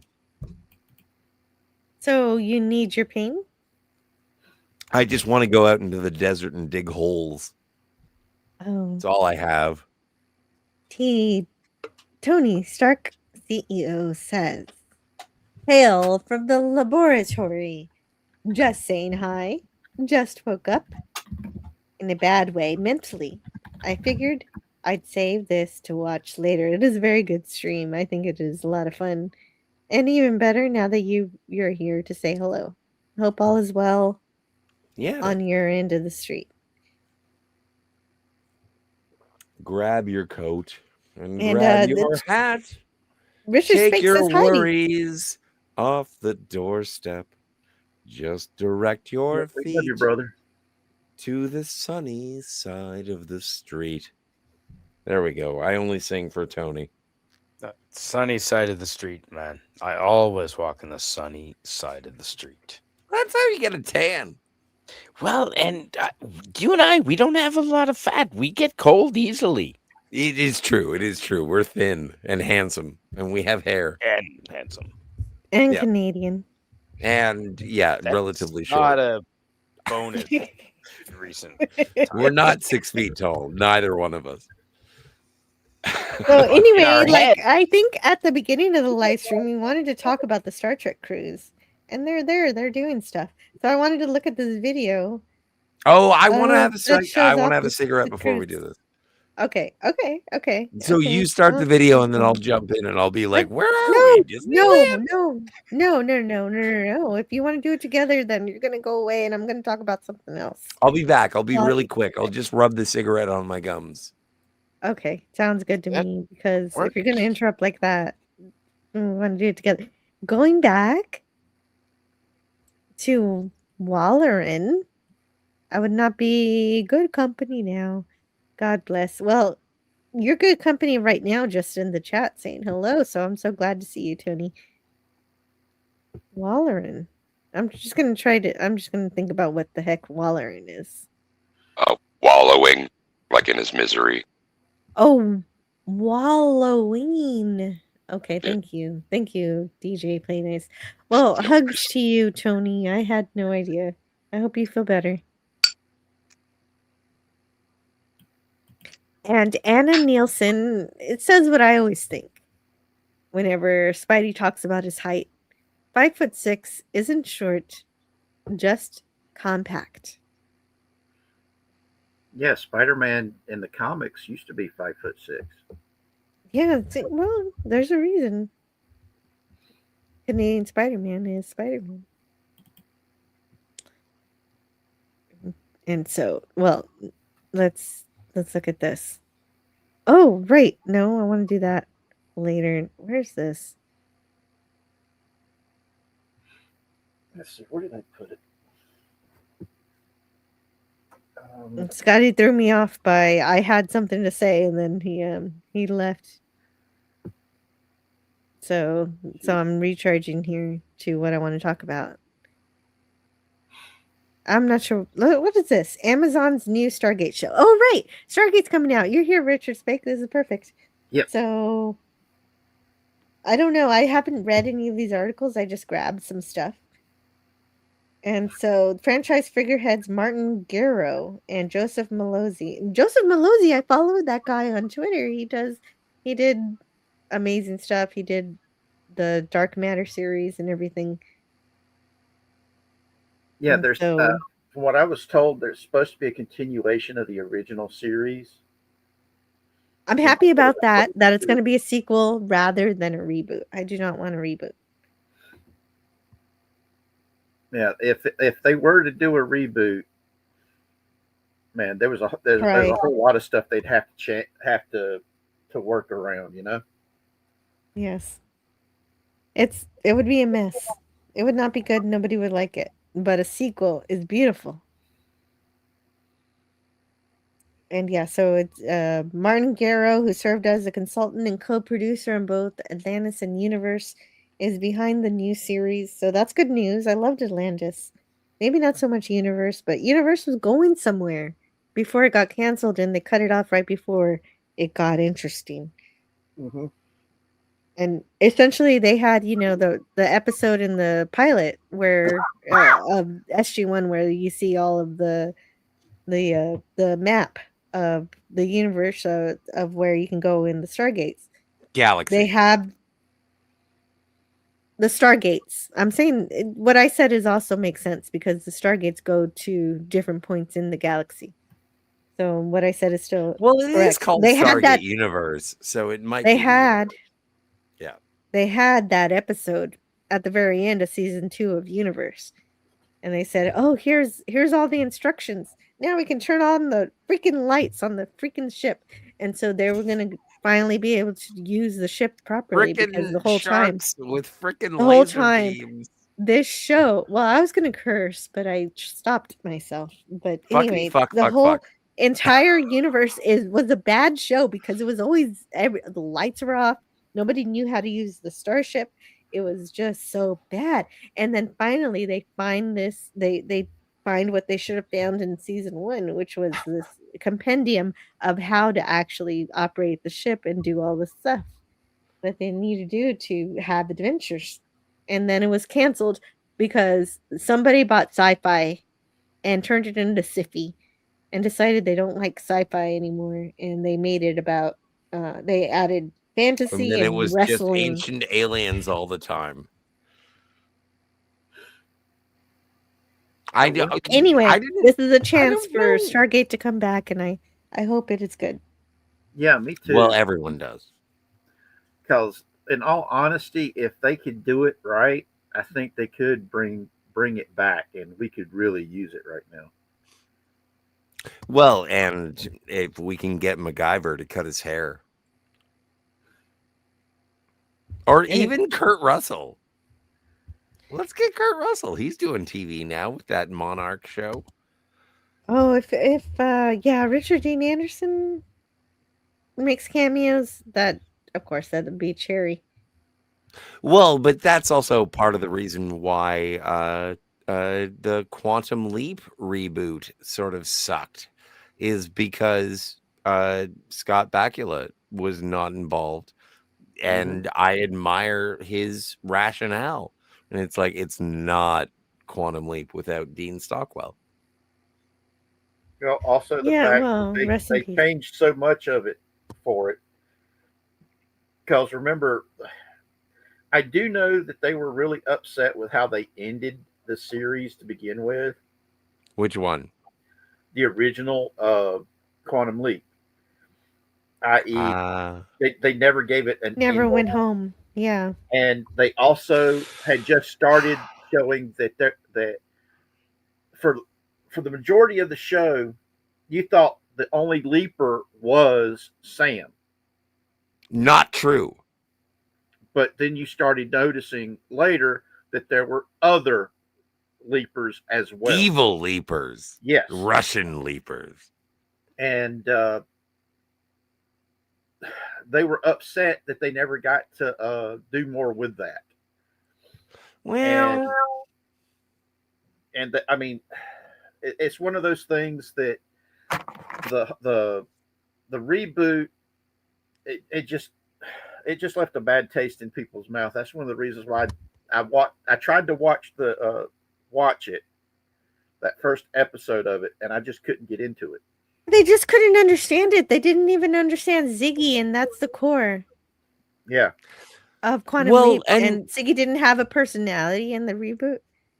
And anyway, I think I want to give you some hope for Stargate here. I was looking through this whole article for something good. This is the best line. Garrow says here, "We're not casting yet. We're nowhere near casting yet. You really want the writing to lead the casting, not the other way around." Perfection. Isn't it? That is perfect. I'm happy to hear that. Kind of a bullshit argument. No, it isn't. No, it isn't. Yeah, you want your writing to come first, before the casting, before the special effects, before everything. I think it's a lazy argument. No, I don't think so. I think it's important that you got your writing correct, because when you've written the character, either you write it for a specific actor that you're hoping for, but you may not even get that actor. So why not then care about Stargate first instead of some fancy actor that you want? You just I disagree with you. Perfectly described Picard season 3. You just perfectly described the reboot of Night Court. Like, the writing is important. I'm not going to argue that, but the performances, the characters who bring that writing home, the actors are the ones who round third base. They rebooted Night Court? Yes. Yeah. But it was a continuation. And it was good. It was good. They brought Did it have Richard Mall? Richard Mall sadly passed away. He was 6'8". John Larroquette was 6'4", 5. And John Larroquette is in the new Night Court, as well as Roz and Marky Post there. Yeah. Marky Post sadly passed away as well. Yeah, I didn't know that. Yeah. Oh, cocaine. All the actors they got him to come back. Judge Harry Stone. He also died. He had passed away. Yeah. In With fact, Margie the main Post. character. Okay. No Mac. What ended up happening for the Night Court relaunch, because it wasn't really a reboot. Abby Stone, which was Harry's daughter, had just became a judge, and she goes to Dan Fielding, who is a retired, he had retired, and begs him to come out of retirement to take over as the public defender in her court. And it's really touching. It was. I cried, man, because the whole thing is they've got these callbacks. Britt Spinner came back Anybody that had Brent starred on Spiner? yeah, anybody who had starred in the original Night Court, who Lou Ferrigno came back. They brought Lou their Ferrigno, back. which does not look that tall next to that giant next to Richard Mall. He's not big. And Lou Ferrigno was in Night Court. Yes, he was as the something Mauler, as the Manhattan Mauler. He was. Oh, okay, I got you. Not as a regular, but like as a wrestler, guest. and he takes off his shirt, and he's massive, but he's as tall as John Larroquette and shorter than Richard Mall, and it was just. I hate to be a rude man, but whenever anyone says Lou Ferrigno, I say, what? But like I said, it was a good show. If you guys like the original, this is it's not as good as the original, but it is a good way. I think it's a faithful sequel. Yes, it is faithful. That's the biggest thing. And you actually find out that Harry Stone named his daughter Abracadabra. Yes. And that's why she goes by the name Abby Stone. Yeah. No, it is a very reverent sequel.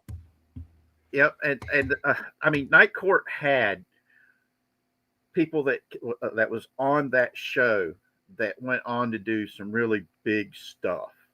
That was an incredible show. Hang on, 2 seconds.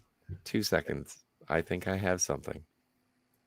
No, What do you Night have? Court influenced American and Canadian culture. It did. It was Where are we it going? was one of those shows that I could stay up for when I was in school. We all I gathered still around need to the check it out. I watched the first episode, and so I need to continue. We all gathered. It only broadcast at a certain time, so the whole country stopped to watch it up here. What was the draw for Canadians? And I also want to say hello to Christian Fandom Geek. And before we talk about the draw for Canadians, let's look at Scotty's copy of Night Court, which is right here. Tell us about it. It's awesome. It's a complete series. He's got it all. I've got it all on UHF. Upside down and inside out. Inside out. And you know what? The thing is, and this is Warner Brothers, and I don't, oh my God. Don't break any of your discs. I don't want to break any of the discs. But this is the worst. This is how my Voyager and Deep Space Nine show up. And it's all like this folder bullshit. This is the worst packaging ever. You think it's good, but it's not. Anyway, No, it's not. Whenever I get packaging like this, I get a DVD holder set, and I transfer all the discs into the DVD holder. That thing right there will scratch a DVD quicker than anything else. Dude, I have Voyager on one of these, and I did try and get a Voyager disc out of the whatever fucking folder it is, and I broke a disc. Mm-hmm. And I was like,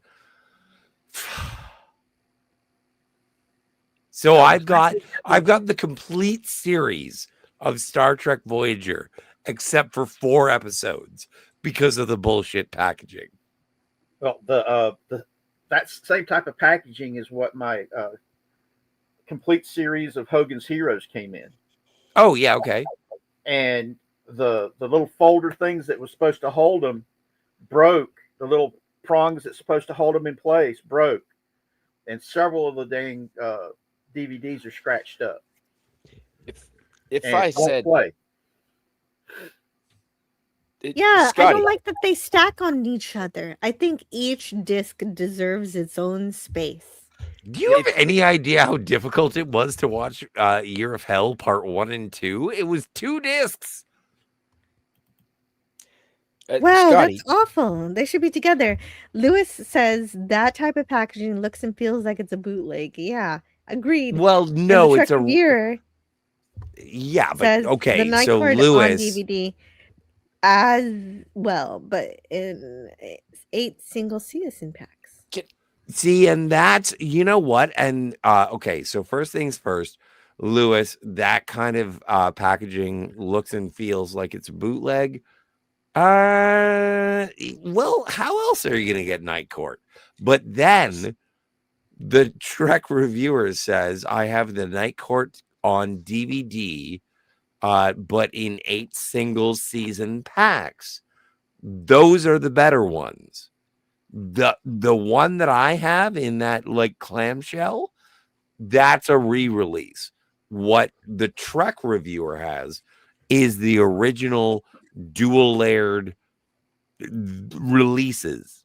So yeah, man, like I don't know what am I going to tell you? It was $60 as opposed to spending $200.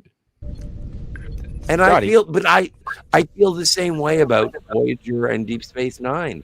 It's like I have the clamshells for Deep Space Nine and Voyager, but then I found out that they're single layer.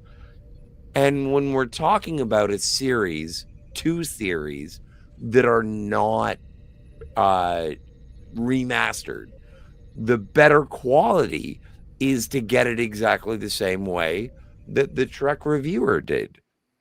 It's like you got to get the individual seasons because when they were first putting out the DVDs, it was a better quality. And so, yes. And I think Spidey has a addendum to that. What is it what you were trying to say a few minutes ago? I was yelling. Canadian Spider-Man. Yeah, thank you, Jill. Well, I just typed it in the chat. Before he was Judge Harry Stone, he was Harry the Hat. Yes. Oh, in Cheers. Glug, glug, glug, glug, glug, glug, glug, glug, glug. He that Harry the Hat. You know he knows how that, to Jill? get- Holy shit, you impress me, Jill, free. if you know that. I do because the whole reason I know it is because we did a live stream about George Wendt. Yes. And I watched some Cheers and I was hooked. I was just like, it's something that I didn't really watch when I was a kid. And so now I'm catching up on it. And now I know a few I have a things. question for you, Jill. Sure. Which do you like better, WKRP or Cheers? WKRP. WKRP. That was easy. It's- That was easy. You didn't even have to think. Oh, and they're just more lovable. Like Cheers is like, oh man, what are we gonna do next? What terrible thing's gonna happen? But it's WKRP. They tried to get the cop. The cop was in there trying to get Johnny Fever drunk, and Johnny Fever would not get drunk. He can't. He's a superhuman. He can't. He's a Martian. I'm so happy.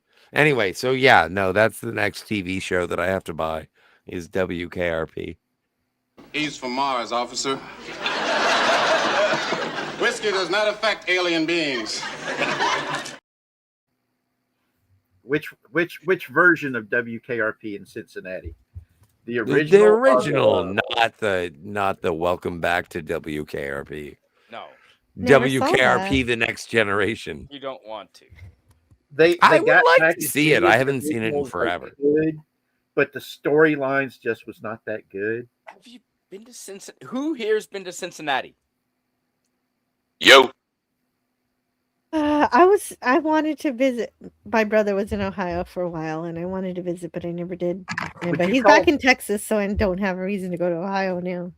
Would you call visiting Cincinnati by just flying, getting off the plane, getting in a vehicle, and driving 3 hours from there? No. All right. then I I've want to never- hear from DJ. Because I had a layover in San Francisco, but I don't think I was in San Francisco. Let's hear from DJ now. Yeah, I've been there. Fucked him twice. Did you meet any of the characters? No, come on, man. Yeah, no, seriously. He'd be married to Bailey Quarters right now if he met her. Bailey over Lonnie. Yes. Yeah, oh, of course. Not that we judge. That's not the kind of stream we're doing. Oh, I love objectifying, but I'm more of a Velma than a Daphne. Same. But did you see? Is there an actual WKRP radio station? Is that a stupid question? No, there is not. And yes, at least I never knew there to be one. I did. I looked it up, and yeah, there's not. Yeah, it's not a stupid question because I looked it up, and if I looked it up, therefore it is not stupid. Because they made Bubba Gump shrimp. It didn't exist, and then it did. Yep. Yeah.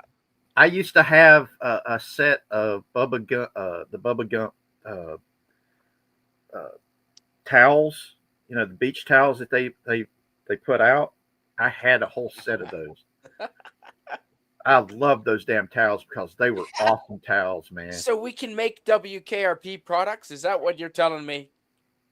Well, you could probably apply because those call letters aren't being used. Yeah, dude. If I can have your voice and my voice, holy shit! We'll do the morning show. Let's make some Bailey Quarters fleshlights. They'll be tight. Wait a minute. No, I think maybe that's going a little too far. I don't think that'll. Yeah, be it is probably going a little. I'm sorry. My mistake. I apologize. No, she's so innocent and sweet. You can't do that. No, I know, but that's anyway. I can't. You have the clip. You've got the clip of her going, yes, yes. Yeah. No. Yes, she does. I do. I've been looking for it. I don't know where it is. Who's opening what? I just opened a Diet Dr. Man. Sorry. Fun. Oh. It's root beer. Well, I'm opening. I did it.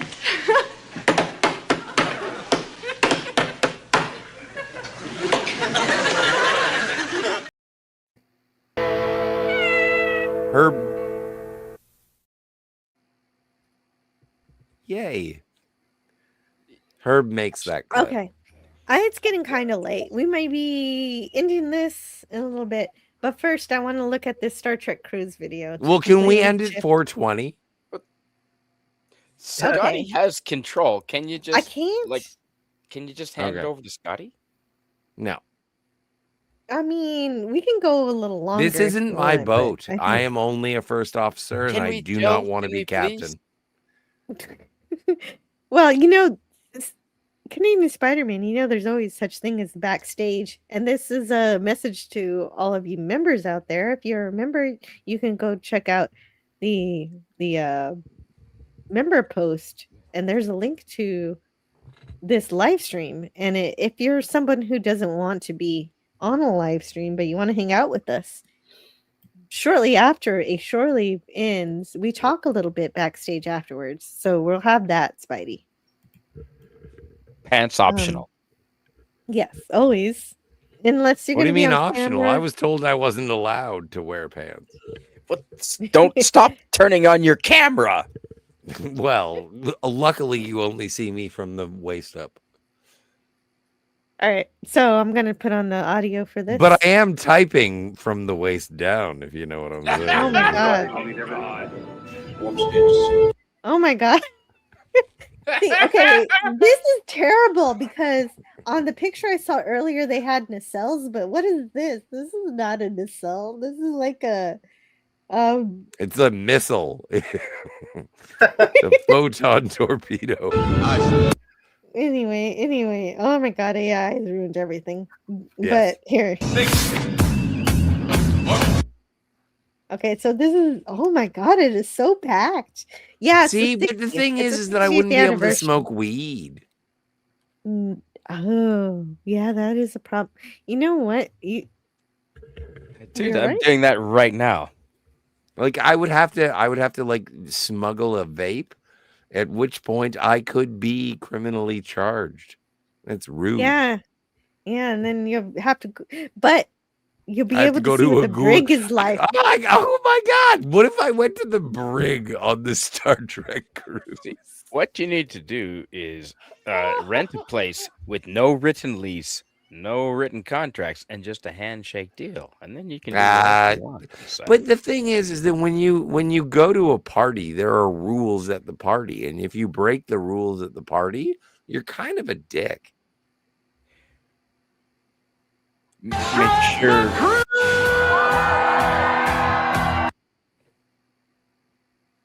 Don't be And the if worst I one. and if I It go is to a so Star funny. Trek cruise, I'm just gonna be like going like, all right, I hope the woman that I fuck isn't that fat.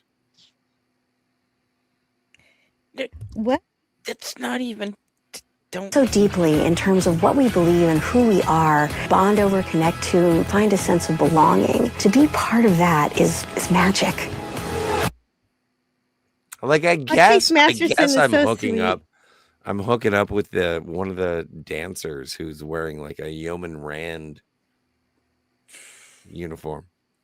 Or you could concentrate on the snorkeling. That's probably awesome. Well, I would like to snorkel a Yeoman Rand. Apparently, they have Mirror Universe night, whatever that means. I can't grow a goatee, Jill. You know this. And it's broken up by going to these fabulous places, these beautiful islands and beaches all over the Caribbean. It's an opportunity to be silly. See, that's the thing. much- Why am I setting my sights so low? Is Denise Crosby single? I don't know, but she's beautiful and she works out every day. I saw her working out in the Las Vegas gym. I'm gonna life. wait until Michelle Forbes Yes. goes on a cruise. I didn't bother her about it. Like I wasn't gonna burst in there and be like, "Oh my god." Sorry, Jill. You saw it? I've never seen anyone famous like that in real life. You saw Denise Crosby in real life? Yes. Yeah. She's pretty cool. Yeah. And that's the thing is that you realize you're here with all of these wonderful people that you've admired for your whole But you life. don't. No. In Whistler Ski Resort, we did not interfere. That was the number one goal. Exactly. Do not And interfere with you them on love vacation. them. You love them so much that you give them their space. Respect. More respect than your I own respect mother their and father. space. It's the final frontier. It is. You're not wrong. There's some, yeah. Anyway, let me see what Chase is doing right here. They didn't. They just showed a picture of her. She Let's is see if- absolutely adorable. She is. She's a beautiful person, and she's Yes. so dedicated to the fans. She loves them Yes. very much. She put on a performance every single day at the 50th Star Trek convention, just singing for us and being there for us. She's just Who as was- cool as Harry who? Kim, Garrett Wong. No, who was the Wing. lady singing? Chase Masterson, who plays Lita in Star Trek Deep Space Nine. And she's just really cool to fans, basically. And that's She's on you this know, cruise. I He's think on this cruise too. Look, there's Garrett. she's a beautiful woman, but she is one of those. Same with Terry Farrell. Same with Nana. So It's I've like- decided the noise in this video is annoying, so I'm just gonna play it muted. Okay, but I really like all of those characters and the actors and their stewardship to be an ambassador of Star Trek, which is is this a s- fantastic. A Star Trek cruise? Yes, There's a Just- such thing as a Star Trek cruise. hell yeah. Did that man have boobs? Well, Maybe. you know what? You and I are blessed with being No, so thin. I kind of passed by somebody. There was like a That some man kind of has strange boobs. proposal. But Look you at know that what? guy. Shaming Yeah, that's is what that's. kept everyone Oh, fit that was bad with boobs. in the 80s. Yeah, you're That's right. what I thought. Yeah. Shaming is a good thing. It keeps people healthy. Well, but also he might be 80. Man boobs, if you're like 60 I'm not to gonna have 80, you're boobs fine. like that when I'm 80, dude. And Well, neither are someone you. goes to a Star Trek Well, convention no. in a Rick and Morty outfit. Is that Brent Spiner? That's Brent Spiner right there. No. I It is thought it Brent was Spiner John doing Logan. Morty, Rick and Morty. No, I'm sorry. I'm awfully loud. I apologize. Is that No, a you're Teenage good. Mutant Ninja Turtle? What the fuck is that cat? Oh my god, no, it's not I've a been on cat. 2 It's cruises. Wolf 359. Oh my god, it is. Joe. Oh, That's a great costume. that is awesome. That's my next Halloween costume. That is awesome. I didn't know this was a thing. Oh yeah. I've been on 2 Carnival cruises, and it was all about the seafood and wow. That's Oh, hello. This is amazing. See, hey, I go just back, saw go back, you. go back. That was John. So that's Why where is I was stopping. Batman there? No, I don't know. that guy. That's John Larroquette. No, John John Delancey. Delancey. John Delancey. Delancey. Yes. He's that's on the you. boat right now. Yeah. That's boy, he's got a belly. So what? He's fucking 70. Yeah, awesome. That's amazing. They've got good medical care on cruise ships. They really do. Yeah, they've got a full. They've got a holographic doctor. No, they actually have. They've got. That's almost no everything joke, you no. need if there's a medical emergency to be able got to a salt deal down with it and stabilize you until the Coast Guard can get you to a full hospital. Yep. Oh my God, that man is dressed like Terry Gar. Okay, this is enough for me. Terry Gar? We're going back 45 years for Terry Oh, Gar. what? Like Wow. Operation Earth? Holy shit. I don't even remember what I know Terry Gar from. She was just always there in the late 70s.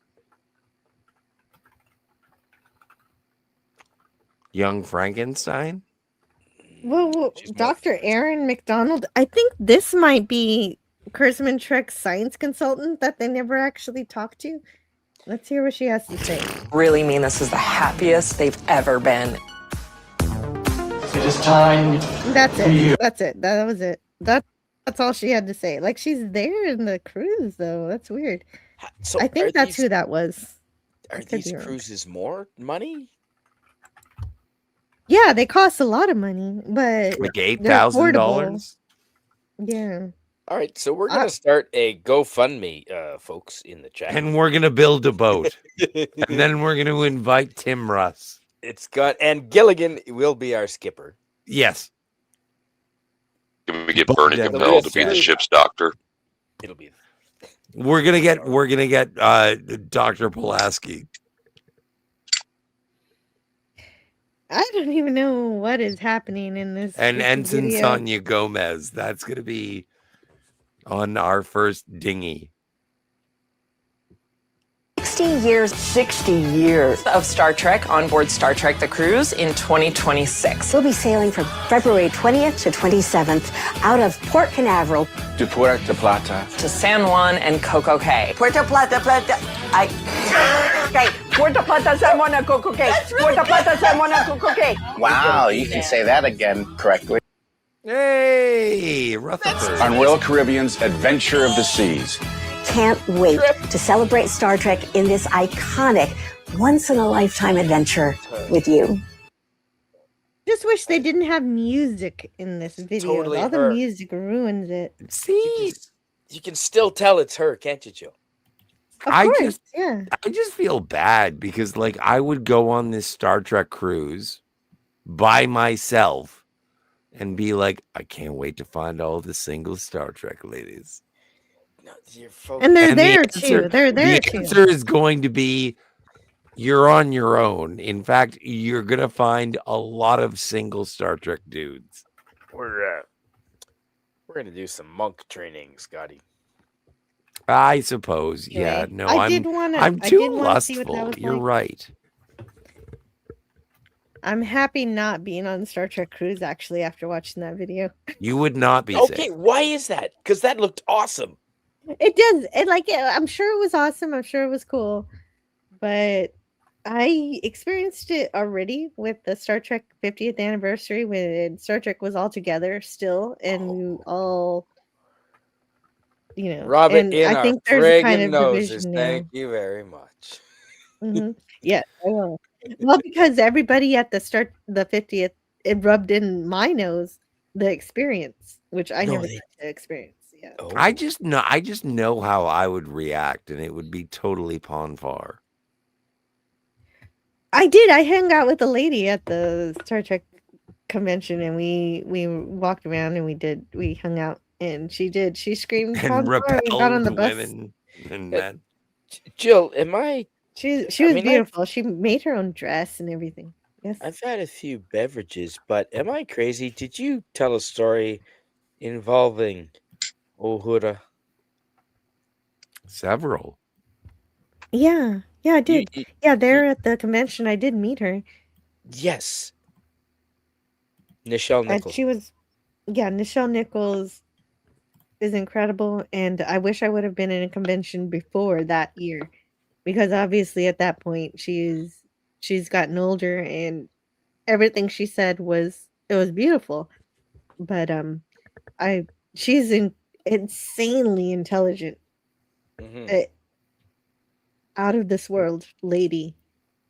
And when I met her, she loved my family, and she wanted to. She It's a essentially wanted to beautiful babysit picture. my s- my s- my son. Yeah, I don't think I've ever been happier in a Star Trek picture than in that picture, since that is the one that this one is based off of. This You have picture more you than see here one. that Beth Hire used to make me a trill because I asked him, but my actual original antiderivative Jill picture, which I only have in this format as the way poster, is what all of those other pictures are based off of. And this is from the photo op I had with Nichelle Nichols. She's as classy as she seems. Yes, she was. And more. No, she's vulgar and vile. And more. And she more. is Uhura. No, she's not vulgar. I'm being Vulgar. facetious. I apologize. If you wanted She a is communications officer, it would be her. And she did not allow herself to be taken advantage of. Like, there are things in Hollywood that happen that they did not happen to her because she said no. No, jam it up your ass. She was essentially. She yes. She was. She actually talked about the fact that she was gonna quit Star Trek because she felt that it was limiting her career potential. And Martin Luther King Jr. went to her and begged her not to quit because her having that role on the most popular TV show at the time in such a positive. I do have to correct you. I apologize, and I hope that I'm being gracious. He did not beg her. He said to her that he reiterated the importance that she was on that television show. And also, it was not a successful television show. Let's not forget, Star Trek was canceled. It was, but it was canceled not because of the ratings. It became popular because of syndication. King also didn't seek her out in that same way. They were just both at an NAACP event. Yeah. Yes, that's right too. And it was essentially she was going to this particular event, and he just happened to be there, and somebody said, "There's a Star Trek fan who wants to meet you. You have to meet a fan." Yeah, you were there for my stream when I said this, that there's a fan here. I read the book. Who wants to see you, and you read the book too. You did? No, I read the picture book. Oh, the picture book, and essentially she said, "Okay, fine," but then Martin Luther King was there, and she said, "That fan's gonna have to wait. I've got to talk to him," and he was the fan. Yep. Yes. And he let his children stay up late to watch Star Trek. And to me, that's as close to begging as he could have got. Well, because I mean, that to me is like. But I said, I you know what, I I'm not going to argue. Because the funny thing is, Martin Luther King Jr.'s niece, I can't remember how to say her name. She does a lot of stuff with the Blaze, and is good friends with Glenn Beck. He's been interviewed by Glenn Beck, and one of the things they talked about was that. Her name's Alveda. Yes, that's it. And the fact that Martin Luther King was a man that had his likes, and that was one of his likes, and the fact that what, Star Trek? Yes, neat. He Same with Eddie Murphy. No. Yes, Eddie Murphy loves Star Trek. Cool. And I mean, it's like with when it comes to role-playing games, there's a lot of role-playing gamers that are big famous actors and actresses that you would never think of. I mean, everybody knows Henry Cavill is a big Warhammer gamer. And I saw him build his own PC. That's amazing. Yes. I mean, most people don't the guy who plays Captain Shaw in Picard season 3, he's actually promoted himself very well in terms of being a D&D game master. Yep. And Dungeons and Dragons, chat. Dungeons and Dragons. And look no, at Vin I meant double dicking. Vin Diesel, also a big time gamer. I don't have those books. You don't have the double dicking books? I don't have those. I have the Dungeon Master Guide, the Player's Handbook, even the Monster Manual, volumes 1 and 2. I do not have the double dicking guide. That's fair enough. I sold mine. I sold my double dicking guide a long time ago. Well, here's one. All right, let's get off of that particular joke. Okay, here's one for you. Robin Williams was also a big gamer, but it was he loved Zelda. Yeah. Okay. Do you know what his big game was? Warhammer. Nosedive. He played Warhammer and he painted miniatures. E.T. for the Atari. No, I'm serious. He painted miniatures for Warhammer. Huh. And he loved showing them off. And I mean, I can't remember who it was. But his daughter's name was Zelda. Yes, he loved the.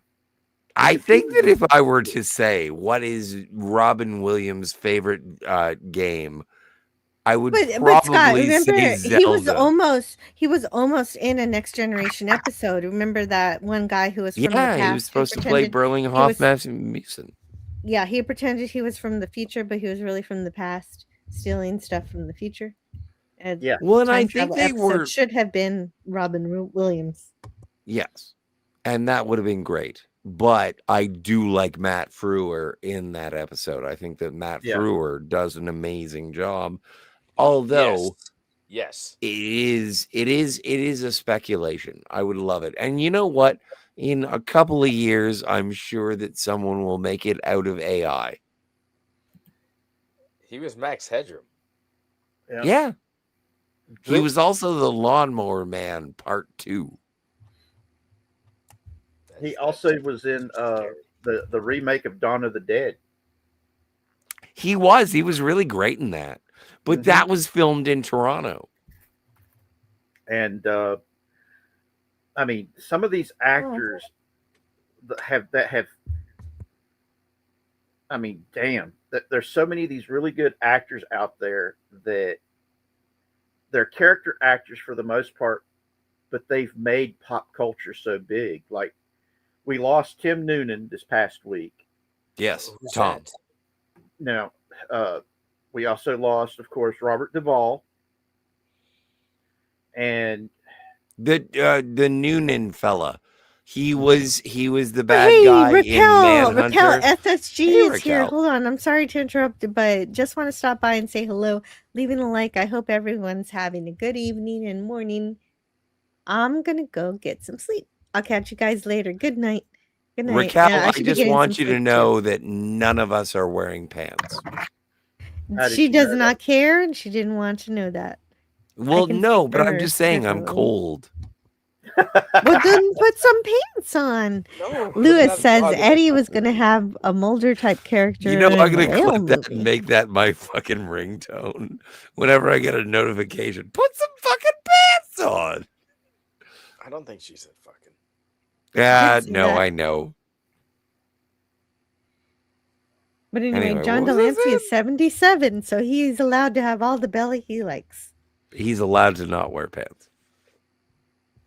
Oh, dude, after the age of 75, I am never going to wear pants again. No, I know, right?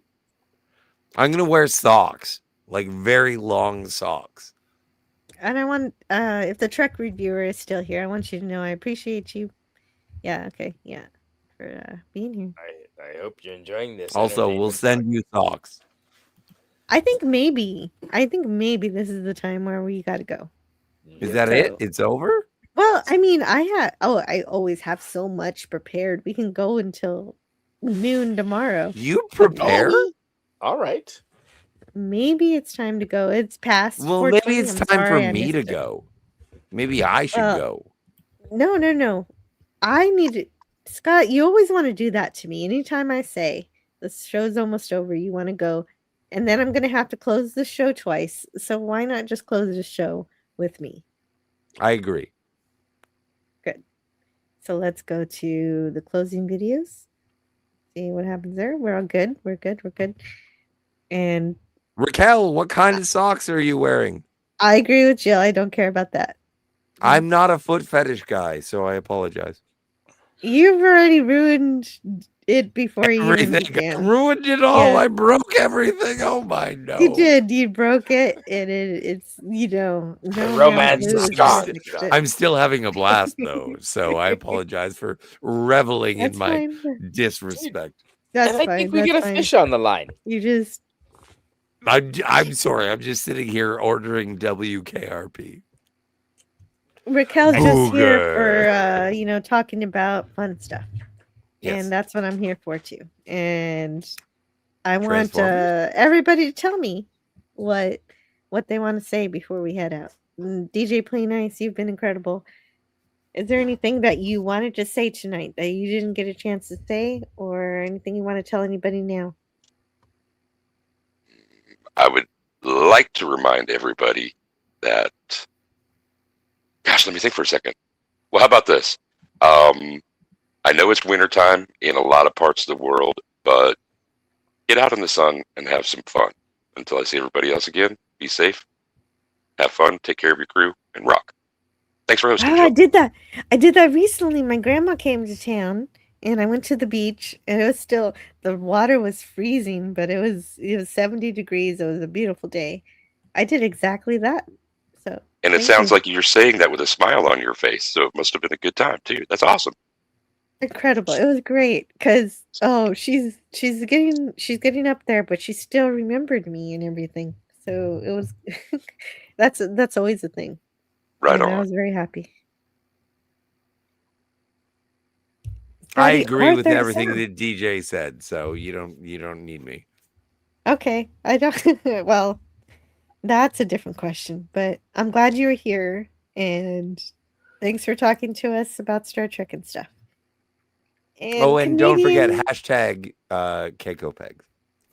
Well, maybe it's up to Miles. I'm just thrilled, Scotty, that we discovered the best Halloween costume tonight. Yes, sir. Wolf 359. That is amazing. Yeah. That is I'm just happy for, if nothing else, and hanging out with you, beautiful people. So thank you, Jill. Yeah. See you later, everyone, says Raquel. Thank you so much. And Tony says good night, everyone. Thanks for lurking, Tony. I hope you have a great day. Now that you're awake, you're going to be doing stuff, and I hope you feel good. Hope you feel good on Love you, brother. Sunday. Live long and prosper. And thank you, Spidey and Richard Spake. Is there anything you want to add before we go? We're gonna celebrate my 100th. Me getting 100 subscribers on Monday. If you guys want to stop in.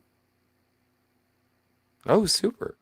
Yeah, it hit. I went to go check my subscribers today while we were doing a live stream with Crazy Horse and Alice, and there it was. It's like, oh my God, I've actually hit 100 subscribers after being stuck in the 80s for forever. And everybody's like, you got to do a live stream. I'm like, okay. That'll help. Because next Saturday we're doing Alice's and Fox Hill's birthday live stream, which reminds me I need to get y'all's birthdays so I can do live streams for y'all's birthdays whenever they come up to celebrate. My birthday is the same day that David Bowie died. All right, hold on. Mine was the same day that Alexander Courage was born. Wait a minute. That's better. That's way better than mine. You were born as David Bowie was dying? No, just the same day, not the same year. Because that would be same weird. Here. Yeah, I still haven't. Not as old as Alexander. What, you're like saying I'm the reincarnation of David Bowie? No. I'm not saying it, but people are. It's possible. I love ghosts. But yeah, I'm wanting to do for my online family their birthdays. Whenever they come up, we do a birthday bash, and that includes you, Canadian Iron Man. No, not Canadian.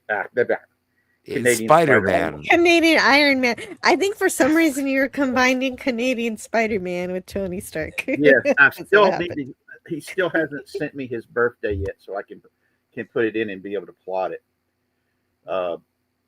I've been trying to get a hold of everybody to get their birthdays, so we can set that up. And yeah, and Scotty and I were very cryptic. His is January 10th. I'm December 10th. All right, December 10th. Okay. Both Capricorns. Yep. Well, you're the Capricorn. I'm a Sagittarius. Oh, right. I forgot. You know what? And the thing is that when you make enough money, you can just grab them by the Sag. I share a birthday with We are ending the stream. Yes. Ho Chi Minh. I share a birthday with Ho Chi Minh and the Crown Princess of Amsterdam, but not the modern one, the one in 1990. It's April 30th. The hot one? But I don't. They are different for some reason now. Okay. Her birthday is April 30th. Oh, that's right. Correct. Yes. It should be April 1st if you know me, really. This has been such a blast, and I'm so glad to be able to hang out tonight. This has been so great. I have no idea why you guys put up with me, but I appreciate that you do. I've had so much fun. And no one died. No one Not died. yet. No. Although we did advocate the killing of children. No, we not didn't really. advocate. No, nobody. No, there were jokes. Okay, we did not. No. There were jokes, but it was not. Not. Well, it depends on the Definitely, child, but we did not. like, what if it's Damien from The Omen? Tony says my birth. Well, or Anthony from the Twilight Zone. Or that problem child. Remember the movie Problem Child? Or You'd the probably bad kill that seed. guy. Well, yeah. So anyway, no, we can't investigate which children we want to kill. So please, no killing of children, ladies and gentlemen. But I mean, and we were are just making jokes sponsored about by fictional not characters. killing children. Oh my God! Can everybody stop saying that? My birthday isn't until September. Alas, YouTube must remain work. What for kind me. of a weirdo And says I really stop hope- saying? Well, you guys just kept going and going and going and digging into the We are the ground, and it Energizer just- Bunny stop. of saving children. I We're what- here to save children. Thank you. That's better. I was just putting my children to sleep. But that's where the joke. That doesn't make it better, you weirdo. not gonna be invited back. And whenever I say Y'all were no, but I scaring the cat. also I'm gonna go have a used smoke to while say, you try and fucking put this no, fire but I out. also Scaring used to Kraken, say that's I put my bad, children bad. down, and then my husband would say, you're terrible, you did it wrong, and all the just insults and stuff. But anyway, Tony says my birthday isn't until September, and YouTube needs to remain work for me. But that's good though. That's good. You've got a work that you love, and I've cut off front porch guest venues for the foreseeable future. And if that's something you need to do, I respect that. And whatever you've got to do, do it. And we're here for you, Tony. Just keep on keeping on. And if there's anything you want to do that is cool, we'll be around. From one Avenger to another, I can do this all day. And you are Iron Man. Nim Nim Nim says it's good that this channel does not sponsor the Also, Oh, you goodness. should join the Patreon. We're trying to buy an island. Anyway, never mind. Okay, we gotta go now, guys. Yeah. I'll see you later. Good night.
Learn all that is learnable. And the ways our differences combine to create meaning and beauty. It has always been easier to destroy than to create. May we together become greater than the sum of both of us. Well, now you have something new to think about. Carry on. Going to bed. Gotta turn off the lights. Hey, there's TV. Gotta turn off the power. Hey, turning off things. Yeah, it's time for bed. So now, where's the sleepy place? It is upstairs, but I gotta make sure the door is locked, and now it's time for bed. Baxter, he's on the couch. He wonders why I'm singing. I'm going upstairs, and Baxter's coming with me. Just found a little poop. Gonna pick it up with my fingers and throw it in the toilet. Baxter is not to blame. Hey, buddy, you coming up? He's looking at me like I'm a crazy person. Come on, it's bedtime. Anyway, that's my song. See you around the galaxy. Mr. Turtle, how many licks does it take to get to the Tootsie Roll center of a Tootsie Pop? I never made it without biting. Ask Mr. Owl, for he is the wisest of us all.